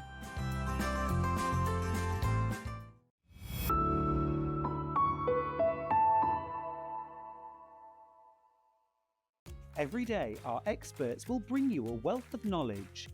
They'll take you through the steps of making projects, and we feature fabulous tips along the way. Whether you're new to sewing or a seasoned pro, you're sure to learn something new. We're live every day from 8 a.m. till 1 p.m. and you can also watch back all of the demonstrations featured on the show on our YouTube channel. Shopping with Sewing Street couldn't be easier. You can shop via our website at www.sewingstreet.com, where you can watch our live shows and see all the products from that day. We also have a huge amount of products on our website, from your sewing room essentials to fabrics, sewing machines and much more. You can download and shop on the go with our Sewing Street app. Simply head over to your app store and search Sewing Street. Alternatively, you can contact our UK-based call centre 24 hours a day on 0800 001 4433. Shopping made easy at Sewing Street. Not only is Sewing Street live from 8 a.m. till 1 p.m. on Sky 670, Freeview Channel 73, YouTube and the Sewing Street app, now Virgin subscribers can watch on Channel 754, which means there are more ways to watch your way with Sewing Street. Looking for the perfect gift for the sewing enthusiast in your life? The Sewing Street gift card is just the thing. Choose between a physical card delivered to their door or a convenient e-gift sent straight to their inbox. It's easy. Just head to the Sewing Street website, scroll to the bottom of the page, click Gift Cards, or use your smartphone, scan the QR code and go straight there. Pick the amount you'd like to load onto the card, and that's it. The Sewing Street gift card, the gift of creativity made simple. Did you know that we can deliver to over 20 different countries worldwide, spanning 4 continents from the UK to Australia? Check out our website for the list of countries and delivery costs. Sewing Street, stitching the world together. Are you ready for a creative journey? Stay right where you are, because from 1 p.m. to 9 p.m, Hobbymaker is here to inspire the crafter in you. Join us for an exciting lineup of crafting demonstrations, exclusive deals and expert tips that will spark your imagination. Whether you're a seasoned pro or just starting out, there's something for everyone. And you're in safe and crafty hands as we work with the biggest brands the crafting industry has to offer. So grab your favourite drink, get cosy and don't miss a moment of fun. Stay tuned and make sure you keep it right here and let Hobbymaker fuel your passion for creativity. See you at 1 p.m. Did you know at Sewing Street that on various products we offer split pay? That means on certain items you can spread the cost over 2, 3, 4 or sometimes even 5 interest-free monthly payments. Just pay the first instalment when you purchase and you're away. So shop your way with split pay.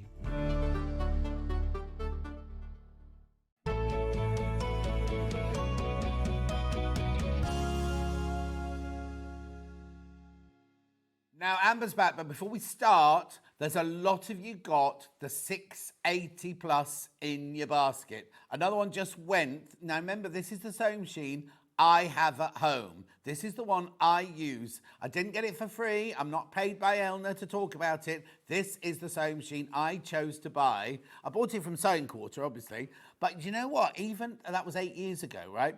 Mine was only 100 and something pounds less than that 8 years ago. So the price is fantastic. The recommended retail price is $1,449. That's the price that Elna wants us to charge you for it. But actually, we can pick our own prices. So we're selling it at $1,249. But look, 5-way split pay, no interest charge whatsoever. It comes with a 2-year warranty. If you buy that today, I reckon you'll have it by Wednesday. Because the Elna warehouse in Stockport, which is where they're sitting, waiting to be dispatched, they are so quick. And I say Wednesday because they won't get their email till Monday. So I'm saying Wednesday, Thursday time, you'll have that sort of thing.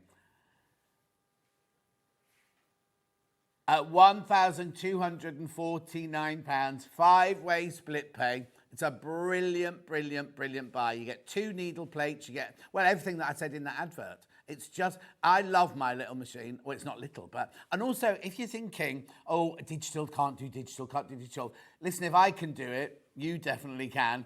It's not, I always tell this same story. Like at the end of lockdown, Molly, who lives in our street, Sally's daughter, she was doing her O-level, it's not called O-level, GCSE in design and technology, and she had to do a sewing project, and Sally's machine wouldn't work properly, so I still come around and use mine.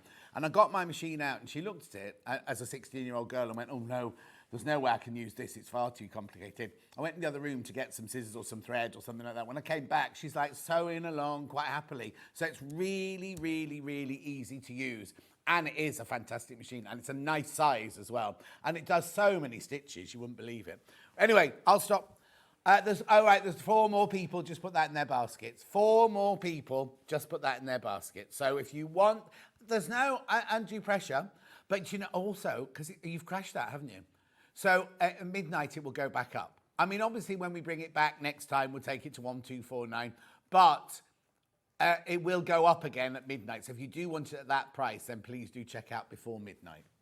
170 stitches, 10 buttonholes. I mean, you get so much. You get a huge extension table with it as well. It's like opaque. It's really lovely. And oh, there it is, look. And it's even got those like fridge thingies. You know that when you buy a wine fridge and you have to make it level with the floor. Adjustable feet, yeah, adjustable feet. Right, I'll shut up now and we'll get on with some sewing. The Azure. Now, I'm going to be negative again, right? And I know I've done a lot of this today, and I do apologise. I think first images are really, really important, right? So when you look at this pattern piece, I wouldn't walk into a shop and go, oh, I want to look like her. Do you know what I mean? They should be celebrating this dress that they've designed or this top and go. And I think they're doing themselves an injustice. They're not doing themselves any justice with their drawings. Now, that's my own personal opinion, and I apologise if you are the graphic artist for Closet Core. But you see, now look how gorgeous it looks on this lady, right? Why not have that on the front of the pattern? And immediately you go, oh, that's really cute. Oh, that's lovely, right? Instead, they do this drawing. And they do it on all of them. Look, they do it on all of them. Look. That is, to me, that is not a flattering look. But I bet you any money, those made up, those Paulines. Oh, Auntie Pauline's on a cruise, isn't she, at the moment? Sending pictures of her in the swimming pool. Oh, she back now? She back? Oh, that's just because she was, I think, snogging too many of the sailors. That's why she's got a chest infection. Anyway, take no notice of that. Take no notice of the drawing, because in this pattern, you do get a dress below the knee size, a dress maxi, a top, a skirt that is below the knee, and a skirt that is a maxi. So you've got all those coordinates that you can make with this pattern. Right, now it is an American pattern, so it goes from a size 0 to a size 20, which really means it goes from a 4 to a 24 UK sizes. So look at the measurements before you start cutting out your pattern to make sure that you're doing the right size for you. These are your body measurements that you're to follow here. $22.99, but guess what? It's not $22.99.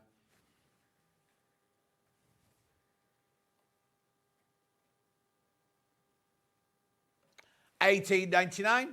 $18.99, £4 off.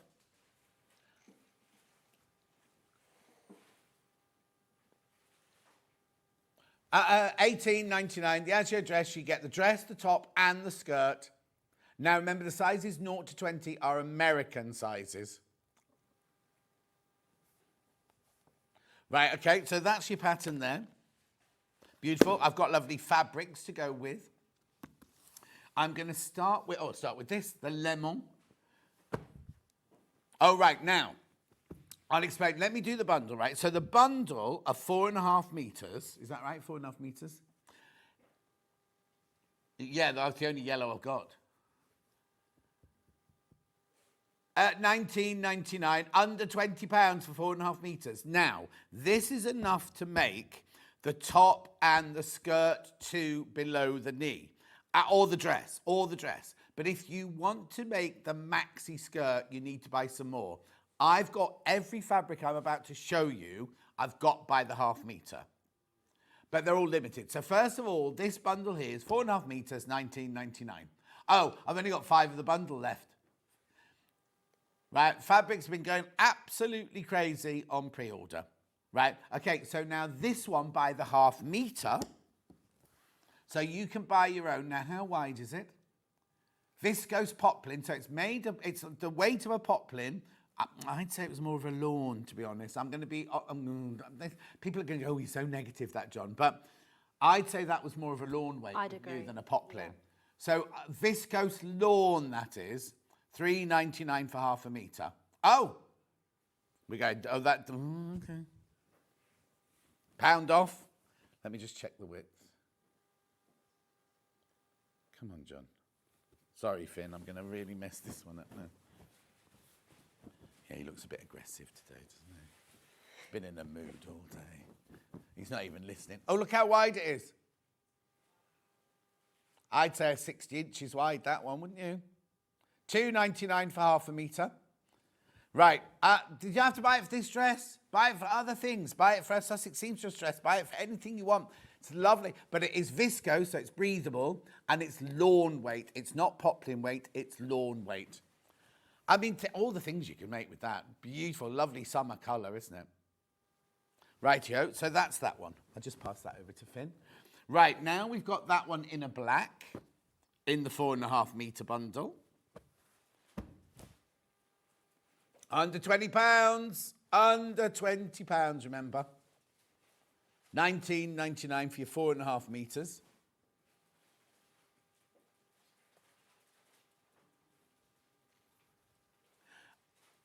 No, exactly. Fran says the drawings are unflattering. They are. You see, I don't. If I had a pattern, right? You won't do. The front of your patterns are going to be gorgeous, aren't they? It's going to be photos.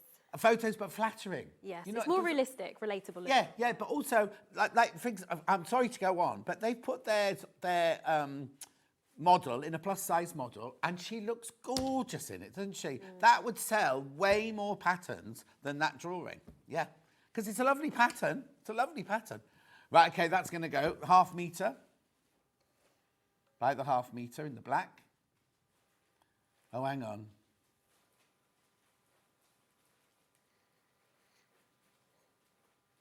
It's definitely black. I've got dark grey and denim on the table still. Or have I not got that one by the half metre then?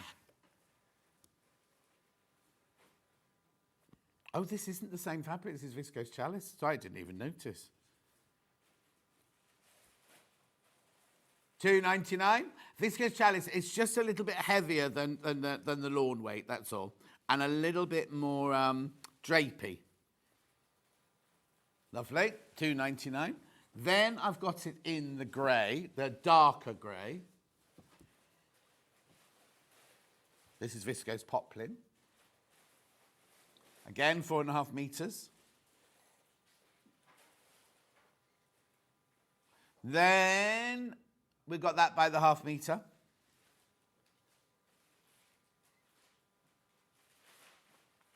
Not $3.99. Ben's taking all the credit for this, but it's not him. Just so you know. Well done. Then we've got the denim, 4.5 metres.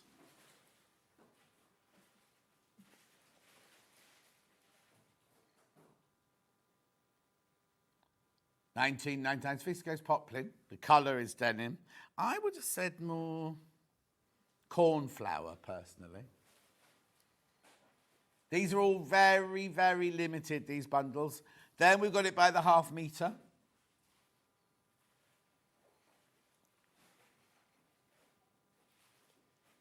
There we go, $2.99, please.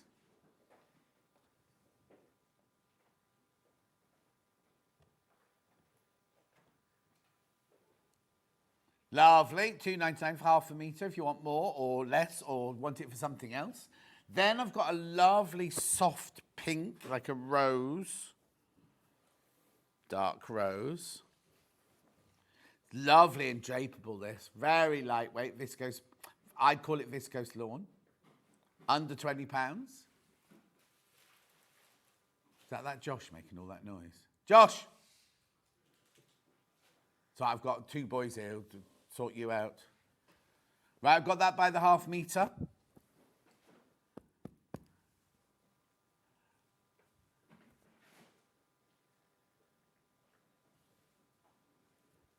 Crash in. Oh, does that one not crash? Okay. £2.99.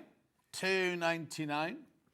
Now, I've got 2 here that are like biscuity beige. Now, they're very close in colour. Okay, so this is... That's the chalice, right? So this is the poplin.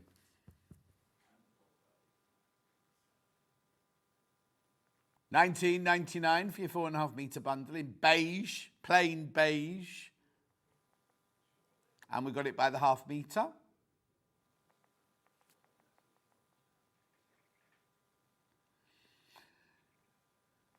Take it down to £2.99, please.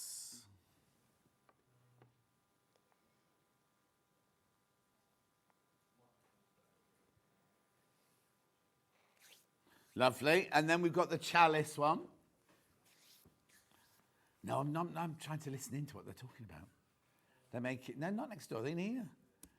Yeah. They're making plans to go clubbing. Going clubbing tonight. No, you're too old. There you go. There's your beige viscose chalice.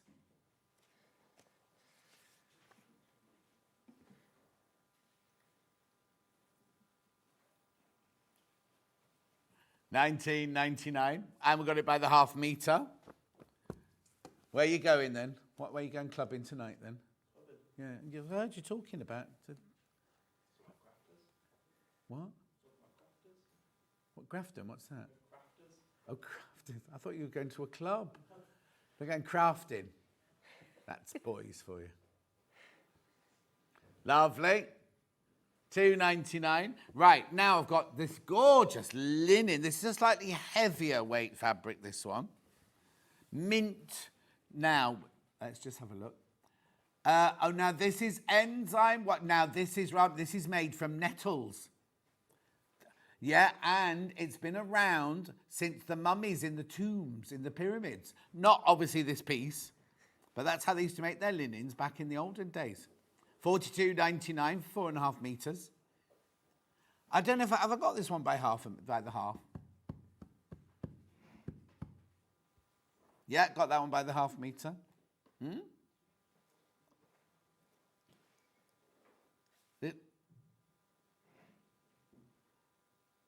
Okay, right, hang on. I've just explained that. It's made by nettles. But hang on, I don't know why there's Rami and cotton blend, this one. Sorry, I missed that bit out completely. Right, £42.99. Right, I think they might have put the wrong fabric in for the half metre, so I'm not going to do it for now. Right. Hang on, he's just checking.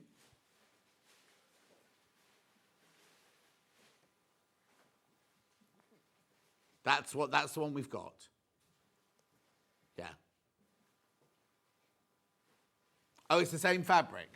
So you can get it by the half metre, but it's got a different description for some reason. But how can the same fabric have 2 different descriptions?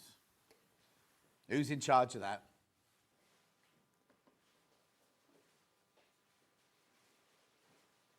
It's still Rami, the nettle, mixed with cotton. What's the composition?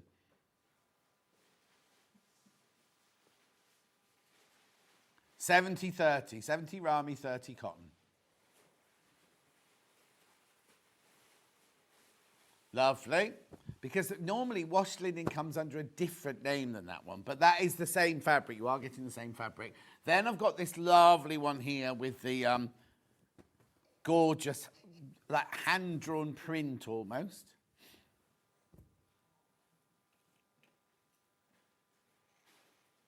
So this one here is your linen viscose. I think this is 70/30, is it? We'll just double check. Linen and viscose mix, so it's not going to crease too bad. Oh, you're way ahead of me. There's only 2 of those left. Only 2 left. It's either 70/30 or 80/20 linen viscose, this one, I'm sure.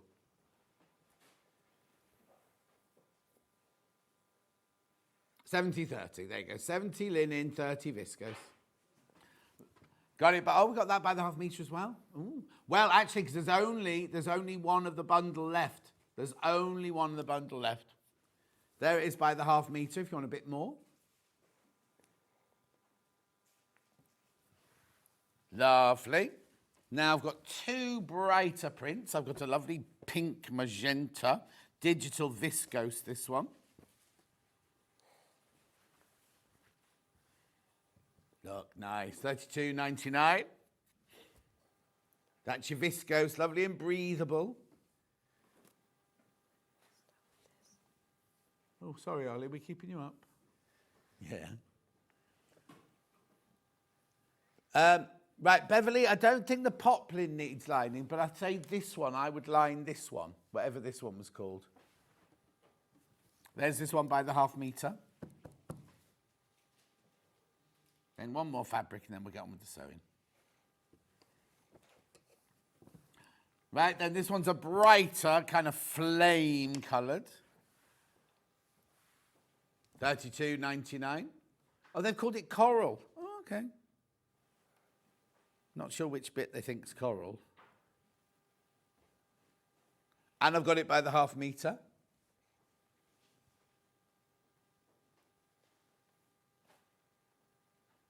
There you go, £4.49 for half a metre. Right, so eventually I get to you. Sorry about that, Amber. That's all right. What are you going to show us today? Okay, so I'm going to show the waistband. Lovely. So it is flat at the front and then it's elasticated at the back. Yeah, flat at the front. It's got a pin on here because obviously it's just being held onto the mannequin there. But so it's flat at the front and it's got, has it got elastic at the back? It's elastic. It's got elastic at the back there, look. Right? So this is to make the skirt and showing us how to do the waistband. Yeah, so I'm going to just show a slightly different technique to do the waistband. Oh, yeah. First, I'll explain how the pattern says to Lovely. go. Okay. So the technique that they use, I've not actually seen it done this way before, but it tells you that when you're attaching the front to the back, you sew the side seam up halfway normal stitch length. Then the other half you increase your stitch length so it's a basting stitch. Right. And the reason why they do that is so later on when it comes to put the elastic in, you undo the basting stitch and you put the elastic through. And that's how I sewed this one. However, if your fabric is really frayy or quite delicate. Frayy? Yeah. Is yeah. that Is it frayy? term? I don't know. Frayy? Is that a real word? Or if it's quite delicate or soft, it can be a little bit fiddly. Yeah. So what I'm going to show is a different way, which I've seen on most other standard patterns. Lovely. So to start, you've got the front pieces. Yeah. You've got 2 and they're both interfaced. And you've got the back one where the elastic will be, it's slightly longer because obviously you want the elastic to pull it in. Yeah. That's not interfaced. First thing we're going to do is we're going to attach the unnotched edges of the 2 front pieces together. So your seam allowance is 1.5, so I'm just going to stitch along there 1.5. Once we've stitched it, we will press and we'll do understitching, and then that will be the front panel piece completed.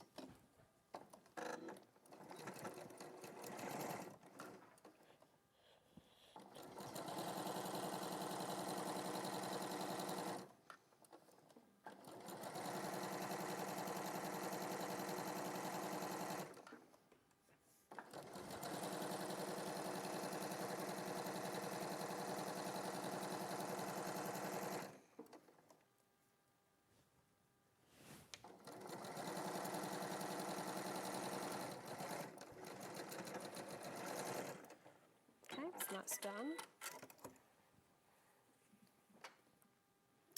So I'm just going to press that. So understitching, if you've not come across it before, is a stitch which you add in which helps the the back piece of a fabric or a lining or a facing roll towards the inside, so it's not popping up at the top. But it's not seen, is it? No, it's not. It's not like a top stitch, which is seen on the right side. It is only visible on the inside. So I'm just going to press, and I'm going to press to one side. Uh-huh.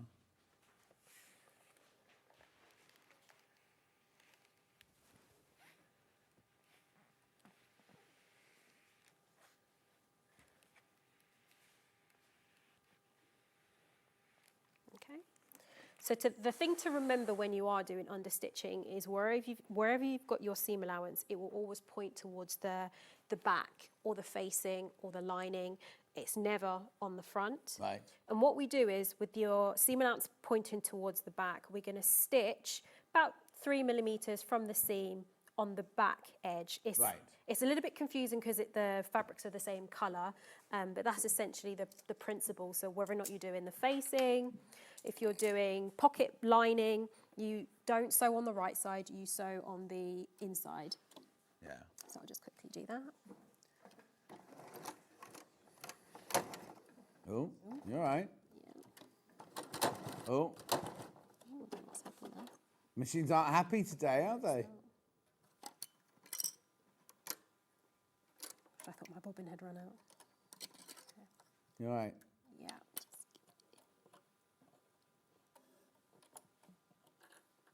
Okay, let's try again. Yeah, I was going to have another go.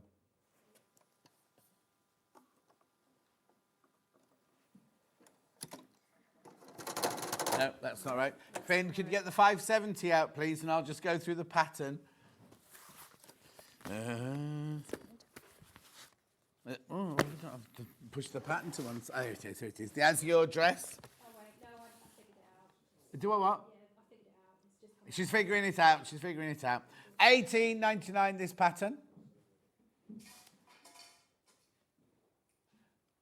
Now we've reduced it from $22.99 to $18.99. Now again, look how lovely this dress looks on the model.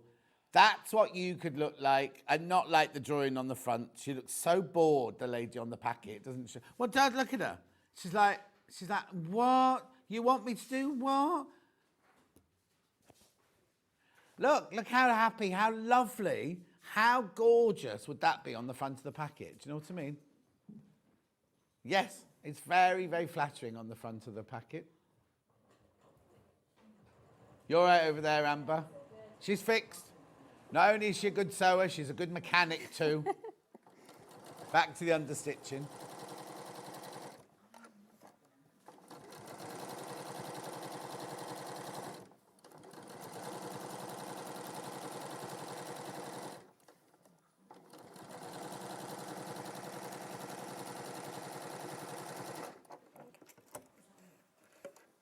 Khaleesi. Ruth looks like Khaleesi. The girl on the front of the packet. No, she doesn't. No, Khaleesi was gorgeous.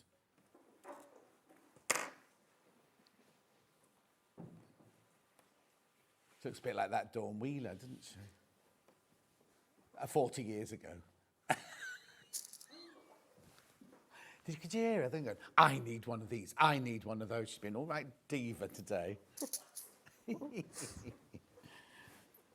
You're right over there, Amber. Yeah, okay, so I'm going to explain. Yes, yeah. It's probably easier with a visual. Yeah. So if I was following the pattern instructions, what I would do is I would sew from one end to the centre, standard stitch length. Yeah. And then to sew the other half, I'd increase my stitch length, maybe to like a gathering length, as your basting stitch. Right. But what I'm going to do instead is I'm going to sew standard stitch just before the centre. Yeah. I'm going to leave it, so I'll reinforce it, take it out, and then I'm going to start further in, leaving a gap. Right. And just at the edge, I'll again sew, reinforce each end. So you're basically doing you're stitching two ends and you're leaving a gap in the middle. Just leaving the middle bit empty. So the gap in the middle will be what you thread your elastic through later on, as opposed to the hassle of having to unpick it. I don't really, I know, so I've seen people do that where they stitch a normal stitch, then do a big one because they need to cut it open and everything like that. But not in a tiny little space like that. It's normally in the back of a stuffed heart or something like that. But it's weird to just leave a little bit like that, isn't it? So I'll just do that on both sides, Yeah. and then I'll show you the front. No pins or clips. Andrew is such a confident sewer and a joy to watch, says Glynis. Did you hear that? Joy to heard. watch, she said. Thank you. The whole sewing with no pins and whatever, you'd be surprised, it's really nerve-wracking sewing standing up. Yes. Sorry. Standing up with not your machine in front of lots of people with me shouting across the studio at you. Halfway.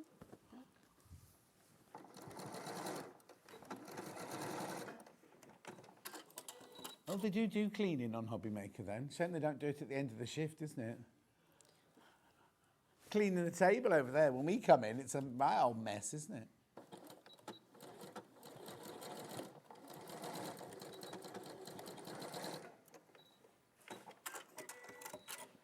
Okay, so Right, so let's have a look at that. just for visual, Yeah, you can see you've got the hole there. lovely.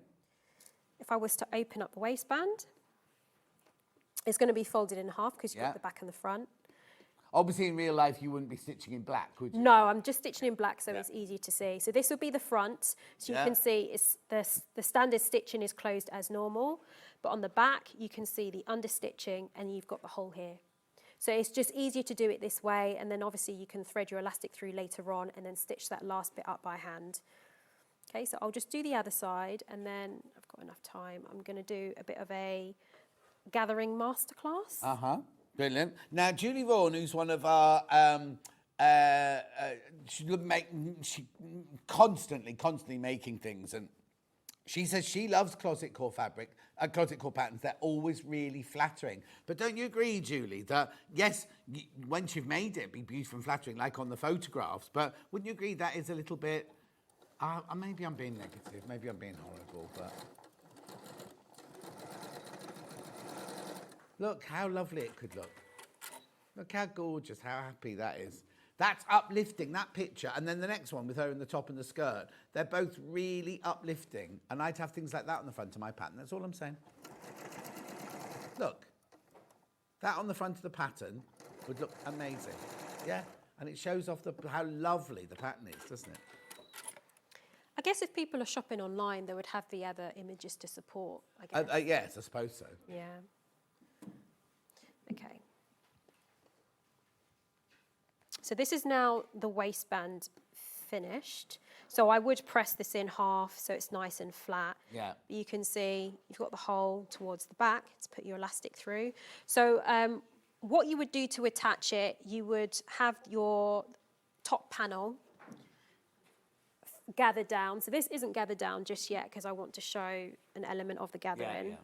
But you would place the right sides, the inside of your waistband to the gathered top. You would sew it and then you would turn it on the inside, and you can see I folded it under 1 centimetre. Yeah. This would be the bit which you catch in on the inside, doing stitch in the ditch to close it. Lovely. And then once that's completely sewn, you've got the opening to thread the elastic just at the back. Of course. And where you've got these seams, you would then go to anchor the elastic to hold So it do in you do place. that hole at both ends? Yes, you do. The elastic, yeah, Yeah, yeah, because you've yeah. got anchor the elastic Yeah. each side. Brilliant. Okay, so I'll just put that aside. So gathering. I feel like gathering is one of those things that you either love it or hate it. Yeah.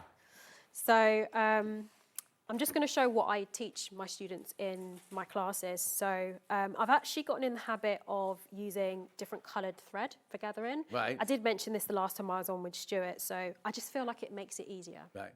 I also, well, no, I'll let you talk and then I'll butt in afterwards. Okay, so what I've done, I've just got red on the top and I've got white at the base. Yeah. Now the reason why I do separate colours is because when you're pulling, it's so easy to, oh, slipped out my hand, pick it up, well, which one was I pulling? Yes, exactly. So this way, if I know I'm pulling the red one, it doesn't matter if I go and have a cup of tea and come back, I know which threads are going to be pulled. Yeah. So that's one of the easiest ways to make your life a little bit easier when it comes to gathering. Yeah. So what I usually do is, if it was a small item that I'm sewing, so maybe it's like a sleeve head and I want to put a few gathers in, I will pull from one side and anchor the other side. Yeah. Now, in the context of the skirt, I've done it slightly differently, but I'll just focus on this for now. Yeah.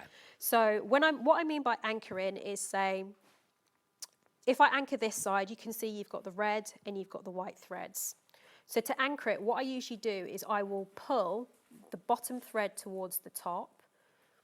So you've got, say, the pair on one side. So you've now got no threads at the bottom. Right. And both 4 threads at the top. Yeah. Now there's 2 methods that you could use. You can put a pin and wrap the threads around and do a figure of 8. Yeah. Or you could just pair these 2 up and tie knots in it. Okay. So I always do the pin. I do the figure of 8 one. Yeah.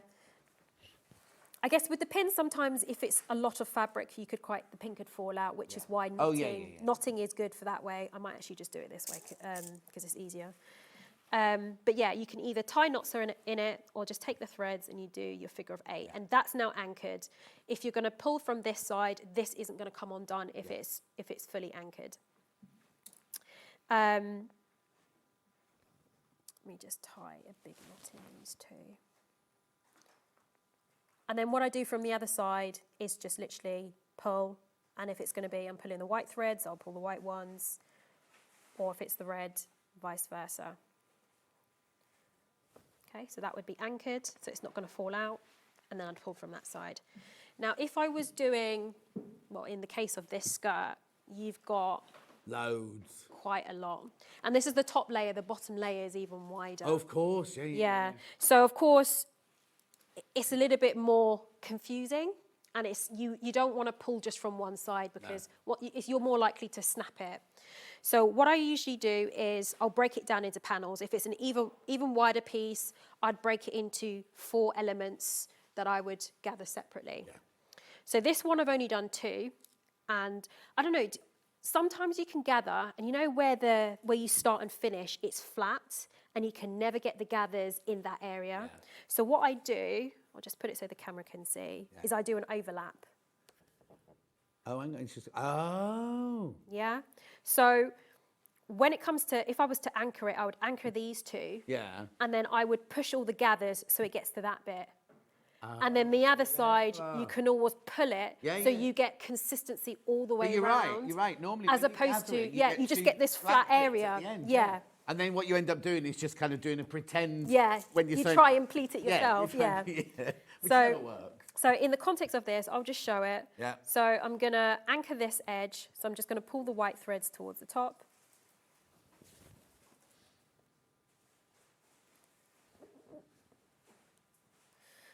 I'm going to put my pin in.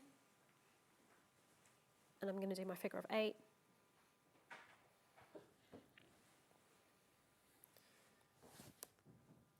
Now, to gather the front, which is these 2 threads, I would pull from this side, which is these 2 threads here.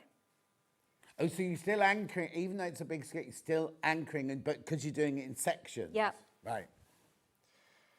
So if I'm going to pull the red one, sometimes I just put a knot in it just to hold them together. Oh, but I would pull from that end. And then you can see, if I go back to this side, to pull together the back now, which is these 2 threads, you've got the overlap that comes to here. So I would take these 2 threads. Do you know what? I've never seen that in Really? all the years I've been sewing, and I've never. And it's common sense, really, isn't it? So then now I've put a knot there, and if I start to gather, and you'll just get that consistency all the way around. So if I was to pull from that side, I'd get the gathers right up to that anchor point, and then you've got the gathers from that side. So yeah, that's my gathering method. No, that's brilliant. Oh, she's all cocky about that. No, I mean, literally, it's common sense. I mean, I don't mean that I'm not trying to belittle you or anything, but how have I not seen that in like, when did I start sewing? 1981? It just makes it so much easier because, I mean, gathering can be so daunting, especially as like a beginner. And I mean, it's hard enough to get the gathers even, let alone this in. So yeah, that's the technique which I pretty much How use. brilliant. Yeah. So you always, so if you've got a big skirt like that, you always do it in sections. It's easier. Yeah. I mean, if it's wider, I feel like when you're pulling it from one side, you're more likely to snap it because you've got so much fabric. And there's nothing more frustrating, is there? Than snapping when you're it gathering and you're pulling it up and then suddenly you feel it go dump. Yeah, and it's like you've got to take it all carry out. On doing it on one, but you can't. No. Yeah. So yeah, I mean, try it. Yeah. Have a go. No. So, well, in the 80s, when I worked in theatre, I got paid next to nothing, and I used to make wedding dresses and ball gowns as my to make enough money to live, sort of thing. And of course, in the 80s, everything was gathered. Sleeves were gathered, skirts were gathered. And I made my best friend Dawn her wedding dress, and she had 3 gathered skirts layered on. So the first one went to the floor, the second one was festooned like that, and then the top one was festooned like that. And then on the hem of every single skirt was a gathered, I mean, you would a lot of work. Well, no. And I started by pulling, and in the end I just got a screwdriver. I was just like feeding it into the machine sort of thing. But all of that had to be hemmed and everything, you know what I mean? So it took forever. But how brilliant is that? Like a little tip like that. Do it in sections and do it overlap, because you're not going to get that flat bit, you know. Yeah. And I mean, I've tried a gathering foot, but I think traditional, I prefer the traditional way. No. Yeah. Oh, no, I got very, with the screwdriver or the fork, and just, but then you don't get it evenly then. But there were so many hundreds of meters of it. The actual pattern itself, is it quite simple to make? So I would say the top is definitely really simple. I mean, it's got the burrito method to do the armhole. Oh, okay. And then it's just a simple button at the back. The skirt, I would say, is a little bit more complex because of putting it together. Yeah. It hasn't got just straightforward side seams throughout. You might have, say, at the front, there's a seam towards the front where all the panel of the skirt is in different pieces. Oh, so you haven't got a side seam going all the way down from the waist yeah, to the bottom. it's a bit like a patchwork. Yeah. So you really need to get your notches in. And I mean, if you have to get some stickers or some paper, write down what letter the panel piece is, just so that you match everything up. And I mean, I do have the instructions here. I can show. There is a really helpful diagram. And also, you've just done it to this length. When you come to do the third layer, because obviously this one, the second one, the bottom of it is straight, but your third one, if you do the maxi, you've got another one on the bias as well, haven't you? It'll be even bigger than this one here. So I'll just show you this if the camera wants to zoom in. So you can see you've got the diagram which shows where each panel piece aligns, and it's got it for obviously back, front. So you can see, I mean, that's just a standard side seam, but you can see you've got this random seam in the middle. Yeah. So I would say the skirt and the dress is a little bit more complex because of how you're matching it up. Of course, yeah. But the top, really nice and simple. But I mean, if you take your time and reference this, I think you can achieve it. Yeah, no, totally. But it's not a first time. No, definitely not first project. And we had a message earlier saying, can I put sleeves in it if I wanted to? But we were saying earlier in prep, weren't we? They've made the armholes quite wide. The wide armholes for a sleeveless top. There's no way, if you wanted to put sleeve, I'll turn it around. If you wanted to see what I mean, it's very, very wide, this sleeve. If you wanted to put sleeves in, you'd have to lift, you'd have to know about how to lift that seam and then draw up a thing. And I don't think it would even work just putting like a little frilled cap on it or anything like that, because that really is made for a sleeveless top. So don't be thinking, oh, I'll get that and I'll put sleeves, because I know a lot of you like to have sleeves. Don't be thinking, I'll just put sleeves in that, because unless you know how to redraft the sleeve armhole, which is one of the most difficult bits of a pattern, isn't it? I wouldn't try doing that. Right, okay, let's get back to the pattern then. So in the pattern, you do get the pattern for I'll do it from this side. The whole dress knee lengthwise, the whole dress maxi, the top, the skirt knee lengthwise, and the maxi dress skirt there, the maxi skirt there. All of those patterns are in there. Now remember, it's American, so it goes from a size 0 to 20, which is a UK 4 to 24. But please always don't go by what size you buy in the shop. Always go by the actual physical measurements there. These are body measurements, not finished size measurements. So you go to your measurements. And there's no point lying. Or if you go, oh yeah, I'm a 40-inch bust, that means I'm an 18. Don't worry, don't be thinking I'm not an 18. If I go to the shop, I'm not an 18. If I go to the shop, ignore that. You make it to fit you, because you will feel more comfortable and you'll feel better. And no, you're not sewing a label in, are you? Saying size 18, so nobody's going to know, are they? So that's your pattern there. 18, 19, I don't think we've reduced it before, have we? No, it's never, ever, ever been reduced before. 18, 19, look how lovely it looks. And then have you got the other one there, or the skirt and the top? Oh, sorry, is that you, Ben? Sorry, I get confused who does which. There you go. How lovely is it? How flattering is it? How gorgeous is it? For $18.99. And as Julie Vaughan said, she makes lots of closet core patterns, and they're always very flattering. But she agrees they do need to redesign their packaging. Well, I'll show you some other designs now, actually. So that's the Azure dress there. We also have the LOD dress. Now, have you got dates for when these were demoed? You see, on this one, it's the same lady twice. On that one, they've done 2 different ladies. 22nd of March, 2023, when that was demoed. Go and have a look at it on YouTube. Oh, right, okay.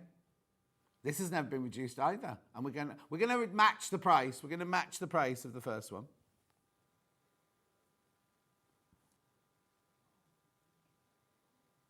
Right, again, look at this, right? How lovely does that look? How feminine. Those look, oh, they're like amber sleeves, those, aren't they? They're actually kimono type sleeves. They're not even set in, they're grown on sleeves, those. So really, really easy, lovely wrap dress, that one. Oh, she's a bit sassy on that one.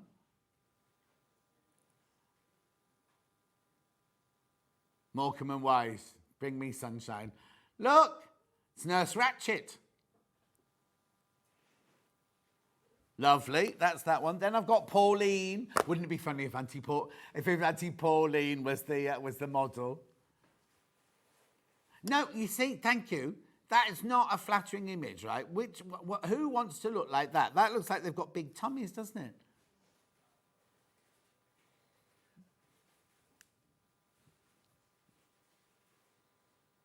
Okay, $18.99. Have a look at the real picture. Look, I ask you. I'll be getting a complaint from Closet Call later, won't I? And then have we got a picture of the longer one?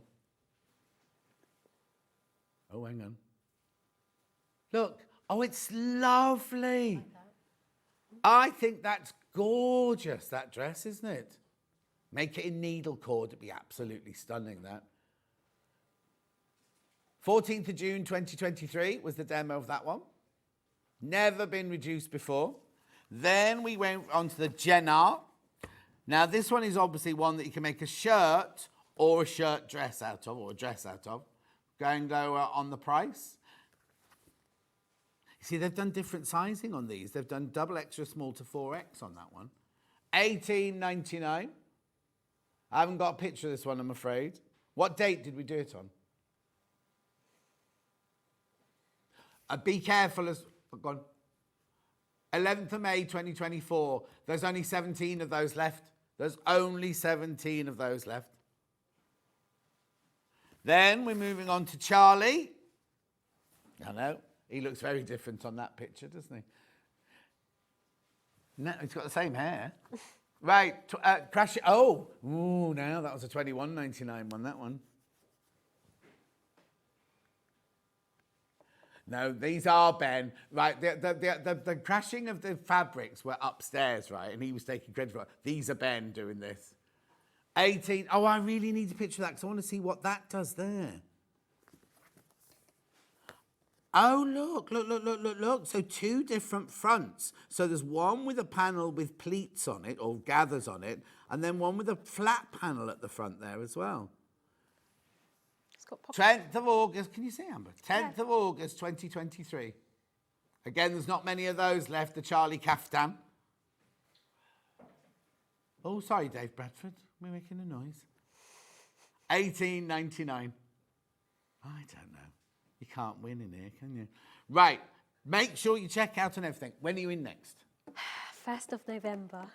1st of November? Oh, it's ages away. I know. I can't even tell you who you're with because we haven't even got our October That's rota all yet. right. That's all right. 1st of November, I'll be back.